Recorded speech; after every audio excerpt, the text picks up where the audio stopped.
Зачекає дома старість тихає на нас. Чому сенси пісень? Можна цей рядок нічого не несе. Є час відшукати суть життя, але краще загубити у твоїх очах, загубити голову і до кінця життя лежати голими. Може не треба нам всьому давати сенс, поки твоя рука гладить моє лице.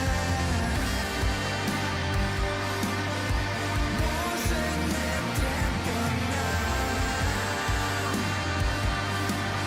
всьому давати сенс, поки твоя рука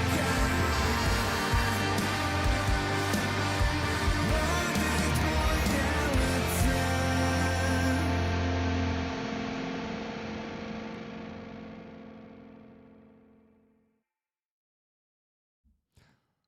Hi rollers.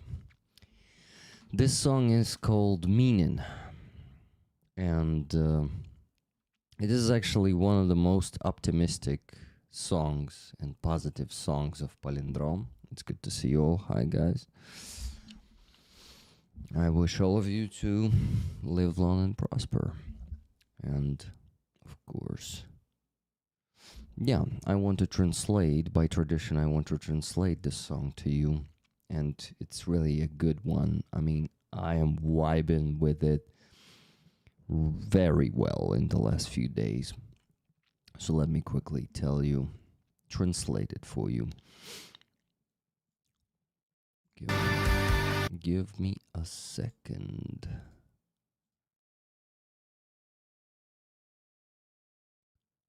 Yep, something like this. I mean, Stepan looks like this. So, here's the lyrics.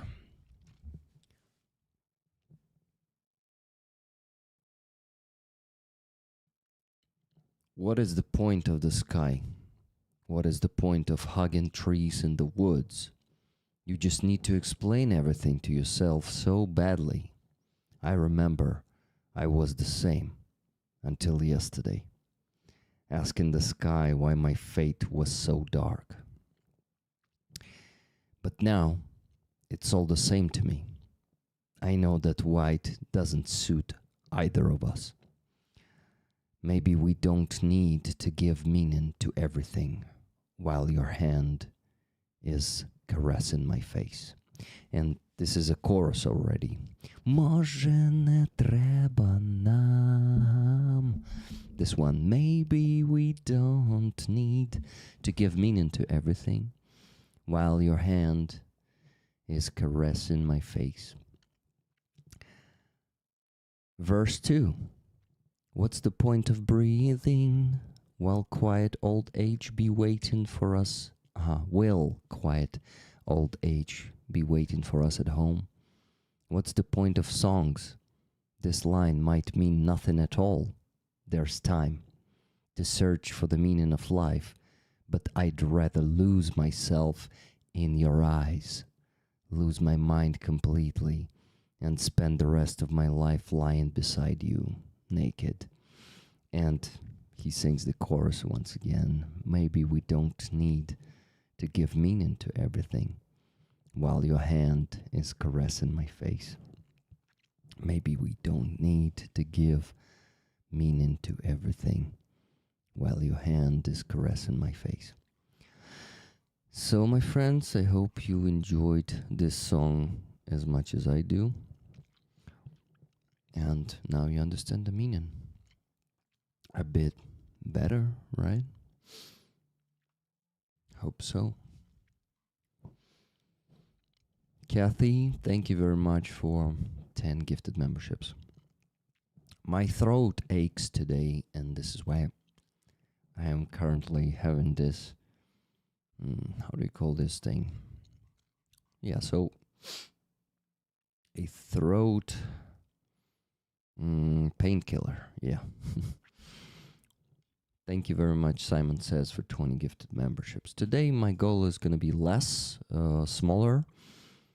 So instead of 400, as last week, I will set 300 because that's what's left to get to the goal this month, to get to what? To the average income on YouTube. So yeah, guys, just 270 gifted memberships left today.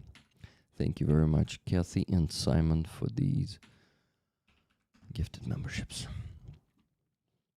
As for the fundraising, we had only one donation today, $33.47 from Amonsky 45 minutes ago.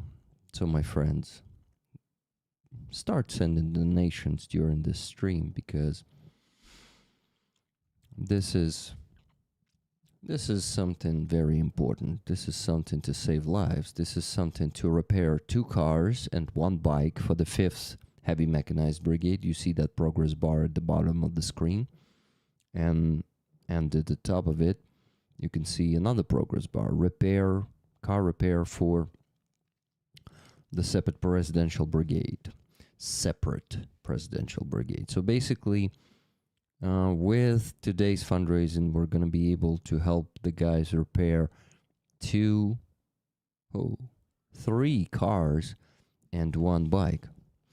I even have the photo of the bike. Colucci sent it to me a bit earlier, so I can show it to you.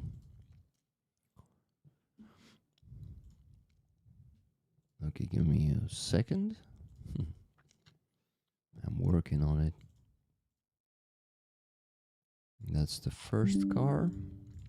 Okay, what's the second one? And this one. I'm working on showing that to you. And the bike. And this bike. Yeah. So my friends, start donating. We need to raise $3,000 tonight, as every Saturday night. You know, Russians are planning to commit another massive attack on us tonight. So this stream may become loud in a few hours. And to be honest, I would like to go to bed before that and then just hide somewhere in the corridor or in my bathroom. Since my building got hit last week, exactly a week ago, I better be not ignoring the air raid siren tonight and probably hide, because now it feels much closer and I feel in much less danger. Though the probability that our house will be hit 2 times in a row is super small. I better probably not to risk, right? So yeah, that's what it is. Thank you very much for 20 gifted memberships, Robert. I really appreciate it. Guys, today I will share a lot of interesting news. Not the news of the country. You can find it on other channels. I'm not the news presenter anymore. I will just share what happened in my life and in life here in Kyiv, because it also has some events that I visited. I mean, it is connected to that. Some people that I also met here. And a truck that I handed over to one unit from Harley. You raised funds for it. We raised funds for it. You and me. And we sent the money to Harley. And Harley already provided the truck, the last one. Remember, we sent him the money about 11 days ago. And in 9 days, he already provided the truck. I handed it over on Thursday. So it was an awesome L200 year 2015 for less than $8,000, guys. This is insane. I want to keep working with Harley and get the trucks from him because it's much less money. Let you down. Had a biking day. First with my son and taught my daughter biking too.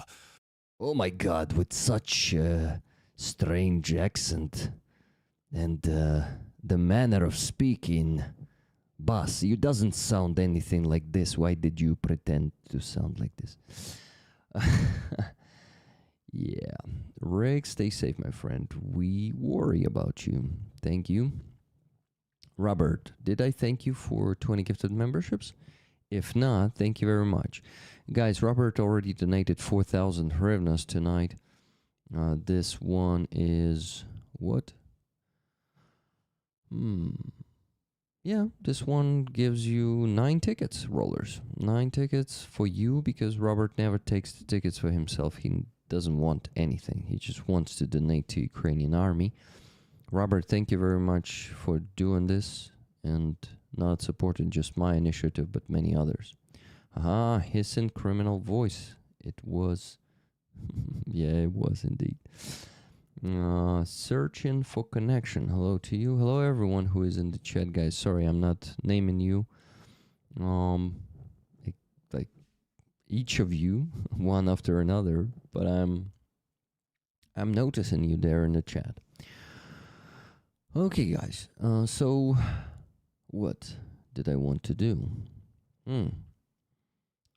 I wanted to thank Martin Lai for 20 gifted memberships. Thank you very much. And that is only 230 left to get today, to get to the goal. I'm not setting as big of a goal as last week. Last week was 400 of them. This time 300, 25% less. I don't need that much this week because I'm already almost on the average income. Almost reached the average income, so to get that 400 is not needed. Oops, I'm late. Hello, Miriam. You're not really late. I haven't told anything like interesting yet. I was just given a bit of spoilers, or maybe like a general summary. Not much. So yeah, I just asked everyone to donate, but for now we had only one donation during the stream, and this is from Kathy S. 5 minutes ago. Just getting rolling. We'll get there. Tickets, please. We'll get there for sure. Thank you, Kathy. So let me tell you how much we still need to raise today, guys. It's a big sum of money. $3,000 minus 33.47 minus 30. $2,936.53 left to raise. Basically, we're just making the baby steps to reach the goal. So I ask you all to start donating. Thank you. Okay. Let me think. Yeah, the problem is I don't feel the best today physically, but my mind is very strong, guys. I mean, damn. Today I was even asking people to start speaking Ukrainian around me. Actually, in the bookstore / coffee shop that has the rule, it is forbidden to speak Russian there. And people yet come there and speak Russian. It has it on their fucking door that don't speak Russian in this place. I asked them to switch to Ukrainian. There was one family sitting there. It was like a father and mother and probably their daughter and her boyfriend. They were speaking Russian, sitting next to me. I turned to them and I said, please, may I ask you to switch to Ukrainian because it's forbidden to speak Russian in this place? And the dude, the older guy, said, no problem, we'll switch to Ukrainian. They switched to Ukrainian, but I could feel they didn't like this.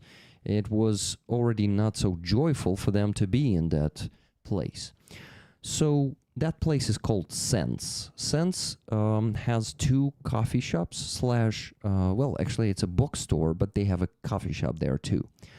So basically 2 bookstores in Kyiv, one on Khreshchatyk on the main street of Kyiv, and the YouTube studio, OBS studio. Hey guys, Am I back? I was buffering.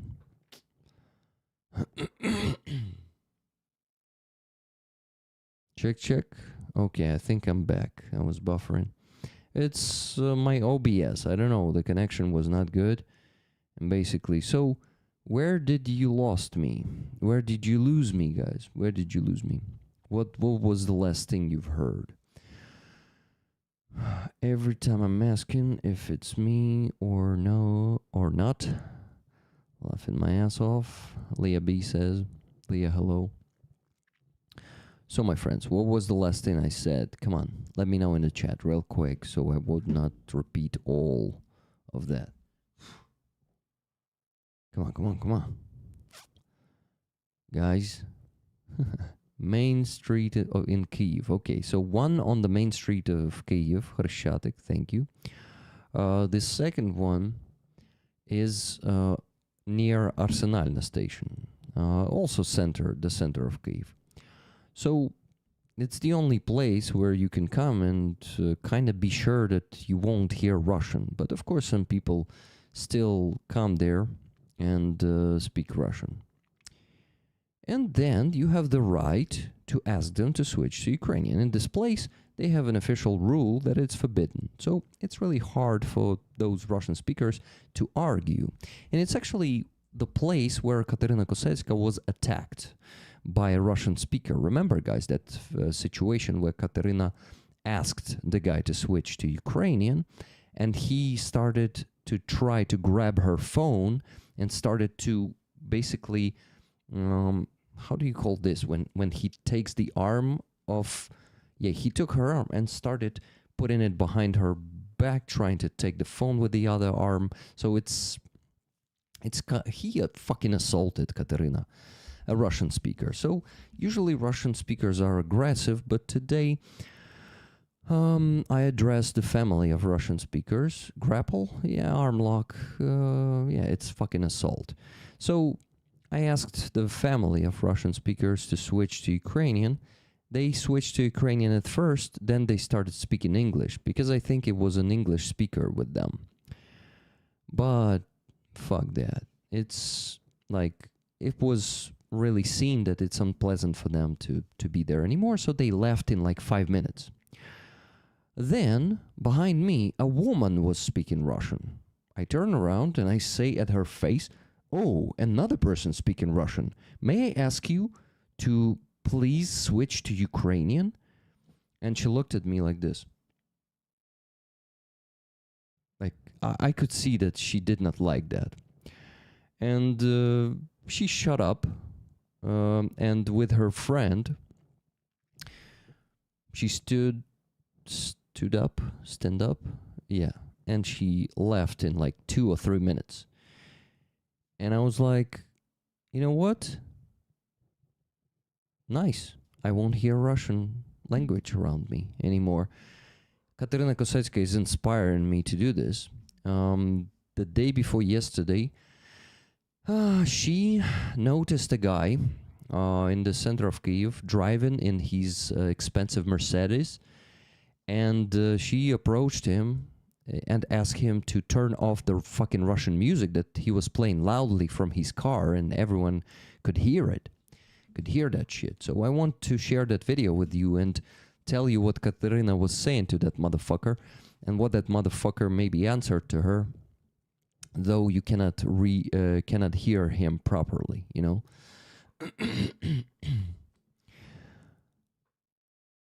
I like spicy rig. Boundaries matter. Thank you, Leah. It's really cool to be able to do this, because it's not pleasant. I didn't feel any pleasure when I asked those people, and I could see their unsatisfied faces, you know.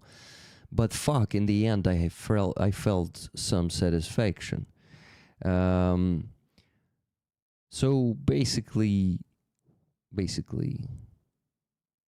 there was satisfaction in the end, but in the process, you really feel disgusted. You know how it works, probably. But yeah, basically conflicting with people, or potentially conflicting with them, because I wasn't conflicting with them. I just asked them to switch to Ukrainian, because in this place, it is forbidden to speak Russian. You know, this is why You know why, guys? If some of you still doesn't understand why we Ukrainians are kind of de-Russifying places we are in or trying to do that, it's because Russian language was used as a tool of genocide against our language, against our culture. There was a politics of Russification that was implicated. Okay, it was used against our people. Hi, Donna. Donna, I finally did this today. I said first to one family that was speaking Russian to switch to Ukrainian. Then I said it to a woman behind me who was also speaking Russian to switch to Ukrainian. It was in sense. It is forbidden to speak Russian there. So it was completely legitimate. And actually it is legitimate anywhere in Ukraine or in Kyiv. So yeah, today I can be an asshole to Russian speakers, and I'm happy with it. So, yeah, guys, fundraising is going bad right now. We had only one more donation from Andreas, $20. Here is another baby step towards the goal. We will get there together. Exactly. So it's only 2 donations on the stream, and it's going for 24 minutes. We're really slacking on fundraising for now, and to be honest, I want to go to bed at 1 a.m. So, I don't know. I feel strong today, so I feel like I'll be able to accomplish this goal, but I need to motivate you to do that. We still need to raise $2,916.53. Whew. So, basically, yeah, I had a coffee there later, but first, I visited that McDonald's that was burning. Well, it was melting while the mall was burning next to it. So if you missed the short that I published only like 1.5 hours ago, almost 2 hours ago, let's watch it all together. I actually did a pretty good job in my opinion there. I felt strong and confident and I knew what to say, so I hope you enjoyed that too. Give me a second, I'll make it a full screen. 1. Hi guys, you see that McDonald's sign? It actually is very representative and it is melted, but it is still standing as Ukraine is. And you know why it melted? Because of this. A week ago Russians burned down this shopping mall, and not only it, on the other side of McDonald's there's a destroyed building. They strike this district a lot. They do it at least once a month, but they are not capable of breaking Ukraine and the spirit of our people. This McDonald's is functioning. That McDonald's white letters are also melted, but but it's functional. I'm actually gonna go and buy something there, eat there. So remember that Russia is a terrorist state and it is not gonna defeat Ukraine. So Slava Ukraini. Hi guys. Heroem Slava, said he to himself. So I visited at McDonald's first thing today. It was around midday, and well, that is really very symbolical, how that M letter in McDonald's sign melted, but it didn't break. And we Ukrainians are actually melted here in our brains. Most of us have PTSD, most of us have depression, I'm pretty sure of that, or some anxiety, or other kind of mental challenges, but we are still resistant, we are still not breaking, and most importantly, we're not breaking here inside, in our brains, in our souls. We know that we gotta resist as much as it takes. And we have the whole fucking world on our side. We have you guys. Maybe it's not all the world, but it's a huge part of it. And, having such awesome people here is always very inspiring and very supportive. So thank you for all this support, guys. I first saw the first day before things were repaired and thought it was actually fabric hung to replace the original. It's unique and shows resilience. Yeah, and they should keep it and then maybe send it to museum of the history of Kyiv, for example, or history of Ukraine. History of Kyiv will probably do history of Ukraine. Maybe it's too much. Maslow's pyramid is broken on Ukrainians. Maslow's. Yeah. The Maslow pyramid. Okay, so my friends, after McDonald's, I went to the book Arsenal. It's a book festival that you probably have seen in the news already. That is happening every year in Ukraine. Zelensky and his wife always go there the first day, so I think on Saturday or Wednesday they also went there. Since I started reading the books, I went there and I bought 5 books, I guess. So let me brag with some of them to you. First book I bought today was actually on the stand of Azov One, the fundraising platform that supports Azov, Azov Corps, and Azov Brigade.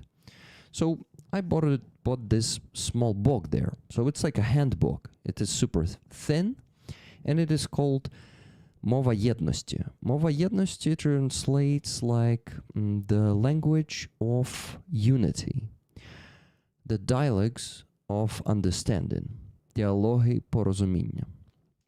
So basically, this book is a handbook for mostly civilians to understand what you shouldn't say to soldiers, to be respectful, and what you should also to be respectful, what you should keep in mind, what you should do, maybe too, a gesture, a phrase, and especially, like physical reaction, behavior reaction, emotional reaction. What can you expect, So it's really cool. There are quotes here too. It is thing, but I decided that I really need to read this. I think I know at least half of it already, but I'm sure that I will learn a lot of new things here. So I love this smell of the new the magazine, and this is a typical magazine type of paper. So yeah, this book is the one I got first, and I got it for donation, guys. I think this one was 300 hryvnias. Yeah. 300 hryvnias donation, so basically like $7, a bit less than that even. And I got this. All money went to Azov 1. Yeah, James, to your brigade. How you doing, James? Okay, guys, I got one more donation, $200 from Philippa, Surfer Des. Hola, not sure I'll be able to make the stream. Love you all. Thank you, Philippa. I guess you don't hear it, but thank you very much for this donation. Okay, guys, we still need to raise $2,716.53. Still a lot to raise. Thank you very much for 10 gifted memberships. Boss in Ukraine. I love the new and old book smells. Rick makes me feel more brainy. If only for a moment, lol. So yeah, and that's the first book I got. I also there on Azov 1 stand, I got these socks, actually. You all should know the brand Dodo socks by now. They are pretty popular in Ukraine, and Ukraine supporters know them. But if you don't know them, don't worry, now you will. So Dodo socks make really cool socks. I wear a lot of them. And actually, Rusaris I have here right now are also the collaboration of Sternenko's font and Dodo socks. So, yeah, I love that brand. And I saw these socks that are actually merino wool and quick dry. And quick dry is the only good, is the best socks I got from Dodo socks for winter. They are really warm and they don't become wet, basically. So I asked, what about this? And they are actually big. I mean, big, like tall, very tall. So they said 800 hryvnias donation, and I donated it. So then also, yeah, so 1,100 hryvnias donation for these two things is the best I could get there, I guess. These are gonna be very warm in winter. Socks matter, exactly, socks matter. And I already tested this type of socks. So they basically, you see, it says Azov 1 here. So they made this particular design exactly for Azov 1. So this collaboration is meant to bring the donations to Azov 1 platform. Yeah, 800 is like $18, so it's expensive, but it's all donation. They told me 100% of money, 100% will go to Ukrainian army, to Azov 1. So I just thought, why not? The price of these socks is around $10. I know that, I think I bought these for like 450 hryvnias. And it's expensive, but it is really good quality socks. And very warm, merino wool, I think, yeah, that's not bad, totally. Okay, socks, first book, let's go. What did I get next? Next, I bought a book of a Ukrainian defender, Artem Chekh, his name is. So I went to the book arsenal with my wife and our friend. That friend is our friend from Donetsk, and we are friends for a long time. Like, we know each other with that friend for almost 20 years, if not exactly 20. Oh no, not 20. I think a bit less than 20. So it's a very good friend of the family. And the soldier, Artem Chekh, this guy, he was actually signing the book when we came to the stall of that book publishing house on the, how do you call that? You call that a festival, book festival, yeah. Book Arsenal, it is called.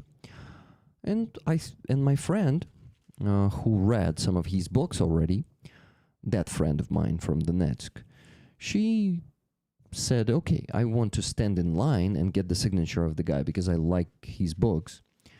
He's really cool. I said, okay, I will buy one too. I'm curious to read the book of a Ukrainian soldier. And I will also stand in line with you and I will ask him to sign it too. So I stood in line for about, 20 minutes. It was not long. And I got the signature from him. So to Yaroslav from Czech, love and peace. I thought that when I read a few of his books, I will really value this signature. For now, I cannot value it fully or completely. So I told him honestly that this is the first book of his I'm gonna read. And yeah, and I need his signature anyway. So I got this one. This is the book I will read very soon. So what did I get next? Are you curious at all, guys? No, I didn't saw Dimko. I don't know if he was there today or yesterday, because it's like this festival lasts for 5 days, I guess, something like that. So it's a lot. Oh, at that stall, there was a book of Kurhan. Or guys, remember Kurhan, who was fighting in Kraken, whose music I love so much. Червоним буском was the song. Let me show it to you. I shared it as a post on my YouTube channel as a as a post. I translated the text of that to you. Give me a second. I want to go to my channel and show that post to you so you will remember who I'm talking about. The guy who wrote this song. Oh my god, where? Yeah, here it is. This post. So the guy who wrote Червоним буском, he is a poet, and he is not only a singer and the rapper, he's also a poet, and I was on one of his poetic evenings. So this man is really cool. He is writing poetry in Surjik, which is the mix of the Ukrainian dialects and a bit of Russian. And the illustrations in this book, they are made by his wife, Dina, and they are really cool. And to each poem, there's an illustration or two, like here. There is, I already, at home, before the stream, when I was eating, I already read a few poems of his, and damn, I really like it. I like the guy. In general, he is very wise, and to be honest, well, he's also very deep, and in my opinion, he's the Ukrainian modern genius, He's one of the people who feel this world and feel this time very well, and I simply had to have it. He published it only this year, I guess. This is newly published. Let me tell you if it's 2026. Yeah, 2026. He basically published it just a few weeks ago, I guess, for the first time. And he was signing this book on Thursday. So today was Saturday. I couldn't get him, but I could at least buy it. I will just buy it next time. Sorry, I will ask him to sign it next time I go to his poetic evening, I guess. I hope so. So yeah, a book from Kurhan, Yevhen Volodchenko, Zheka Kurhan, Yevgeny Volodchenko. That's his name. And the book is called Krapka Nemo, the dot of Nemo. And the publishing house is called Meridian Chernovitz, and I think it's not the Ukrainian one.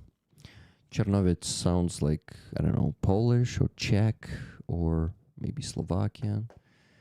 Nightbot deleted the messages of Leah. Why the hell? Huh.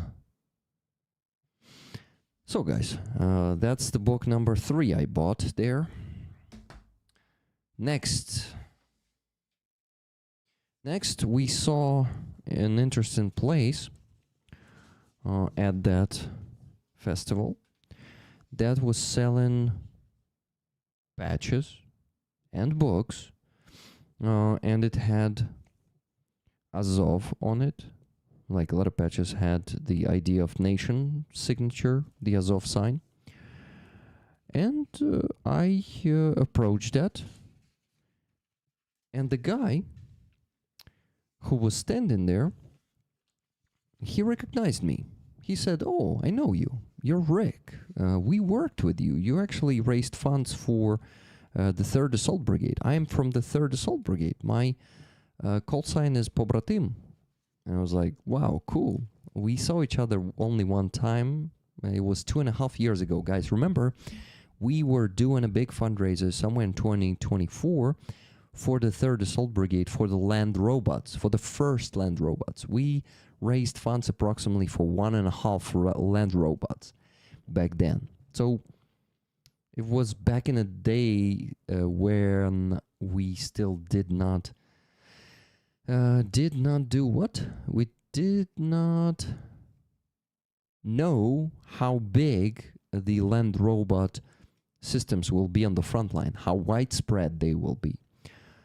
It's so cool that I visited this festival today. I was able to meet him. So I bought the Dmitro Dontsov book called Nationalism. So he wrote this book 100 years ago, and this book is something that will give me an understanding of what Ukrainian nationalism is exactly, and the roots of it. Because 100 years ago, it was, there were people fighting for our nation, fighting against occupation, fighting against Katsabs, and I will find a lot of that history here. So I decided I need to have this book, and I need to know about Ukrainian nationalism. Because, to be honest, I also feel like a nationalist these days. I feel like I want to fight for our culture, for our future, the future and culture of our nation, Ukrainian nation that is under the Russian genocide and under the risk of destruction. So there is a lot. This is interesting. I am happy that I bought this book. So guys, that was book number 4 I got today. Okay, I'll have a lot to read. After that, we went to that coffee shop. But before we went to the coffee shop, well, no, nationalism in Ukraine is not, it is not what you used to think of it, like, let's say, like the German nationalism. It's not that kind of nationalism that is imperial nationalism. Our nationalism is also not isolationism. Our nationalism is actually different from yours. So I will read the book and I will tell you exactly what we mean by nationalism here in Ukraine. I also got these awesome postcards that I will be randomly sending to you guys when you win the packages, when you win the prizes on the raffle. I will be sending these to you. These are from Odessa Museum. Odessa National Художний. What's the Художний? Art Museum. Yes, Art Museum. Then call it patriotism, because the definition of nationalism is exclusive. Patriotism is not. That's the thing. In Ukraine, we don't have the same meaning. In Ukrainian language, we don't have the same meaning as you guys do. Patriotism and nationalism is not the same here, and it doesn't mean what it means for you. That's the thing. Yeah, so let's pause this topic for now. I will read the book and I will be able to explain more, okay? Thank you, Miriam. So, my friends, the donations I got, $37.33 from Nanette S. Thanks for your constant work, Rick. Thank you very much for this donation, and I'm happy to do this work. 37.33 it was. Yeah, $20 from Tune Ottoson. The weekly extra for Hostomel Animal Shelter. Hope Maksym and his co-workers are doing okay. 1 ticket for a roller, donating $5. The other ticket for bus. Okay, 1 ticket for bus. But you donated 20. So it should be 2 tickets for... I'm confused, sorry. It should be 2 tickets for people who donate $5, right? And 1 for bus. That's how I get it. And you don't get the tickets, right, Tuna? Let me know. $10 from Nikki Hill, ticket to roller. Thank you, Nikki. Thank you, Tuna, by the way. Kathy S., $20. As you educate yourself, you educate us. Great books. Thanks, Rick. Tickets, please. Thank you, Kathy. $11.16 from Giancarlo. Thank you, Carlo. So let me tell you how much we still need to raise. Okay, yeah. $2,618.04 left to raise. Awesome. Thank you. Hey, Fuzzy, how you doing, man? So yeah, I bought these there. Then we went to that coffee shop. And I bought myself the last book for today. It was book number 6. No, wait, 5. Yeah, book number 5, not 6. Book number 5. This one is very thick. Yeah, thick. And this is Vasyl Stus. One of the best Ukrainian writers, poets. Repressed and killed by Soviet Union. Vasyl Stus, whose public defender given by state was Medvedchuk, guys. The fucking traitor of Ukraine, Medvedchuk.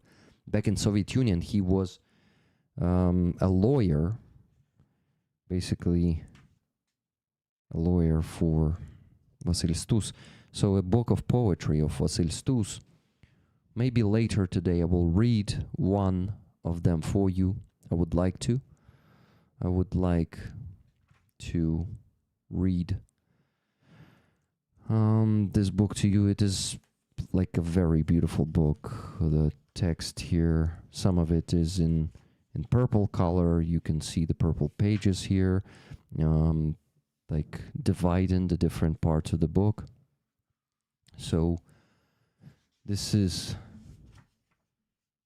really cool, and a lot of tragedy in this book and pain. I know that, but I needed to have this, and I will be reading his poetry.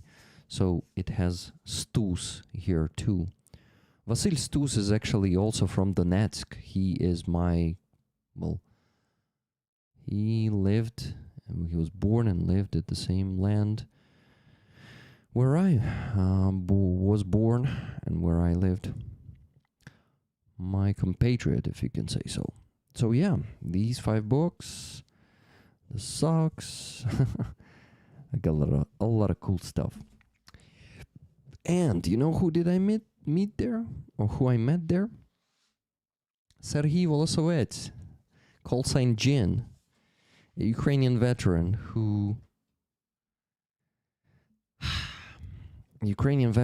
is my friend and who is a great person. I made a photo with him, so we hang out there with him and my wife and friend. It was cool. I like his company. I'm so happy he approached me. I will show you the photo in a bit. Okay. What am I doing? Yeah, I'm sending it to myself to show that to you.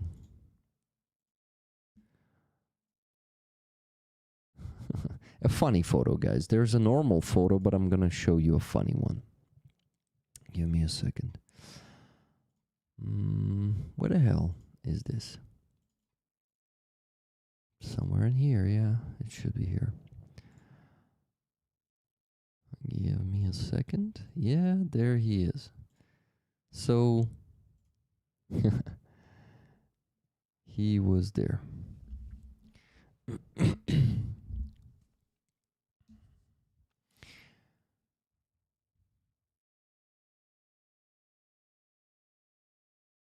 Give me a second. I'm messaging Maksym.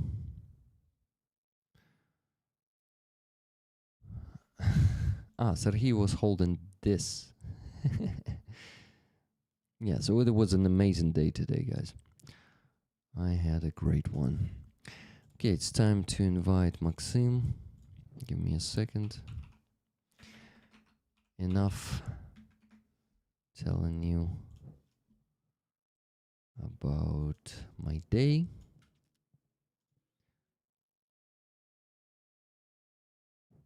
I'm working on inviting him.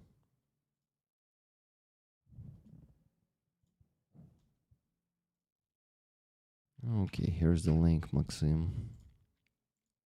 Guys, actually, I also have bad news. Aziza won't join us today because she needs to prepare for the concert, and she says she needs to completely concentrate on on preparing. And I said, I totally respect that, Aziza, no problem. So Aziza will maybe not come.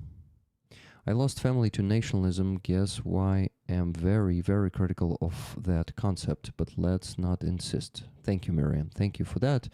Believe me, for Germans, it is completely different. And for Swiss, I know you're from Switzerland, not from Germany, but maybe your ancestors were from Germany. So I also know that, wait, Switzerland was not in war, but I don't know where you lived back then. You are not German. I remember. You're Swiss, Miriam. I remember. I'm talking about Andres because he's German and he told me that before. Rick, how are your neighbors? Oh, yeah. The neighbors who were injured, people from my house from another floor who were injured during last week's attack. The girl eyes eye was I got a surgery, and I don't know if she will see or not with that eye. She also had a surgery on her foot, and they assembled it. And I think the foot is not the big problem. After treatment and rehabilitation, she should be able to walk again. Maybe not even, how do you call that? Crook? Huh. And it is not related to Germany at all, nor to Switzerland. Interesting, Miriam. Are you gonna share with us? Because I'm curious now. But if this topic is too sensitive, let's not discuss this. I just would like you someday to discover that actually in Ukraine, nationalism is definitely not the same as, yeah, I don't know which nationalism you're talking about in this case, because you're saying that is not connected to Germany and Switzerland either. So yeah, we can only guess, or you will tell us right now. Thank you. It's maybe not the right place to discuss this. I will write to you in private. Okay, thank you. I appreciate this, Miriam. I don't want you to misunderstand me. I definitely, like, if we take Germany, for example, and their nationalism, or Russian nationalism is a fucking imperialism. That's the problem. If we take those two nationalism, no, Ukrainian nationalism is nothing as those. Oh, by the way, Sense, the logo of that bookstore, Sense, where you cannot speak Russian. I mean, you can try, but people will probably just ask you to switch to Ukrainian. Is this golden one, Sense? There's also a rainbow one. They are a tolerant place. They stand for equality. Let me find it.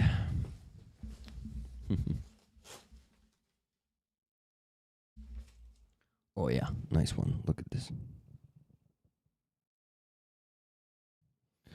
I'll stick this one at my bike. Did I tell you that yeah, I told you I bought a bike and now I'm a biker.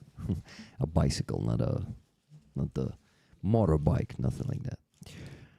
Okay, my friends. Maksym is not joining us. Send him the link. Oh, wait, admit one guest? Why didn't I hear any signal there? Let's see if I will hear him. Maksym, you're muted.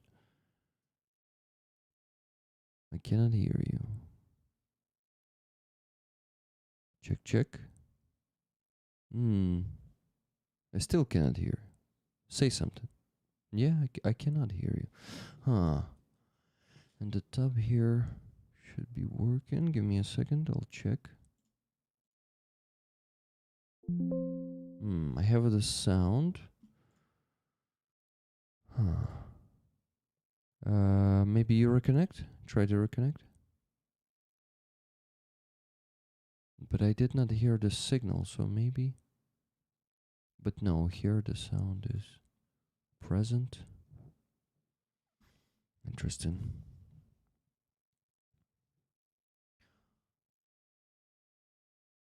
Максим, скажи щось. О, блін, не чую тебе. Дуже дивно. Зараз тривай.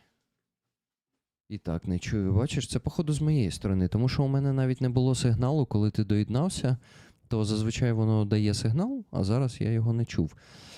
Дай я спробую перезапустити цю вкладку. Зараз я тебе запрошу. Ні, не запрошу, ти, мабуть, доєднайся тоді знову, тому що мені треба закрити. Угу. Interesting. Let me do this, guys. I'll quickly turn the sound on here. Check. Let me do this. Yeah, the sound works. So it should be working. Okay, now I just need to use the same link. Give me a second. I closed that one.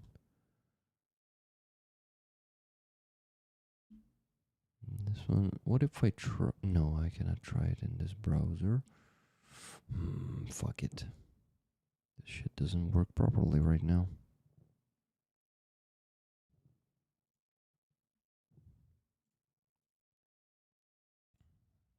Sorry for the technical difficulties, guys, but this shit happens sometimes.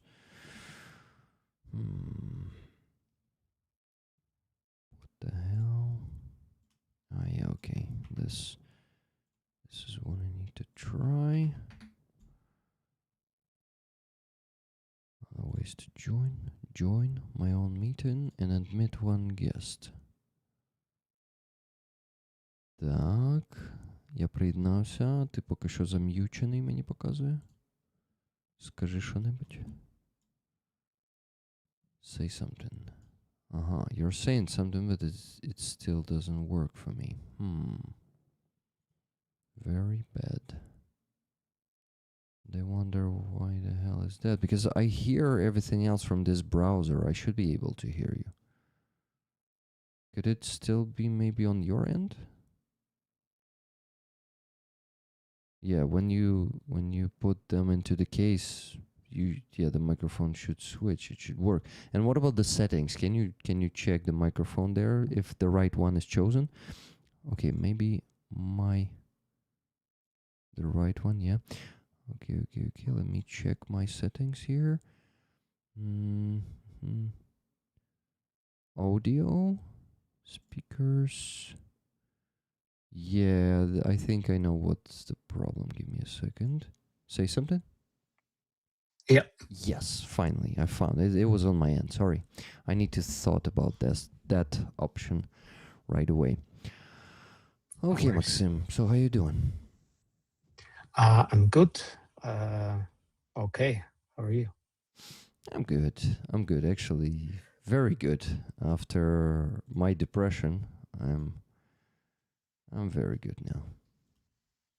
I saw the streaming that you invited me earlier to, and I couldn't unfortunately make it, but it was also the streaming that you did during the last big attack on Kyiv. It was absolutely wild to see that unfolding real time.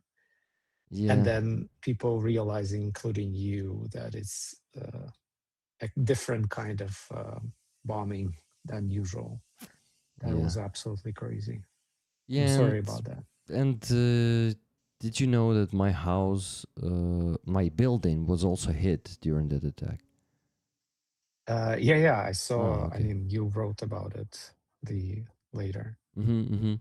Yeah, thank you for following this. It's cool. Yeah, that you're watching. But I hope nobody got injured in the building. They got injured. Actually, a girl, her eye was injured, and they managed to save the eye, but it's not certain if she will see or not, unfortunately. But the guy was not only the eye; she also had her foot. How do you call piatka in English? I forgot. Yeah, I actually don't even know. So basically, it was shattered by shrapnel. So Oh God. But this is not as critical as the eye. You know, I think she will be able to walk with this kind of injury, but losing the eyesight in one eye is much worse than Yeah, I'm sorry about that. the leg It's injury. your neighbor, right? Yeah, just the guys from the other floor. I actually don't even know who exactly those are because I discovered that only in 2 days. Because you see, the submunition flew into their window and exploded inside the apartment. So it wasn't like anything hit the building. Like nothing smashed the building, nothing rammed the building. This is why we couldn't feel it like, you know, like an incoming. So, and that night everything was exploding multiple times a night, and it was hard to tell that it was in our building actually. And at that time when it happened, it was 4 a.m. It was, I heard cruise missile flying by, then explosions. So, and actually, to be honest, it's hard to understand where that submunition came from. Maybe from the missile, maybe it exploded in the sky and some submunition flew in the different directions. But yeah, it is that kind of situation where you understand, maybe I should go to the shelter when the air raid siren is yelling, you know? So tonight they're planning another attack. And understandable that people normalize and you cannot go and run to the shelter every time because it happens so often. But on the other hand, indeed, I remember this absolutely crazy incident, I think from several months ago, when the entire shahed went into someone's living room in Zaporizhia, in my home city, and it didn't explode, and it just, you know, went through the window shield, and then just like landed there. Fuck. And that's it. And it was in the entire living room, and luckily nobody got injured because in Zaporizhia there are so many people who left, and oftentimes the apartments sometimes are just empty. Luckily, but yeah, it was crazy. Yeah, and you know, Maxim, I actually was really taken by today's visit to Book Arsenal in Kyiv, and I was showing the books to the rollers that I bought there, and telling them the stories about the writers and so on. And I forgot to show the raffle item of this week, so I will quickly show that flag, and we'll continue talking if you don't mind. Okay? Yeah, please do. Because actually the donations are, first of all, we didn't get much yet. Secondly, they stopped coming about, let me tell you, not about exactly. Oh shit, 20 minutes ago, 20 minutes no donations, and we still need to raise $2,618.04. It's like still a lot to raise. So let me quickly show the flag. Maybe the flag will motivate people to donate more and more often. Let's see. I won't be able to hear you. You understand why, but this one is from 66th Brigade.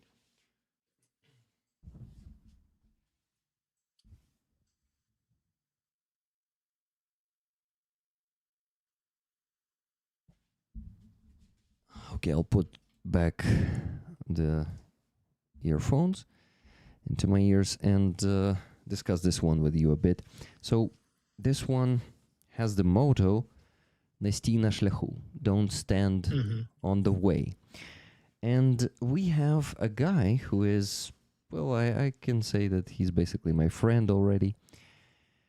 His call sign is Mongol. He has a very Ukrainian last name, but he indeed looks like Mongol. So some of his brothers in arms back in the days gave him this call sign. This is why he's Mongol. Um, and we help these guys regularly, at least, I don't know, once per half a year. So a lot of them signed this one. There are cool call signs here like Tractorist. This one, Bob, looks interesting. He's actually from Zaporizhia, I guess, because Yay. ZP is the short for Zaporizhia, guys. We didn't tell you this, I guess. um, so Yeah, I think not everybody or few in Ukraine except people from Zaporizhia know that. mm-hmm. Yeah, since I was traveling to Zaporizhia back in 2013 a few times, and after that too, then during the life and occupation, I also traveled to Zaporizhia, and I had friends there. I knew that Zaporizhia is called ZP. Yeah, Zapa. Yeah. Like Zarplata, yeah. But it's so awesome. I think, I mean, I understand that people raffle and people share these as as a thank you for fundraisers, Mm-hmm. but they're not that in totality. There are not that many of them out there still. Like people have these signed flags, and the war is going to be over at some point. Mm-hmm. And this is something that you can share with your kids and with your friends. And the further it goes, like the more legendary it will become. The stories will become more legendary and everything. So I'm just so envious that people like collect them and have them, because especially with those signatures or with from real Mm-hmm. fighters and real people, so cool and precious. Yeah, I think I have only like two battle flags that I kept. I raffle all the other because first of all they take much more place than the patches, Hmm. and secondly, it's just what? It's just I feel like I need to share the flags and take only the patches. I don't know. I want to share the flags. They're really cool, but I don't need more than two or three of them. That's enough. Okay, I'll put that one on the board. I also wonder if you read the chat, if you have it on the other device or maybe there on your PC or laptop, whatever you have there. Yeah. So if you want to read the chat too, it would be cool because I am not capable of seeing all the messages. So if both of us will see them, would be cool. Okay, won't hear you for 30 seconds.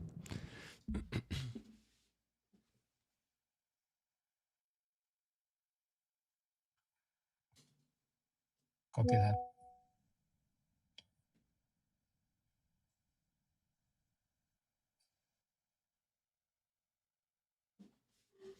Okay, I guess it's gonna hold.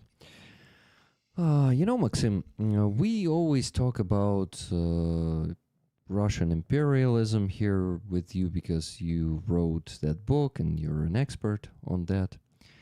But today I would like to just have a casual talk, Maybe if you are okay to share with us how you grew up in Zaporizhia and how was it and when was it, it would be cool to know because I think for people around the world is important to know how it was in Ukraine before, how it is now, and it is there are usually some interesting details rising when people are sharing their stories. What do you think? Should we go that way?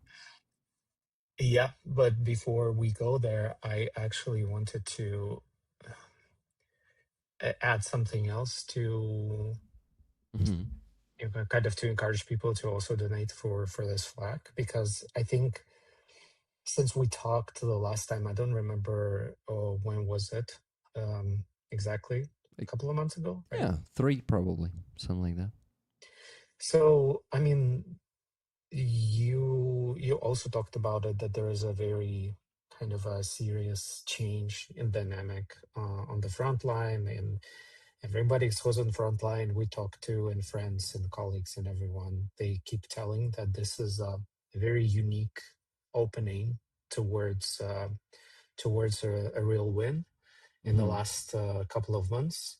Yeah. And the best one Ukraine had since 2023 at least. And but this window is also very narrow. So we're talking about 4, maybe 5 months where Ukraine has, with all the support, of allies, a real chance to force finally Russia to a ceasefire and to negotiations that will actually be respected and not being on the on crazy Russian defeatist terms. But it just amuses me, and maybe people sometimes do not understand how much of all of it is still dependent on regular donations, on the people volunteering. Sometimes it's not necessarily about money, but a lot of people feeling that they're still not alone after all these years and fighting. And it's important to keep encouraging them and keeping that support. But also, I just want to thank, to people who are watching, to people who will donate, who will actually keep standing with Ukrainians, keep doing that, keep being engaged after all those years. That's absolutely insane. And I think sometimes it's easy to take it for granted. But, Ukrainians do not have a choice of not engaging. And sometimes you might feel like, this is something that everybody else should be doing. But, the reality that people who are living far, far away, especially, they don't have to, and they still do. Yeah. So whoever donates today and whoever, supports you and supports your fantastic, restless job, that you do, I wanted to start with a simple thank you for them. Thank you, guys. But yeah, keep that in mind, that 4 or 5 month window is real. It is there. And literally every piece of support that you can provide, this very unique push that we all need to do together, it is there. It's just, you can feel it, you can hear it. Everybody on the front line talks about it. This is so real.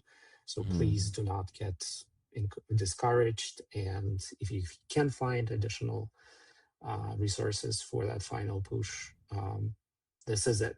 I think we should be really work hard to make it happen. Yeah, I agree. And it feels like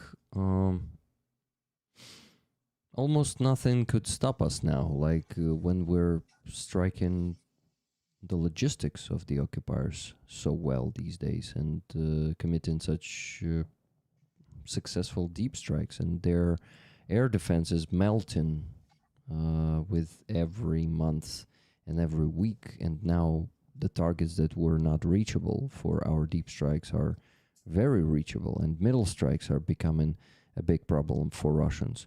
So that even, like this 5-month window, yes, they will adapt to many things, but it's actually, like, for example, the loss of the air defense is something that is going to be really hard for them to adapt.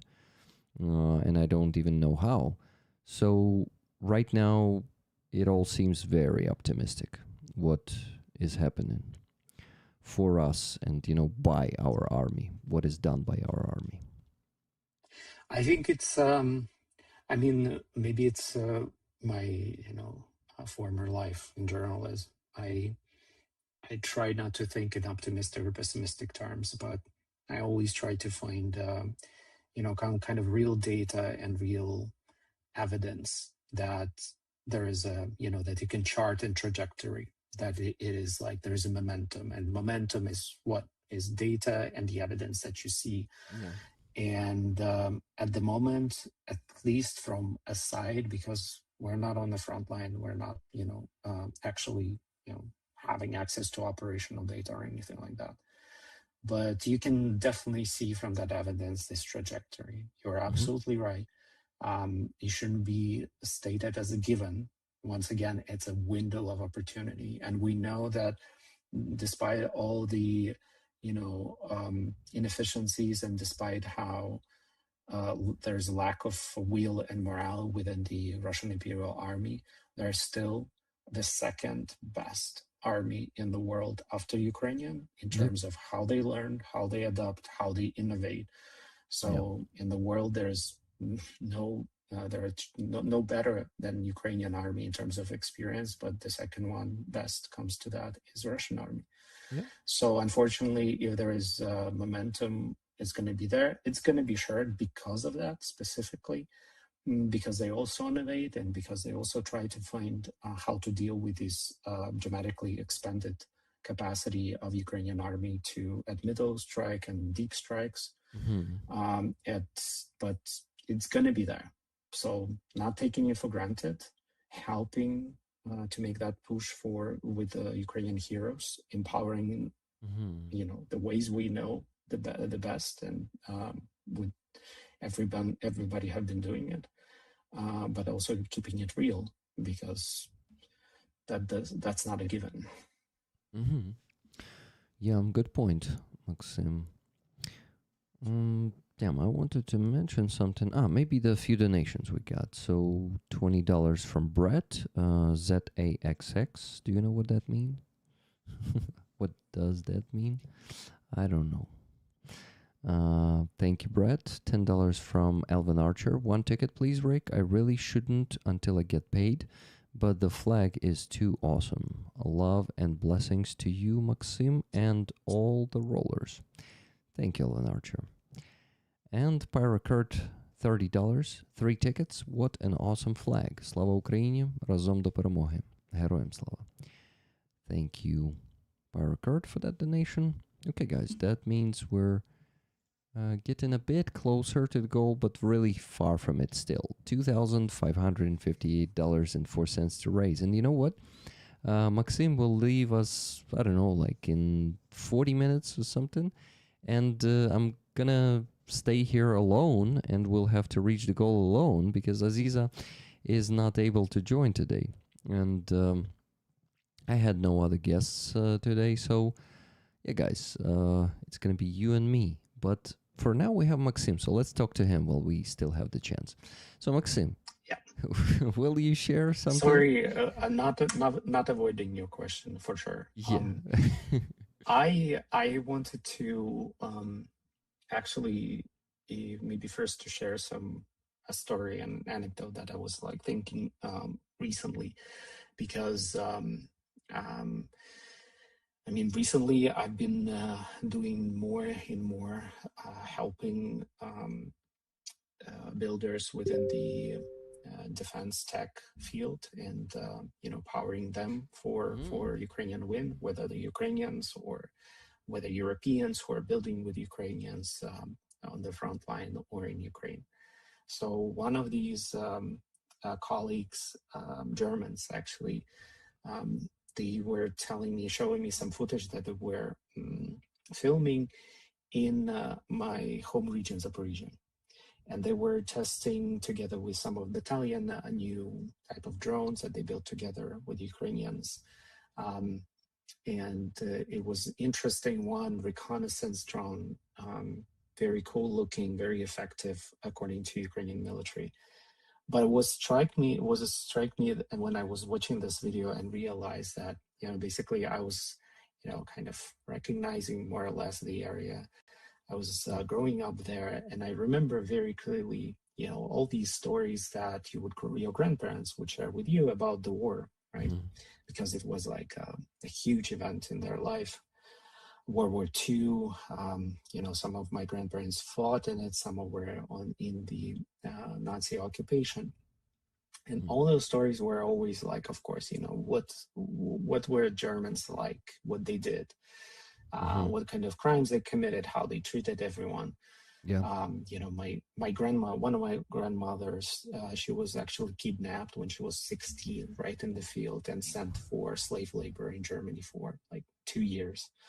So there was like no good sentiments in our family about the German occupation, Nazi occupation.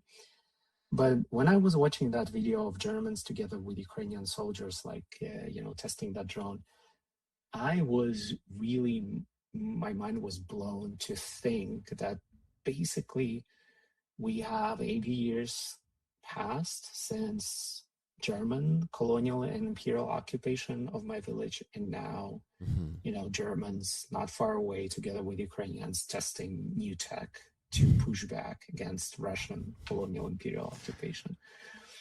And the more I was thinking about it, the more kind of it helped me to love the idea of Europe more.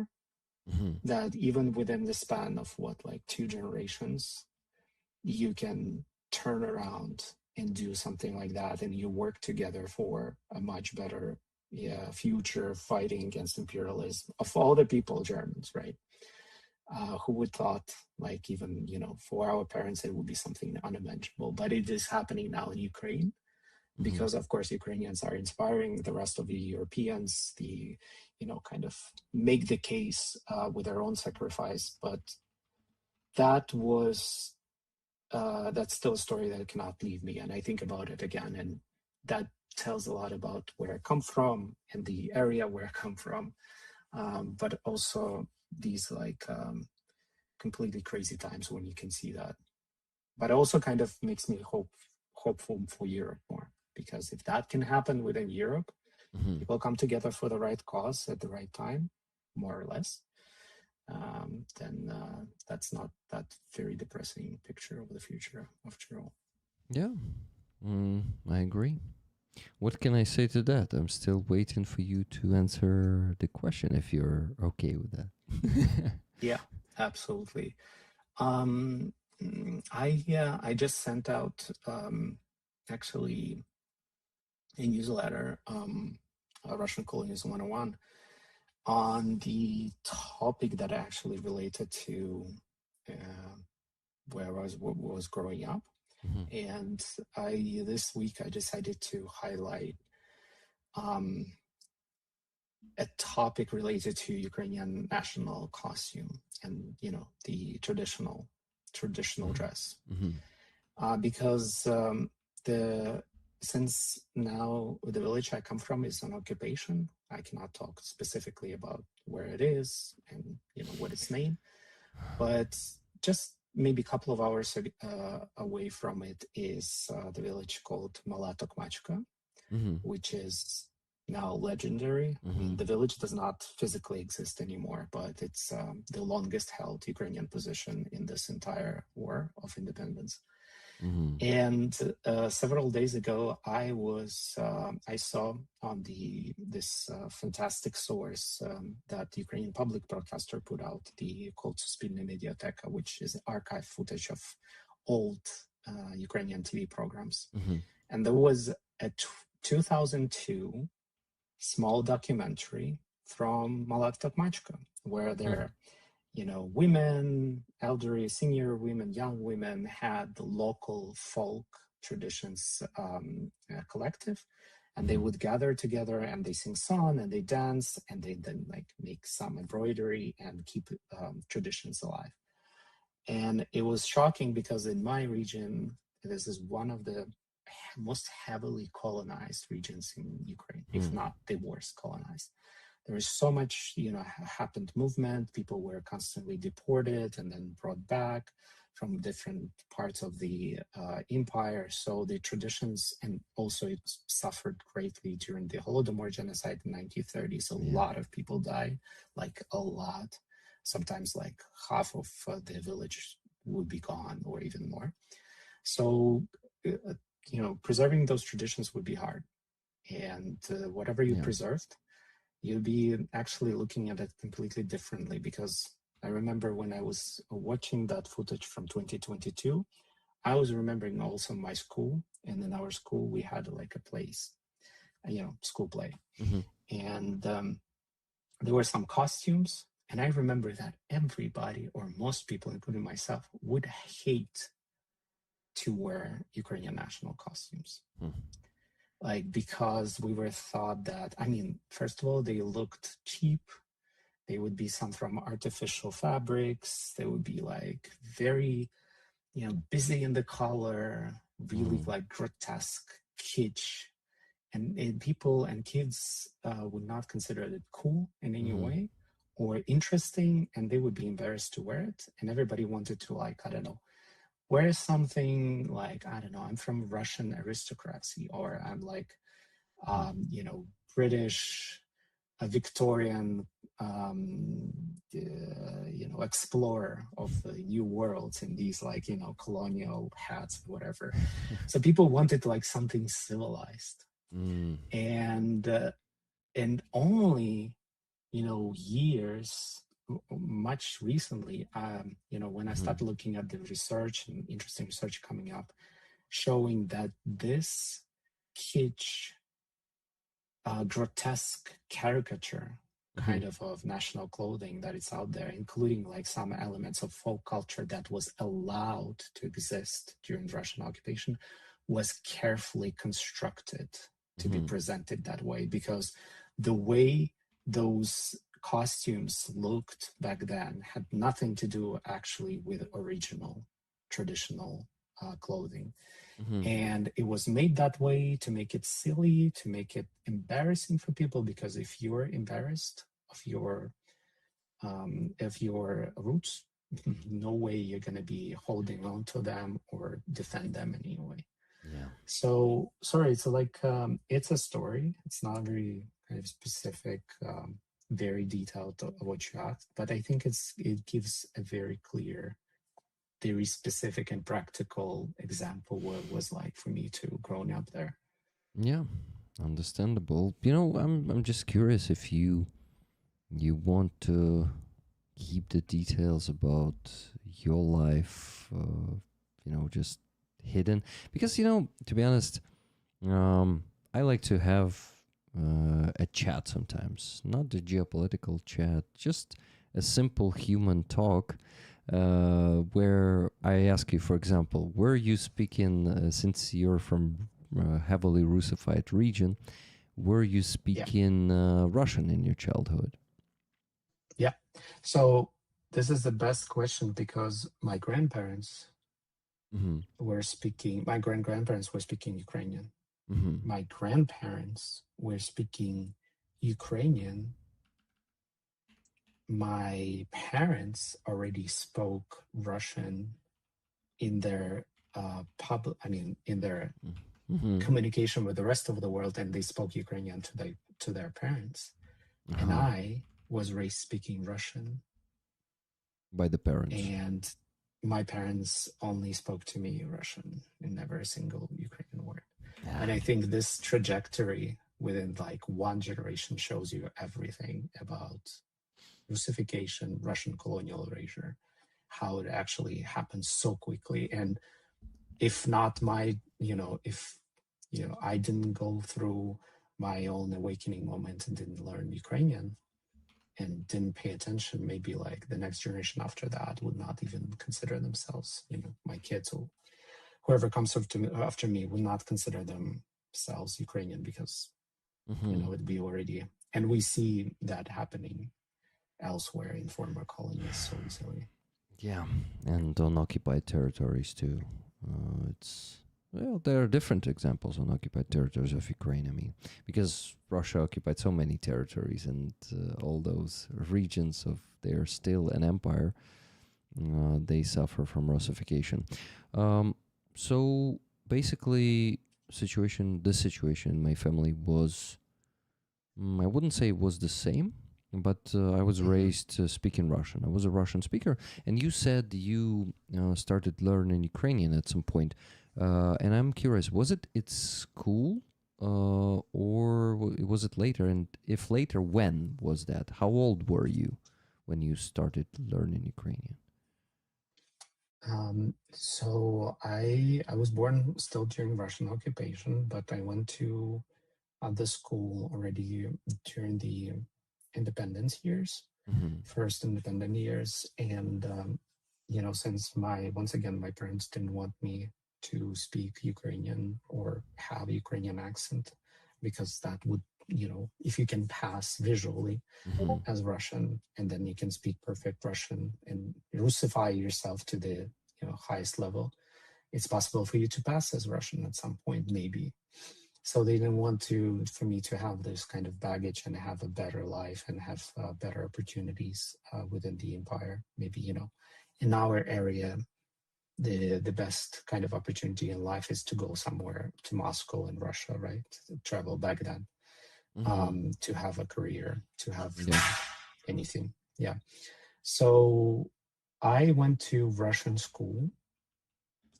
language school, which were plenty back then in Ukraine, Yeah. because God forbid Ukraine teaches in Ukrainian, Russia would like lose all the shit possible if you dare to, increase the number of Ukrainian schools, which is still, for example, the case for lots of countries surrounding Russia, like in Central Asia. They try to open a new Kyrgyz language or Kazakh language school, and Russia sends fearsome notes that this is Russophobia and attack on Russian language.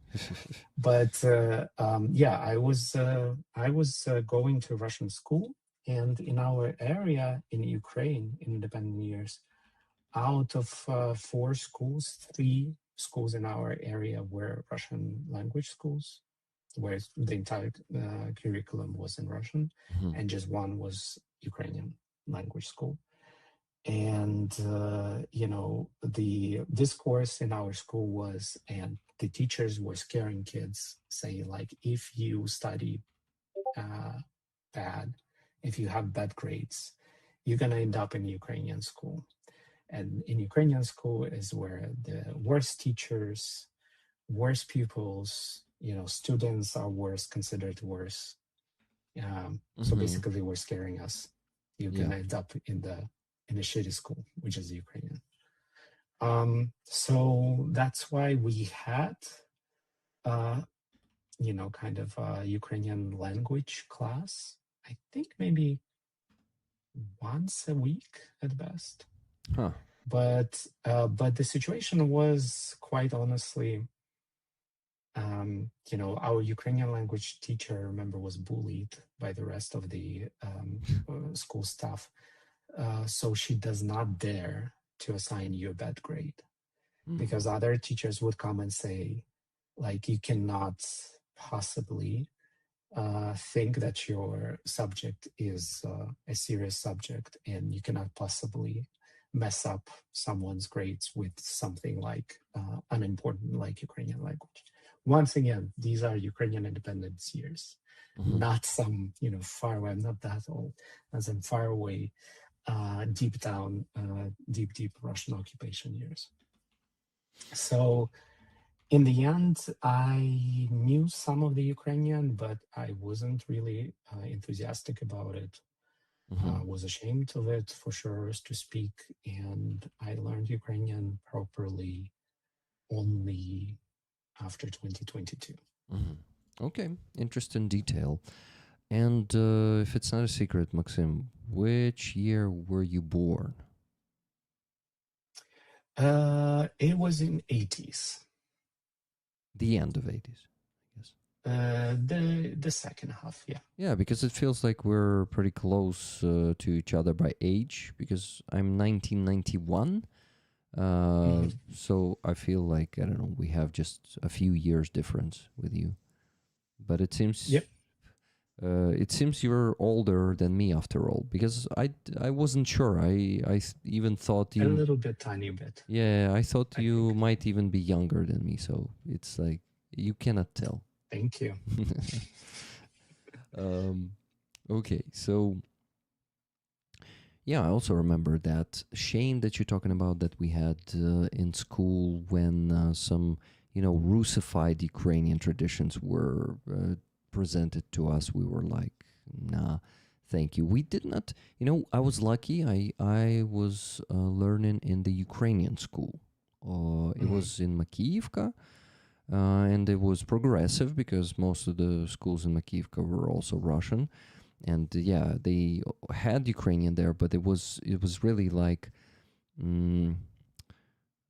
it is strange, so fucking strange to think of it right now, right? After the full-scale invasion. How the hell it was possible, but yeah, we had problematic, I would say, how can I call it? So there was a problem with Ukrainian language in Ukraine, our language. We not everywhere, because the more you go to you went to the west, I think the better the situation was with Ukrainian language, because Russians were Russifying the east easier, and it's the more you move west, the Russification. I wouldn't say it was not that strong, but somehow, I yeah, Maxim. if I can interrupt quickly, I think that's not actually true. Yeah, I I understand think why. it wasn't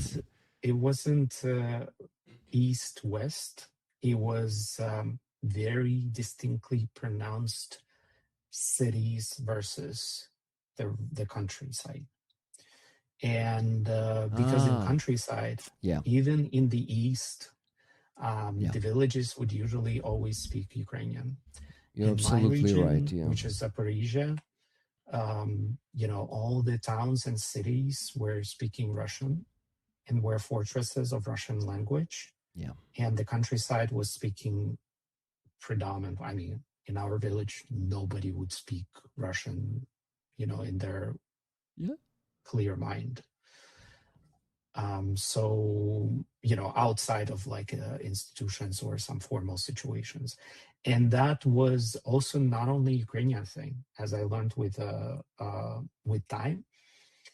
This is how Russian settler colonial story going for this detailed, but it's important because usually Russian settler colonialism would work like occupying the cities first, because the cities would be more comfortable. There was quality of life. There was, better living standards. So Russians would love to go to cities first and live there, not to, go Yeah. into the harsh reality of the countryside.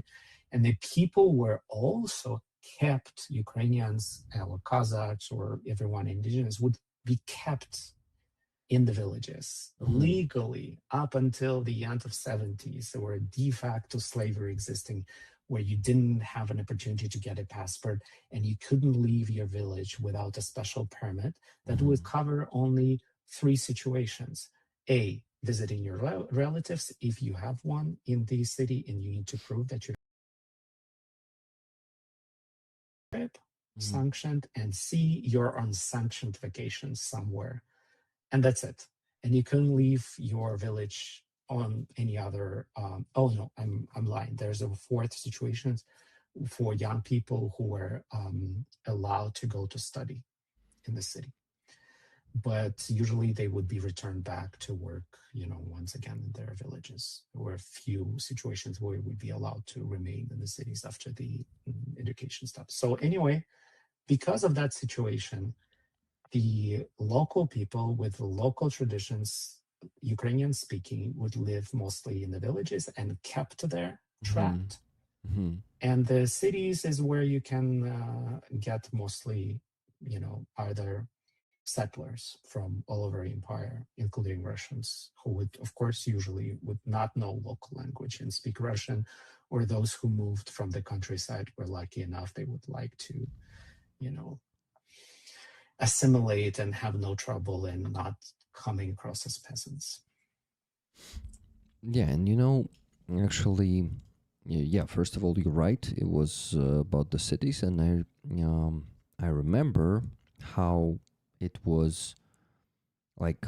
Okay, so people in the cities who spoke Russians always shamed people from who spoke Ukrainian, because it was considered a rural language in Russian Empire. Let's say so. So they basically tried to shame every Ukrainian speaker, to call them provincial. And I also remember how it was in Donetsk, but yeah, the problem is I did not have anyone in the villages in Donetsk, so I don't have the examples in my family of the people who spoke Ukrainian. So unfortunately for me, it was always the Russian language, because everyone in the family were already Russified. I discovered that actually my grandma Okay, grandma's mother. No, grandma's. Yeah, no, actually, grandma's mother was and father, the parents, they were entrepreneurs in the Russian Empire, and when the Soviets um, came to power, when the Reds came to power, Bolsheviks, Hmm. uh, they they did that process that we called Roskurkuливание. Hmm. Um, so basically, they took all their property and just sent some of them to camps, and some of them were just, enslaved by those rural collectivism mechanisms that you just described. So Yeah. my family was also repressed back in the days by the Soviets. So yeah, that is how it was, guys. Unfortunately, if you have any questions to Maxim about this topic or any other, please ask them. I will try to. I see in the chat that, well, first of all, people mentioned Wales and the situation with like local language as well. Um, that the kind of a similar dynamic sometimes you can, come across there as well, which is also a relic of colonialism. Mhm. And yeah, and somebody mentioned that a similar situation they find have been happening with indigenous peoples in the U.S., which kind of course, the situations and sometimes context is different, but the that's why lots of people can recognize this dynamic quite easily, especially those who have kind of intimate knowledge of living through the similar. And that's how I I was helped to recognize it as well, by not by just having this aha moment in Ukraine, but when I started traveling and I started meeting people and they were starting sharing stories, and I was like, oh wait, this is actually really sounds similar. Mhm. What especially people in Ireland were saying about their language and how it got almost erased and lost, right? So it's only now there is a Yeah. renaissance of people interested in Gaelic, but yeah, in other places, of course, as well. Yeah. Maxim, there is one question from Carlito. Ups and Mhm. downs from your time in Germany. Do you feel more head? What does it mean? Do you feel more head? Do you get it? Um, Not really. Not really.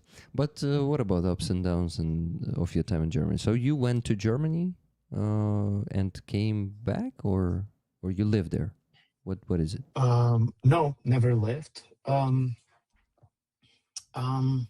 yeah, I go often, but it was actually the first country when I traveled outside of Ukraine for the first time. It was Germany. Hmm. So yeah, I might interpret this question maybe in my own way. I feel like Germany has changed a lot in the recent 4 years. Like it's Hmm. in many ways it feels a very different country on just on human level, with like speaking with Germans and seeing Germans being maybe so passionately involved. Of course, sometimes if you treat the country just by official news, or what Hmm. unfortunately media oftentimes fail to show, like a lot of human censored stories, it's not necessarily there, the impression.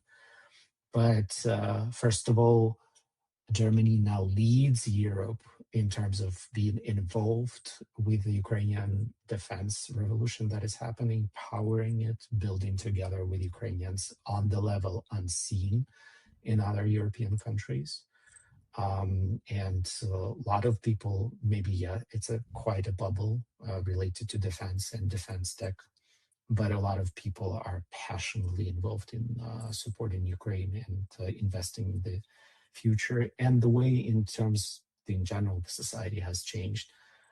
realizing quite clearly, and more people realizing that the war has already, is already making contact, that Germany is not immune, that Germany is quite likely could be, an easy target for Russians, much easier, of course, than Ukraine. So these are all kind of things that I see when I travel these days. Of course, it's not on the level like in Ukraine, the awareness of it, but once again, 4 years ago, I would not imagine Germans being like that. And just recently, I came back from Germany. I think at the beginning, I was in the beginning of May, and we had this absolutely mind-blowing event with Ukrainian activists in front of Soviet War Memorial in Berlin. Whoever is not familiar, in Berlin, there are several World War II memorials. Some of them were built by Russians during the Russian occupation times, and they are absolutely like horrific in terms of, this is like pieces of Russian imperial propaganda. They do not, of course, represent a single person who's not Russian, despite that they were fighting, in the war and helped deliver the victory. They do not represent Ukrainians, Belarusians who paid the highest price, defeating fascism in Nazi Germany, in terms of how many people were killed in occupation and also as soldiers. So we were having this event, in front of one of these war memorials, talking about that it's time to decolonize them. And it's time for German and for Berlin government to think about how to deal with this legacy, which is basically like these giant Russian propaganda portals in the middle of Berlin, and how they need to work better and harder to ensure. I mean, I don't expect Germans to take them down, but to build around even bigger contextual environment that helps people to see these monuments for what they are, imperial propaganda monuments. And once again, we were having the guy who is in charge of historical legacy of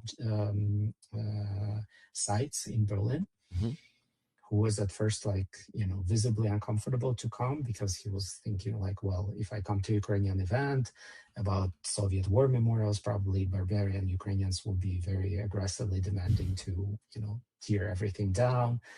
But the more kind of the public conversation was going on, and there was a large crowd, it was outside on the street, it was filmed, the more kind of,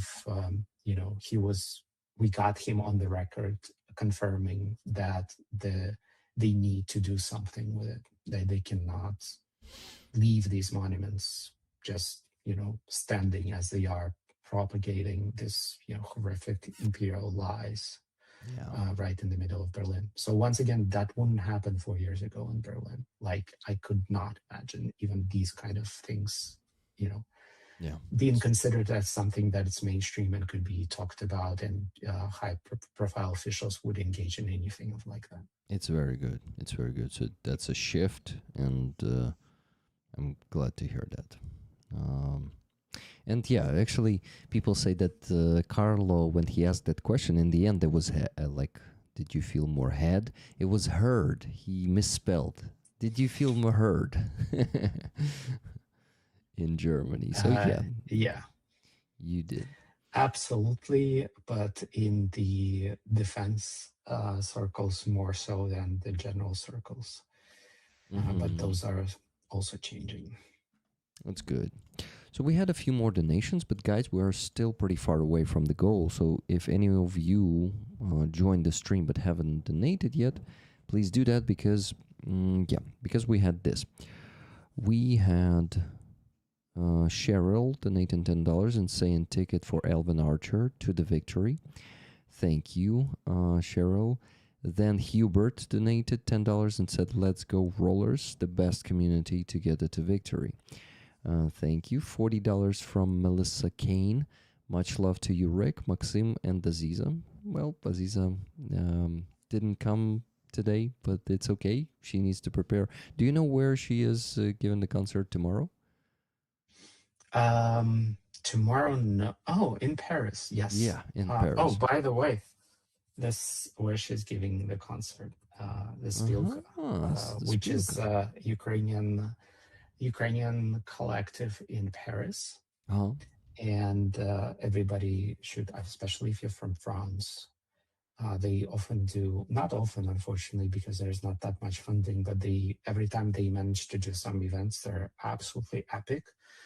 They're focused on Ukrainian culture. They bring Ukrainian artists, performers, musicians, whatnot, and it's Nice. always cool, edgy.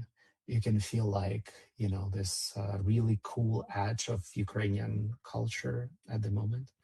So, And tomorrow in Paris, they're doing a very cool event devoted to Crimean Tatars. And they're bringing lots of Crimean Tatar voices, books, music, DJ sets, and everything to educate French people on the anti-colonial struggle of Crimean Tatars and on the occupation of Crimea and why a free Ukraine is not possible without free Crimea. amazing. And so you're wearing this t-shirt, a sweatshirt is not t-shirt, and I see it now. Yeah. T-shirt is not a coincidence, right? No, it's not. Okay. So Okay. I thought that's a good way to promote the show that Aziza is gonna have with them. Cool. Thank you. She regrets that she cannot join tonight because she would also like to talk to you, but she told me that ideally she needs to focus on, like focus on the concert even before the concert to stay on this vibe. Because, Aziza is not just doing the concerts, she is performing and she puts her soul into it. And it's always about multiple ways to perform. So she sings, she moves, she makes paintings. Aziza does a lot, and she is like very deep. And as one of, there was one Crimean famous journalist, if I'm not mistaken, he's not only journalist, but it's one of his titles, Aider Mujdabayev. He said about Aziza on one of the events. It was the exhibition in the beginning of May, opening of Aziza's paintings in Angela Bar in Kiev. He made a speech there about Aziza, and it was an amazing complimentary speech. And he said that at some point that she is the real artist, and that she does much more than so many, famous Crimean Tatars do, who just sometimes pretend to do or mean something, and they do so much less than Aziza does. And I completely agree with that. And I wish Aziza fame and prosperity so she could multiply her impact, So Yeah, I totally agree. Hopefully, I'll have some opportunity to see her live sometime soon. That'll be very nice. yeah. I see in chat somebody thanked Rheinmetall, which is one of the largest German arms producers. I don't know why, guys. You need to clarify with me why to thank them, because they're not that super, happy about Ukrainian defense revolution. And they were, if you're outside of this bubble, but their CEO made some really lazy remarks about Ukrainian housewives doing, making drones in their kitchens and trying to paint Ukrainian defense revolution in very pathetic terms. So we don't like them anymore. Yeah, we kind of don't, but they were investing a lot into Ukraine. That's a huge myth. Oh, I mean, okay. that's a huge myth because it is to the credit of the CEO. whose job is now at risk because not only because of his very horrific remarks. The stock price of Rheinmetall has been plummeting since then. But he, to his credit, was one of the first German CEOs who came to Ukraine in 2023. Mm-hmm. And he met with President Zelensky. And he came basically saying, yes, I want to help. Let me help. What can I do? And Ukrainians offered, said like, yeah, let's build production sites for artillery, for tanks in Ukraine. Let's do it together. Let's open some factory floors and create more arms for Ukraine. And he reportedly, which became known quite recently, he reportedly said like, yeah, that's great, but you need to show me business plan first, guys. Yeah, I need to see like, that this kind of investment will pay off. So when they heard about business plan, they signed some memorandums of agreements that those factories and shared production will come. But in reality, it has never materialized. So nothing was opened, nothing was built. To the credit, yes, some of the supplies of Rheinmetall did arrive to Ukraine and helped on the front line, so they're not irrelevant. Yeah. But they're also not someone we're adoring and loving at the moment. Maksym, so coming back to Aziza and her art, the painting that is on the auction this and the next week is the painting called Lion of Freedom, and it is dedicated to the people of Iran. So Aziza's description to this painting is next: free Iran is free Crimea. Or it's like, how do you call this thing? Tire? In English. Dash, yeah. So free Iran, dash. No, wasn't dash is it's like a. Yeah, it is. Yeah, dash. Long Okay, dash. okay. That Short is slash. That is slash, yeah. Slash is kind of vertical. Dash is horizontal. Yes. Thank you. So free Iran, dash, free Crimea. Let the earth bloom with free women's voices. Let the world of human have a choice before the ocean of future good fame. Today and always. I'm going to send you the picture of painting and the video. In the video, you see much better the colors of the painting, the real colors, because the photo is not good. I think the lighting wasn't good. So first I'll send the photo to see the whole painting. But on the video, you can see the real colors. So it's going to be both photo and video. For example, not for example, but Signal works so cool that it doesn't let send all together the video and the photo. Yeah, you need to do one file after another. Yeah, I just comparing to even WhatsApp, Signal is such a piece of shit, it's of the app. Not like it. It's bugged. It's not like the interface is not being worked on. It doesn't have all the oligarch money behind it, like WhatsApp and Meta. Well, and everything. yeah. Or Telegram, which is unfortunately an etalon. Russians did a good job, or at least Durov, but he is a Russian. What we cannot be sure in him. Don't use it. Trying not to and switch into WhatsApp, but like bit by bit, not completely stopping using it. It's handy, and still a lot of Ukrainian media, a lot of Ukrainian, activists, influencers use it, and it's really hard to just quit Telegram.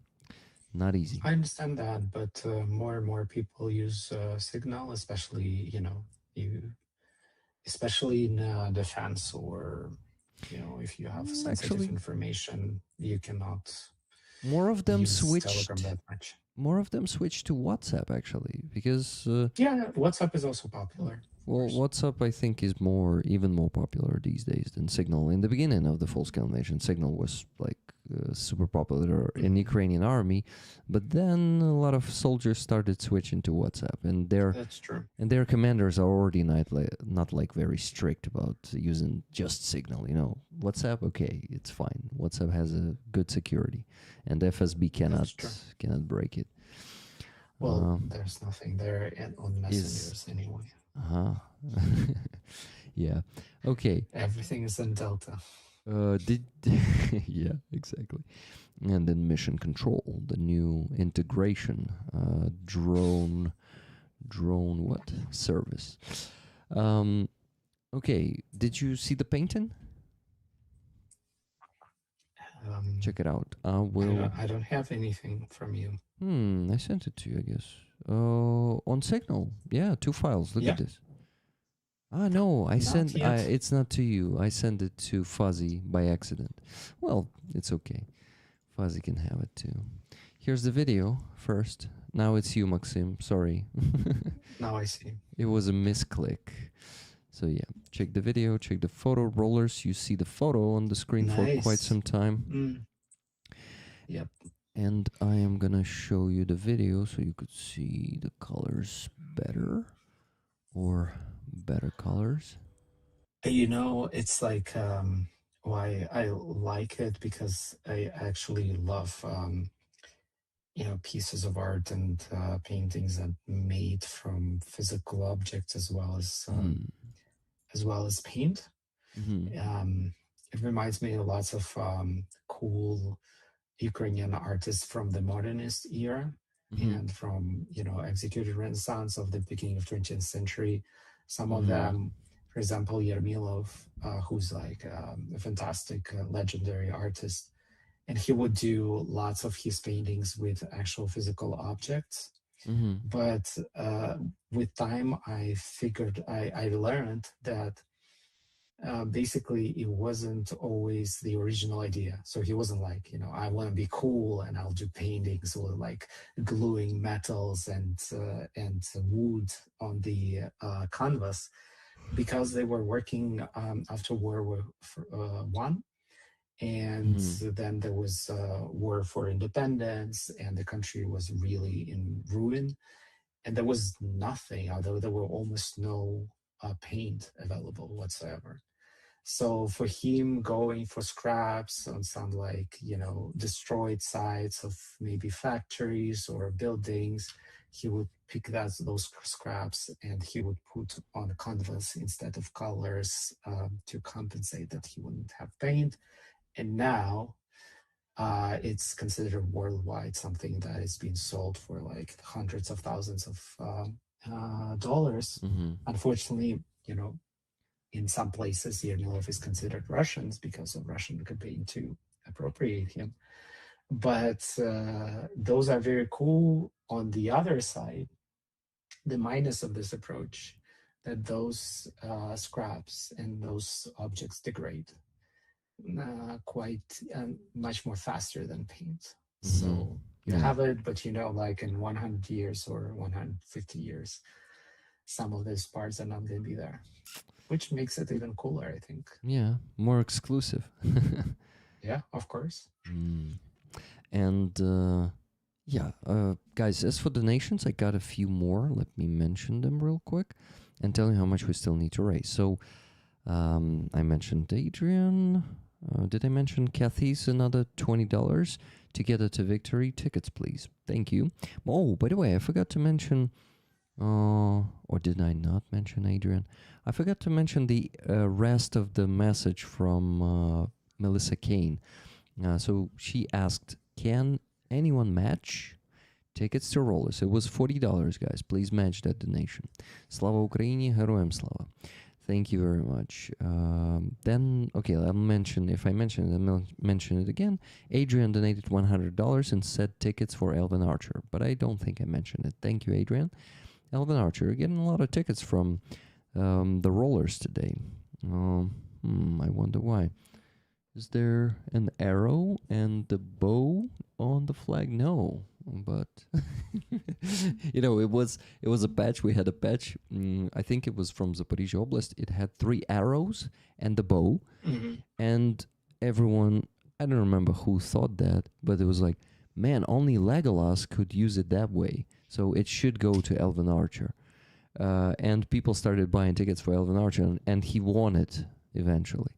So it was really cool how Rollers United to get the raffle item to one of the rollers. It Nice. happens. It happens sometimes, and it's really cool. So today I see rollers are dedicated to give them to Elven Archer again. So Kathy S donated $20 after that, then $200 Laura S. Tickets 50-50. Thank you, Rick. Thank you, Laura. And Average Ogre donated $110 and said, Average Ogre sends donation and a big hug to Aziza and Rick. Lots of love to all the rollers. Maksym was not mentioned here. Average Ogre, by the way, sometimes is not watching but still donating, so he may not know. Tickets, please, and Slava Ukraine. Heroям Slava. Thank you, Average Ogre. So guys, we almost raised 1,000 today, but we need 3,000, so we still need to raise $2,068.04.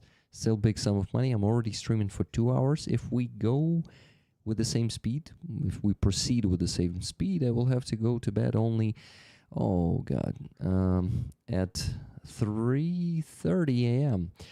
I would not like that, because lately, Maksym, I have some good news. Sleeping schedule. You won't imagine, but I finally am going to bed at midnight and waking up at 7, 8 a.m. Without any alarm. And I feel great. Of course, antidepressants also help with that. They give me energy. You probably... Did you know that I had a depression? When were you a guest last time? I don't remember. Yeah, probably. I don't think so. Probably I didn't tell you, but yeah, like 1.5 months ago, I realized that I have all the symptoms, typical symptoms of depression. I went to psychotherapist. She sent me to psychiatrist, and it is a depression. It was a depression, luckily. I didn't only start taking antidepressants. I also implemented the sleeping schedule. I reduced the workload approximately by 50%. I created myself a morning routine, so I have the reason to wake up now, and before that it was terrible. So it is so much better, and I was sharing all that with rollers. Like every week I was given a mental health update, and it was getting better and better, and people could see.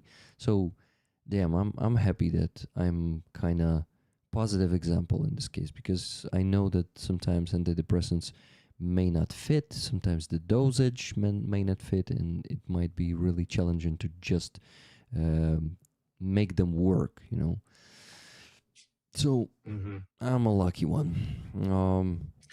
I'm sorry about that, but I'm really happy that that's a different trajectory, and it's not surprising considering how much you do.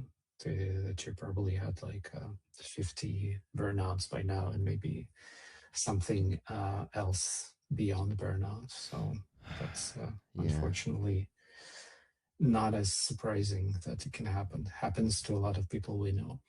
Yeah, but I'm happy that it was still like a light depression, not even the medium one, not the heavy one. So I'm happy that I discovered it on such a stage and decided to do something, and doing something with my life, even planning the vacation first time since 2022 this year, man. 4 years with no vacation, and this summer I'm finally gonna do it.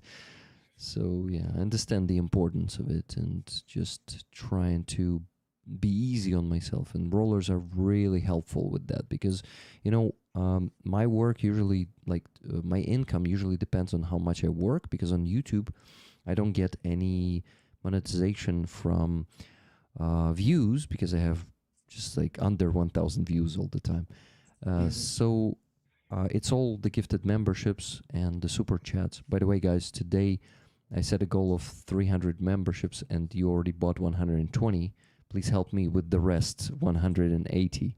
And thank you everyone who bought them in the end. So I asked rollers, I explained the situation, I asked them to help me with that, and they do that. And I'm really lucky to have such supportive community who really got my back. And even when I cannot work as much as I did before, I am still earning the same, almost the same. It's still like plus minus, but what income? Yeah, and I'm also transparent about that income. I tell them how much I earn, so community knows how much they pay me, how much of a salary they pay me. That's a mature That's relationships there, you know. well, yeah, and in a way for you to keep providing, you need to take care of yourself as well. Yeah. I mean, that's also the friends on the front line also say that they also learned in some circumstances where it's possible to have those routines to take care of themselves because it's a long run. And if so many people depend also on the donations or on activists and on the volunteers doing this job for them, they kind of expect you like for it to be your own also job to take care of yourself so you can keep carry on and you can support them as well. So once you start seeing it as a job, as something you must do, it's not a luxury, it's something you must do to keep carry on. You just need to do it. And in times of war, it's more important than ever. That's why there's so many of us who started exercising and doing, physical activity, trying to keep our bodies in the best shape possible, eating the best we can eat, not to, if you have an opportunity for some good sleep, you just take it, because otherwise how you can how you can carry on? You cannot, and you failed other people. Yeah, you're absolutely right. And self-care is very important.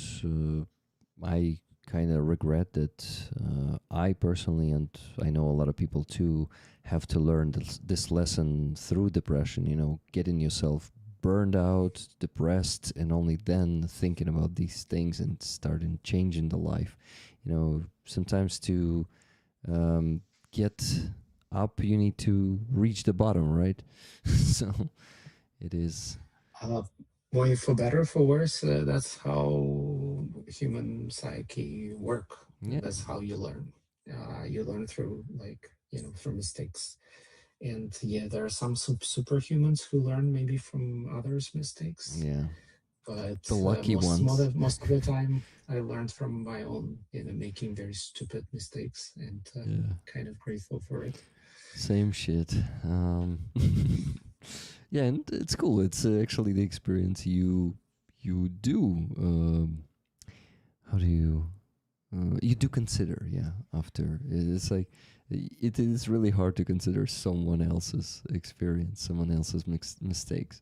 But the wiser you get, I think the ability of learning from other people's mistakes is also rising or being obtained. Yeah, so I think it is possible. So a few more donations: 100 euros from Miriam S, $40 from Adam S, and these guys did not leave any comments. Thank you guys. Then 10 euros from Marek L. Slava Ukraine from Slovakia. Awesome. We have people from Slovakia watching too. I think it's the first time I see someone donating from Slovakia. Maybe not. Maybe Marek already donated before. And I just forgot. Or maybe Marek didn't tell me that they are from Slovakia. $20 from Tuna Ottoson. 2 tickets for Boss. Thank you. And guys, that brings us to what? We crossed the first 1,000 raised, and we still need to raise $1,879.75. We're getting closer to 50%, just $379.75 left to raise, and we'll be there. Maksym, I wanted to ask you, if it's not a secret, if you're not keeping that information private, where do you live? In Czechia. Hmm. If yeah, same. Always add if it's not a secret. If you want to share it. When did you move to Czechia? Over a decade ago, Hmm. but I actually lived most of my life outside of Ukraine. So I was born and raised in Ukraine, but I left home very early when I was super young for work, for job, Uh-huh. for opportunities, and yeah. But you have your Ukrainian citizenship left, right? Well, yeah. Okay, good. Well, it doesn't matter much actually, but I'm just. It's cool that you have it because I actually don't know, but I think before what last year the dual citizenship in Ukraine was not allowed, right? So this is why I asked because who knows, maybe you decided to become a citizen of another country, and sometimes it's nothing wrong with that. Well, in reality, in reality, millions and millions of Ukrainians had a second citizenship because there are so many of Ukrainians living abroad. Mm-hmm. First of all, part of the Ukrainian diaspora, Mm-hmm. millions of people, and I think an approximate 20 million people before the full-scale invasion, Yeah. Ukrainians would live outside of Ukraine in total. Some of them, part of a long-term diaspora, some of these like endless waves of labor migration since the 90s, which I'm part of. And the majority of people who went outside had a second citizenship because if you live like for 10, 10, 20 years somewhere else, you get it. And Ukrainian law uh, did not recognize a second Mm-hmm. citizenship, but it wasn't also criminalized. Mm-hmm. So there was a gap in the law for most of the time that would allow you to have a second citizenship or third citizenship without Yeah. kind of violating the law, Not. being in this legal limbo, which is now fixed. And everybody who has multiple citizenship, including Ukrainian passport, Mhm. they're It's kind actually of cool. within the law. It's actually cool that you clarified this detail because I actually don't understand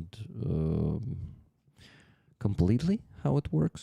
So it's interesting to hear that from you because I actually know that Ukrainian people who live abroad have the citizenships of other countries, and yeah, it is nothing criminal. It was just not recognized in Ukraine, but now I think it's recognized, right?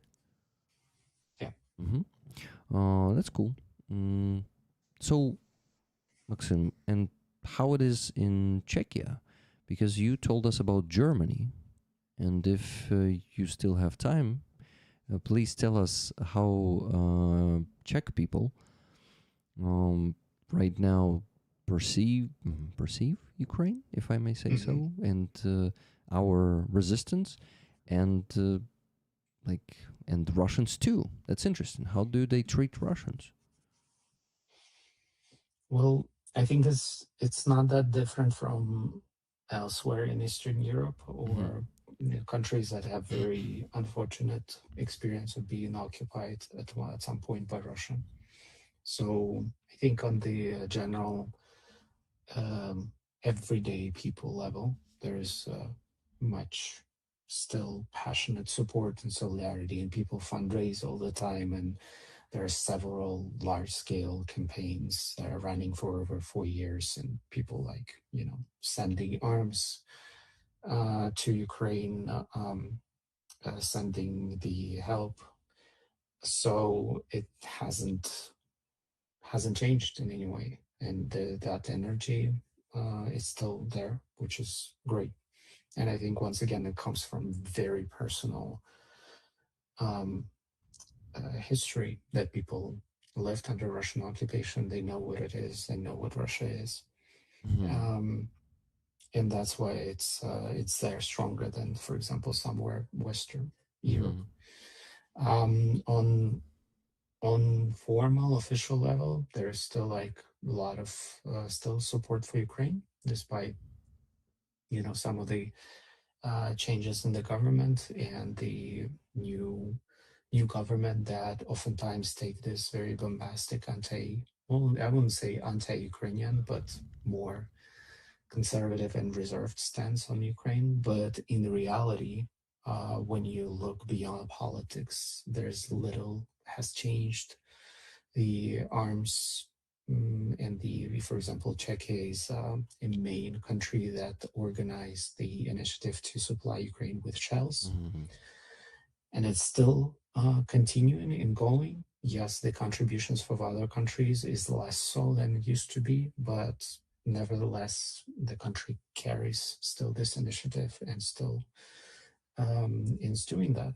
Yeah, you walk on the streets or you travel around the country, there are still Ukrainian flags everywhere, on the city halls, on official buildings, and especially after the change of the last government. For the people who oppose the government, wearing Ukrainian flag became kind of a additional symbol of their own resistance towards this government, because some of the ministers in new government, very publicly took down some of the flags from some of the offices, and then people made the entire national campaign to put more Ukrainian flags to compensate for that everywhere. That's cool. So there was a renaissance of Ukrainian flags once again. Not that they were, a few in the beginning. So Czechs are great. There are no complaints whatsoever.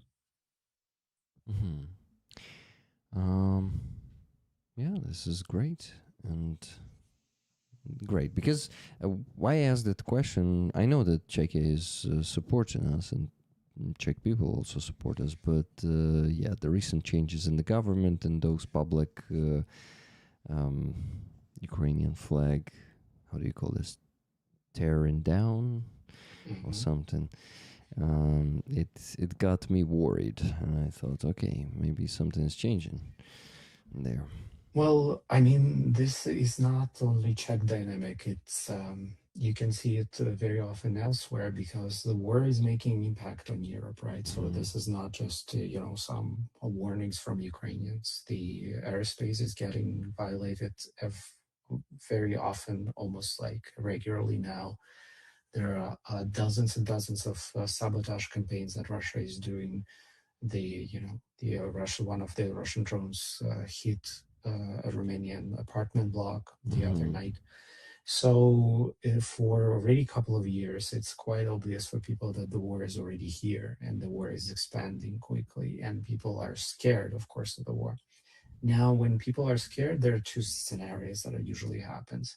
If there is a very good political leadership in place and they communicate with people because of this fear and they do not ignore it, and there are many ways how to do that, right? You can help people to start preparing, like basic stuff that is basic for Ukrainians but is not known abroad whatsoever.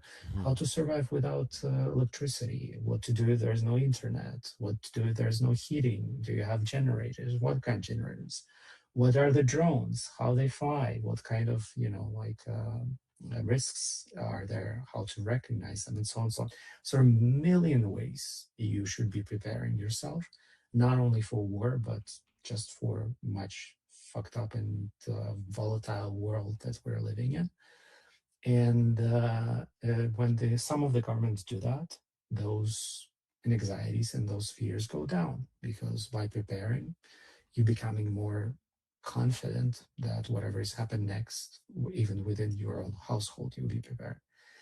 Now there are countries where there is no communication regarding this, and those fears let simmer. And of course, on those simmering fears, populists or other people will just exploit them for politics.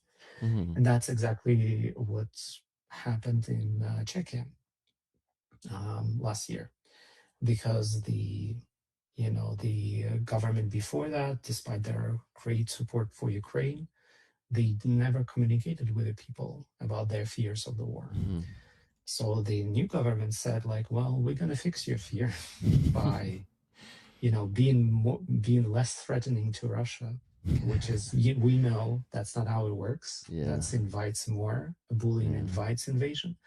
But for people who are scared, that was a compelling argument. That was any argument they've heard whatsoever Hmm. about how to deal with their anxieties. That's why, that things happen. Not only in Czechia, you can see every time there is a rise of populism in some European countries, especially in our region, it usually happens around the fears of the war and people, some politicians exploiting those fears to their benefit. Yeah, they like to do it. Actually, the recent, I think it was yesterday, events in Poland, right? The Karol Nawrocki's manipulation that he keeps doing to just to just maybe get himself some credit by his followers, by his voters. But yeah, this is something that I think we more or less learn to deal with, or we cannot do anything with it. What do you think?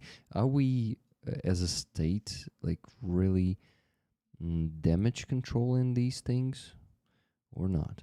Because, You mean the Ukrainian state? yeah, I'm confused. Like such Mm. situations. I mean, it's different in different cases, but it feels like we're not working enough in that field. Well, I do not live in Ukraine for a long time. I do not pay taxes, so I don't in Ukraine. I don't. I'm not like your regular citizen who has a say or expertise in Ukrainian politics, Mm-hmm. and that's why I try not to, talk about it. Something I don't really, kind of shouldn't be an expert. Mm-hmm. I shouldn't tell anything to Ukrainian. I can tell plenty to Czech government what to do, but not to Ukrainian. But I feel that Ukrainian foreign policy has been in excellent shape. I mean, for the last 4 years, Mm-hmm. but not only Ukrainian official policy, but the way Ukrainians are communicated to the rest of the world, the Yeah. work that you do, but then multiplied by so many people who are doing it. Just by doing it, they're already helping a lot. Yeah. Because at the end of the day, like, what do you need? You need to get as many people as possible into close connection with actual Ukrainians and Yeah. with showing them that there's diversity of Ukrainian voices, what they're fighting for, like what personally at stake, how they see the world, how their values are very much similar to the values that other people in Europe, you know, Mm-hmm. pay, its value and understand. And it's not necessary to agree with everything, right? Yeah. But it's just to show that those are similar to people that you can relate to. And they have similar civilizational views, and your moral compass is quite similar. So that's the main kind of job. And I think Ukrainians in totality are doing a fantastic job Okay. It's in good that front. because some Ukrainians criticize our Ministry of Foreign Affairs and just like the general state policy because there was a perfect work by the whole Ukrainian, I would say, the whole Ukrainian society, both in Ukraine and abroad, to the citizens of Ukraine, and Ukrainian diasporas around the world in 2022 and 2023.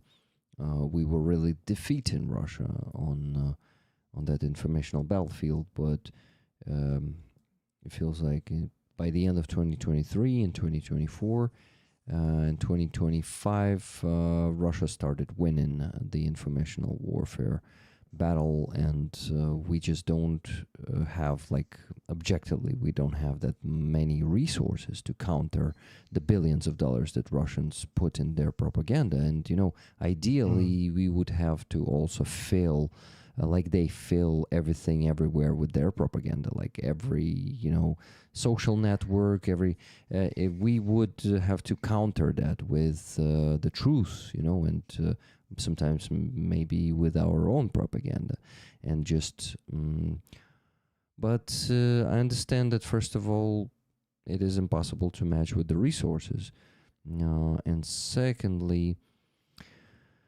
sometimes we need to do what is right for us, and it's not always being, let's say, mm, not always firefighting what Russia starts in some countries, and we need to just show that we also might not support some of the partners, and still we okay. So it is not that simple, when people criticize our government, and like, yeah, government, who else would they criticize in this situation, that they are not working good enough in this field.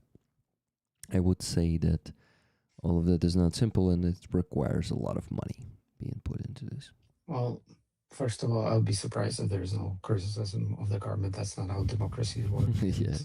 arguably, Ukraine is the most effective functioning democracy in the entire, democratic world at the moment. Yeah. So that's there's nothing there, and unusual. It should be like that, and it's Mhm. very cool to see Ukrainians, for example, still um, you know, fall in the line when it needs to be when it comes to defense and preservation of Ukrainian statehood, but also very comfortable criticizing and protesting, for example, against Mhm.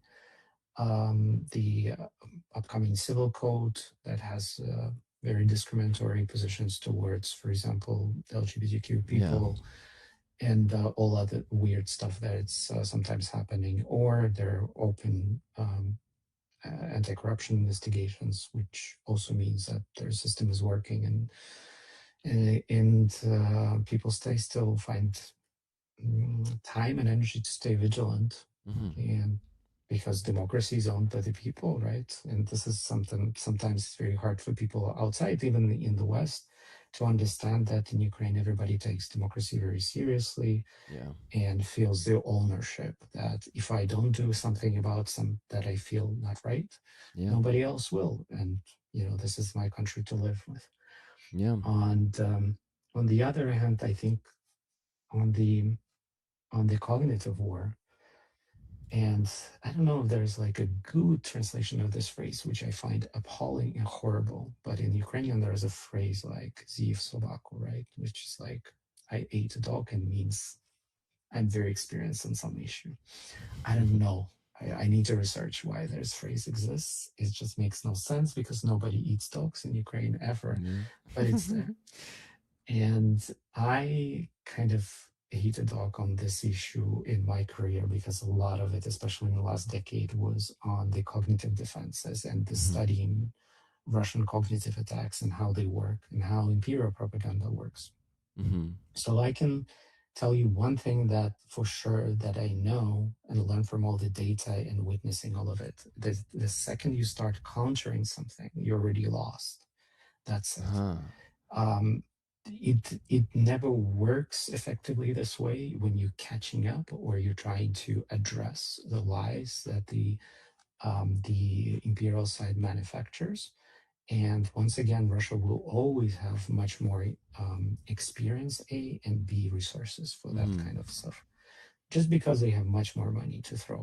Yeah. Now, entering the AI era, that's just catapults towards completely different area where you can manufacture dozens of websites in a matter of minutes and Yeah. create content that looks absolutely authentic and just overwhelm whatever public online space is there.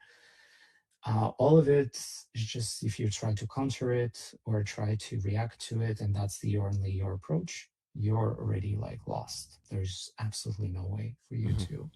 to deal with it. However, with cognitive defenses and with recent science behind it, and with effects on mind work, what other smart people showing us that it's important to have your own story set clearly and told clearly. And that story should be good. It should be inspiring. It should be really carrying itself. So you set your own agenda and you set your own narrative and you set your own story, and then you carry on with it. And that kind of allows the space around you to grow, of people who are inspired, who trust you. I mean, I'm not talking about Ukrainians inside Ukraine, because know for a fact Ukrainians are very resilient to Russian lies in general. And, you know, as a cultural threat, quality, but also because Ukraine has been investing heavily in cognitive defenses in the recent 10 years. You know, you cross the Ukrainian border and you already see, you know, big posters telling people how to learn more about the authentic information, what kind of channels to use, what not to use, you know, how to report stuff and all of that, kind of, you know, have your online hygiene in place. That's Mm-hmm. something that's not happening in the rest of Europe. So, but once you have this kind of your story that you can tell, and it's inspiring story and good story, and you have all your narratives in place that are not related to Russian imperial lies, but your own, then the space around you, the trust grows. And then people will just have this habit to come to you for information if something is happening, because you cannot possibly to, you know, counter or address every lie out there, but there are some spaces that where there's going to be less lies, because people trust those spaces, because people trust those voices, sources, and so on and so on. Mm-hmm. So that's how you actually build something, well, in my practice, something that it's maybe is does not have all the reach possible, but on the quality of it is very strong. And when the crisis hit, people will come to you for information rather than seeking it somewhere chaotically, they from people or sources they are not sure about. Mm-hmm. Yeah, but the problem I see here is that a lot of people are not seeking that information necessarily from Ukrainians. If there is someone bringing news from Ukraine, especially if it's the person from their country, they may turn to that person first, and that sometimes could also be manipulated. And Yes, that's why as a main rule, I don't know, probably said it bazillion times every day. If you want, if you're not sure about anything related to Ukraine, just ask a Ukrainian in your circles. Thanks mhm, to social media and online, it's easier than ever, right? yeah, To establish where to look. And maybe if your media fail you and you don't feel like they cover Ukraine properly, or they cover it at all, or they don't cover it to Ukrainian voices, you can find so many alternative spaces now. Ukrainian media, despite what is everything happening, are still doing tremendous job in informing the rest of the world. In quality independent journalism exists. You know, maybe within Ukraine there can be different readings, who's better, who's worse, but it's always like that. You know, you have two Ukrainians in the room and 10 opinions all the time conflicting. But when it comes to English language or foreign language coverage, there are several resources that are absolutely stellar, doing great job, from United 24 Media to Kiev Independent to Ukrainska Pravda, um, you know, doing a lot of quality mhm, English language coverage. And this plethora of fantastic Ukrainian individual voices on Twitter, on YouTube, everywhere, who are constantly there for people to reach out and to ask mhm, something if they're not sure. yeah, yeah. It's a good advice and good approach. Guys, Maxim was signaling to me that he has to go. And actually, he wanted to stay here for an hour, but he stayed almost for 2 hours. Maxim, thank you very much for taking more time and helping me raise funds here. By the way, an update. What is left to raise is $1,709.75. So we're almost on 50%. Thank you very much for your, I would call it wisdom, because you seem a pretty wise person to me, okay? So thank you for sharing that and you're your gonna be experience. making me blush. Well, I like you, Maxim, and just want to see you here more That's very often. mutual. But apart from liking, I have so much, respect for what you do and Thank you. relentless that you're doing. So that's always kind of, I'm happy to contribute in any way possible if I can help you to raise some funds by doing here, saying whatever is on my mind at the moment. And if it helps, great. I'm super happy about it. That's the best use of me talking, probably for today anyway. Yeah, Maxim, people are thanking you in the chat. So when you leave, go and read the messages starting from now, because you'll see a lot of what? A lot of words of appreciation and gratitude. Thank you guys, and help Rick to close it. So he's also sleep. Yeah, That it's has to be midnight. regular. It's midnight, so it's not going to be regular today anymore, but at least maybe at 1 a.m. I'll go to bed, guys. 1 hour. Let's do this. Maxim, thank you, and have a quiet night because you're not so far away from. Czechia is further than Romania, further away from Ukraine. Yeah. But I think you also realize that it might be just a matter of time when the drones might come flying to Czechia too, right? They will definitely will, and I hope that's important for other people who, I mean, sometimes they feel like because they read lots of or in contact with lots of Ukrainians, maybe sometimes they forget that people around them are not on the same wavelength, and they maybe not necessarily understand how real, especially for Europe, it's all happening, and the war is, like every politician out there, every military person are quite explicit these days, saying that we passed the peace era, so it's gone, it's over, and the only way for us to kind of prepare for what's coming and maybe avoid a war, at least for the next several years, is to prepare ourselves. And unfortunately, as someone who recently went into defense and started learning about who's prepared, how much, and what has to fight back, nobody has anything in place. Like, it's very scary. If you're a European Union citizen, not a single government is ready. Tomorrow, if Russian drones cross over the airspace, it's going to be so easy peasy for them, much easier than, of course, in Ukraine. So I would like people to be more alert the people in their communities, in their families, ask the right questions about their politicians. Like, are you prepared? How exactly? What is in there?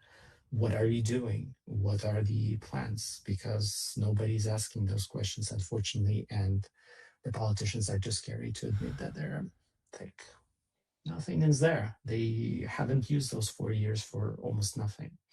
Like, Yeah. not learning from Ukraine, not arming themselves, not understanding what modern war is like. So yeah, please guys do that. Carry the message further. Well, but I think there's still a chance that Ukraine will deal with Russia this time and they will fall apart once again without Europe being actively engaged. But is this chance big? I doubt it. Can I the last thing say, I do believe in Ukraine victory. I do I see the trajectory once again at the window of opportunities that we also saw, that talked about in the beginning. But the collapse of the empire not necessarily will come right after that victory. Yeah. And at the moment, for Russia, it's much cheaper to invade any other country Yeah.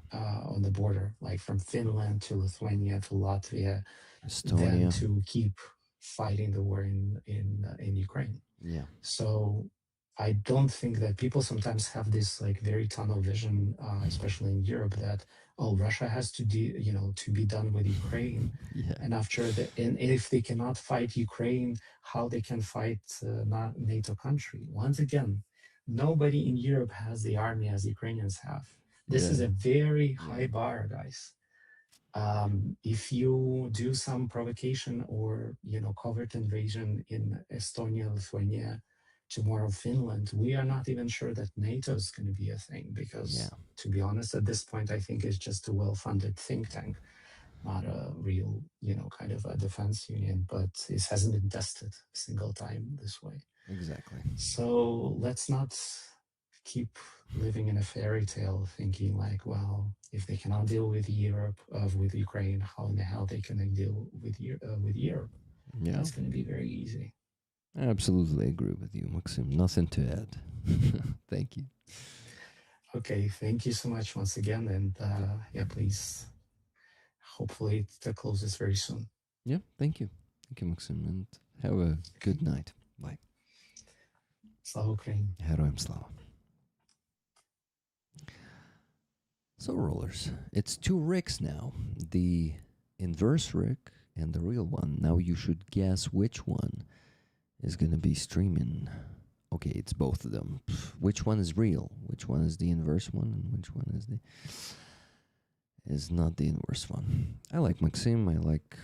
And I really liked talk to him not only about Russian imperialism for once, and finally have a talk with him today about him too, because I would like to know him more. Yep, and I think we did that today. It's cool. Now I badly need to go to the bathroom, so I will quickly show you the video of Free Azov from the last week, because a lot of you missed it. Because what? I guess because YouTube did not show it to many people because I did not post it in a good time. It was already too late to post it yesterday, but I still posted it. So, it's not the thing I needed. But yeah, I'll watch it while I'm gonna go to the bathroom. Maybe a couple of times. It's a cool video with cool music.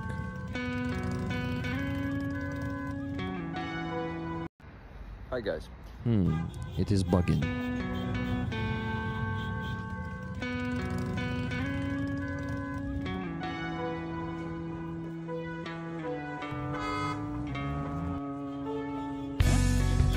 Забув тобі сказати, але давай між нами.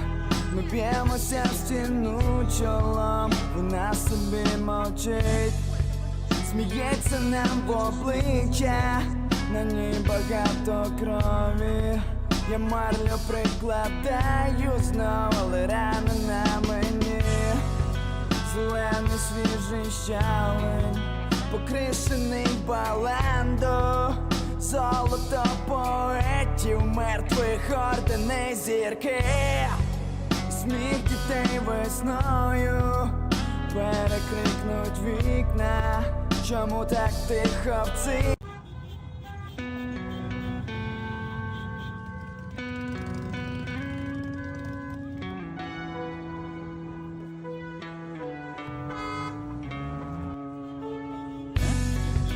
Забув тобі сказати, але давай між нами.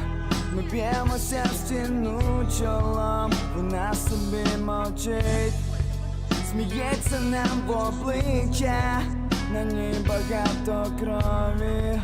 Я марлю прикладаю знов, але рана на мені.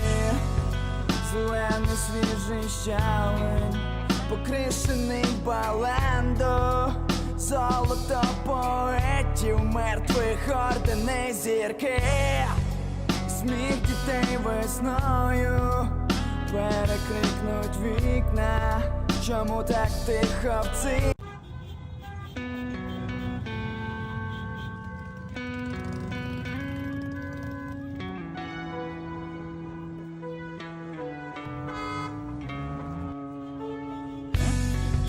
Забув тобі сказати, але давай між нами. Ми б'ємося в стіну чолом, вона собі мовчить, сміється нам в обличчя, на ній багато крові. Я марлю прикладаю знов, але рана на мені. Зелений свіжий щавель, покришений баландо, золото поетів, мертвих орденей зірки. Сміх дітей весною перекрикнуть вікна. Чому так тихо в цій?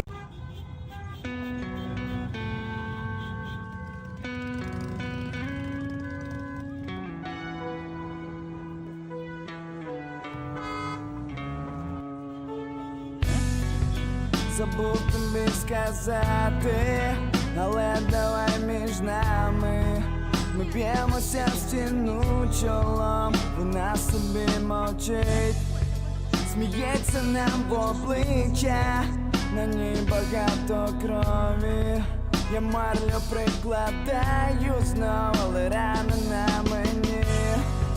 Зелений свіжий щавель, покришений баландо, золото. Поетів мертвих орденей зірки. Damn, this song is awesome.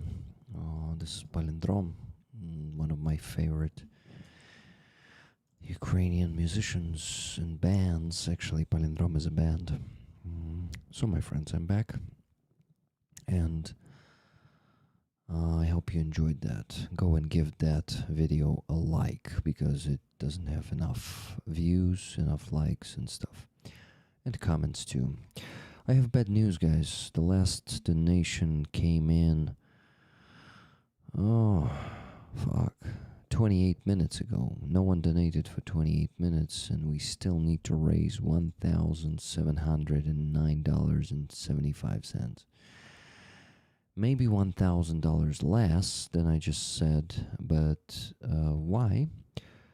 It's because Aussie Bin Chicken sent $1,000 yesterday, and I'm not sure if it was a donation for today or for like a bonus donation for the week. So for now, it's $1,709.75. If in an hour the fundraising is still going to be going very hard, I will reduce it by 1,000 and count in Michael's 1,000 from yesterday.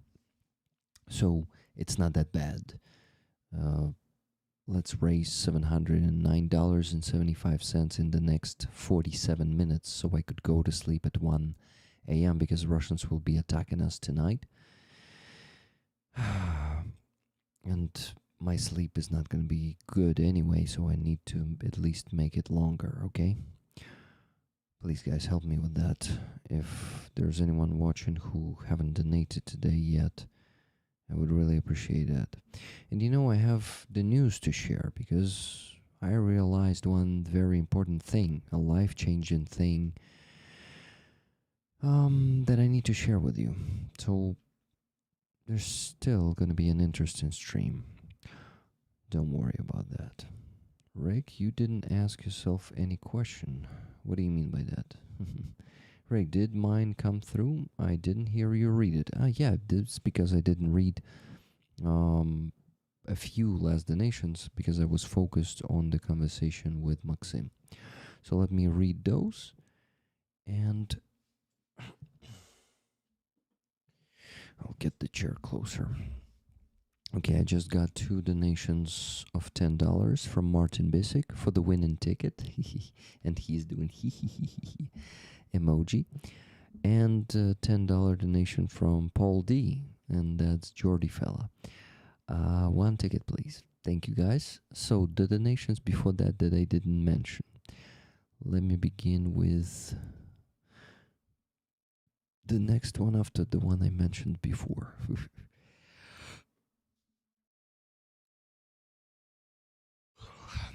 Oh, sorry. I'm already really sleepy, guys, so please help me reach the goal before I knocked out. Okay. Yeah, so I mentioned Tunez donation, or didn't I? I didn't, I guess. Tunez donated $20 more and said 2 tickets for bus. By the way, I think I mentioned Adam S as donation of $40 before that, and Marek L, €10 from Slovakia. Yes, I mentioned this one. So after that, Tunet 20, I just mentioned it. Thank you, Tunet. Then Gabriel donated $100 and said tickets to rollers. Thank you, Gabriel. Then Wizard of Ooze donated $10 and said this. The quote of the day is this. Painting is silent poetry, and poetry painting that speaks. Painting is silent poetry, and poetry painting that speaks. Wow, that's cool. Simonides of Samos, around 500 years before Christ. Then Andreas donated $5. Leave the call or stay in the call? Stay in the call. Maybe I invite Katarina. Katarina, do you want to join me? Because I'm alone and no one is going to join me today. So you can join me on the stream if you want. I think you will definitely help me raise funds. Your energy always helps. Okay, I'm gonna send you the link then.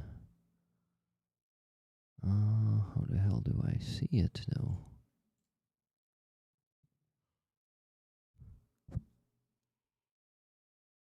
Oh God.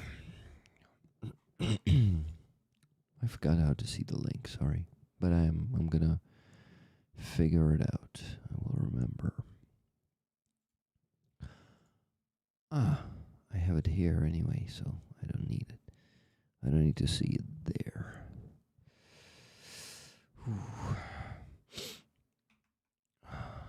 Зелений свіжий щавель, покришений балендо, золото поечів мертвих ордени зірки. Крик дітей весною перекрикнуть вікна. Чому так тихо в цих дворах, я пояснити мав би. No, I cannot sing normally, silently. Just fucking need to scream, and I don't want to scream because my wife is sleeping already, so I need to be quiet. Drink some water, Rick. That helps with the sleepiness. Thank you, I will. I poured myself some water so I can.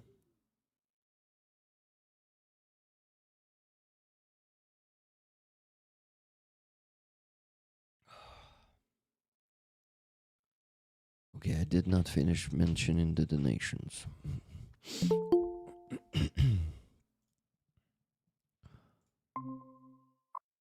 Katarina, привіт. Hello, I don't know, is you hearing me, okay? Чекай, відсунь мені трошки назад. Do you hearing me? Hear me? Yeah, we hear you fine. What? Я можу розказати, що в мене було на стрімі. Awesome вишиванка. Thank you. I like it. Where yours, вишиванка, Рік? Tomorrow it's day of Kyiv. Day birthday Kyiv. В неділю? Завтра? Ну, вже сьогодні, технічно, бо вже 19 хвилин. Day! Congratulations! Thank you. Martin, thank you very much for 50 gifted memberships. I really appreciate it, guys. 109 of them left for me to reach the goal tonight. Can we do this? If everyone sends 5, easy peasy. You even need to send less. 2 to gifted. Every person watching right now. Yeah, very loud. Yeah, so it's good. It's good. Cheryl said very loud, but she sent a heart, so she likes it, I guess. I think I'm quiet comparing to you. Thank you. Sorry, guys, if you have your voice so. Voice so? No, Uh, no, voice sector. I don't know earpods. what happened when I start to speak with you. I think I have some block because when I start to see you and speak with you, my English go Goes down. to no. To the bottom. It goes to the bottom. So basically, Катерина, what? Катерина, це слово називається earbuds. Це ті, що бездротові, а earphones – це такі навушники з дротом. Ти, напевно, хотів мати релакс. You wanna have a very relaxing stream or what? What are you doing today? I had Maksym Eristavi here on the stream today. Do you know him? No, maybe I need to watch him. How he look? Okay, I see. No, I don't see. I don't know him. Yeah, he is a journalist. He lives in Czechia for over 10 years now, and he actually made this book. Well, edited. It says edited, but by Maksym Eristavi. Russian Colonialism 101. Російський колоніалізм 101. І тут величезна кількість прикладів російського колоніалізму в 20 столітті. Наприклад, тут Естонія, Латвія, Литва. Як це там відбувалося, але все дуже коротко. Бачиш, тут ілюстрація до кожного. Це чисто як посібник, типу, щоб мати загальну картину. Romania, Iran, like every country that Russia invaded or, sent their troops or commit their propaganda and took the power, it is here in the last 100 years, because there are some countries that they did that with before that.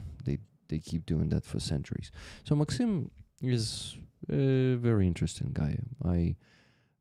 I like talking to him, so I invite him once per couple of months. And he will be, or he was? He was here today. He left. He's been here for 2 hours.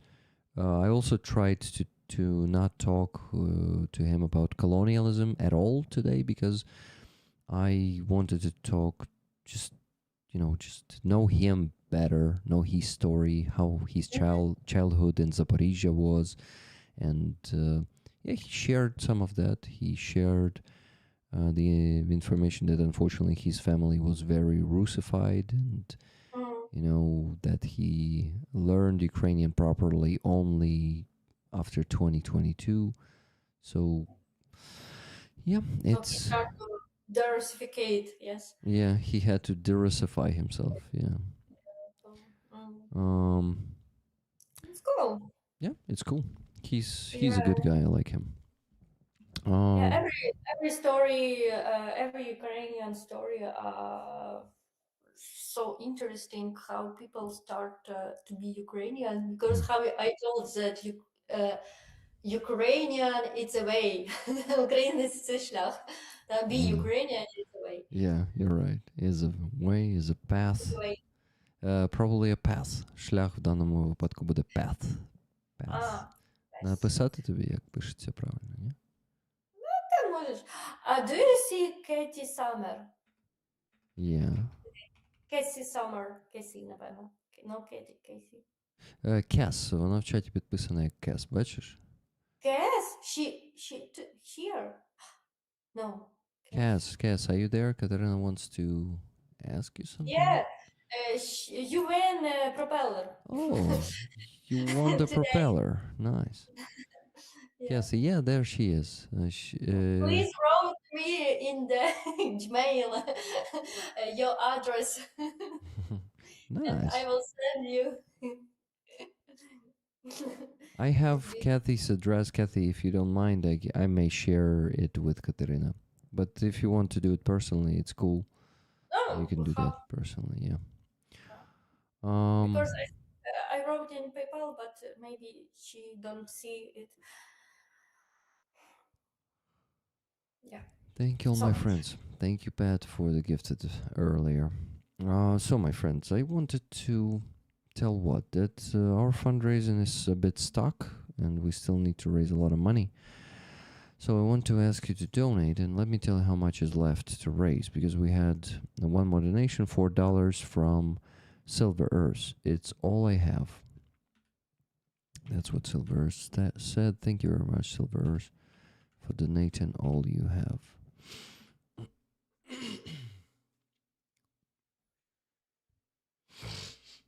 Shit. I have my throat aching today. Горло щось сьогодні болить, зранку прокинувся. холодно, it's so cold. Yeah, my throat aches and it is just getting worse in the evening, and Anzibel doesn't really help. What do you eat? Що ти їш? Anzibel.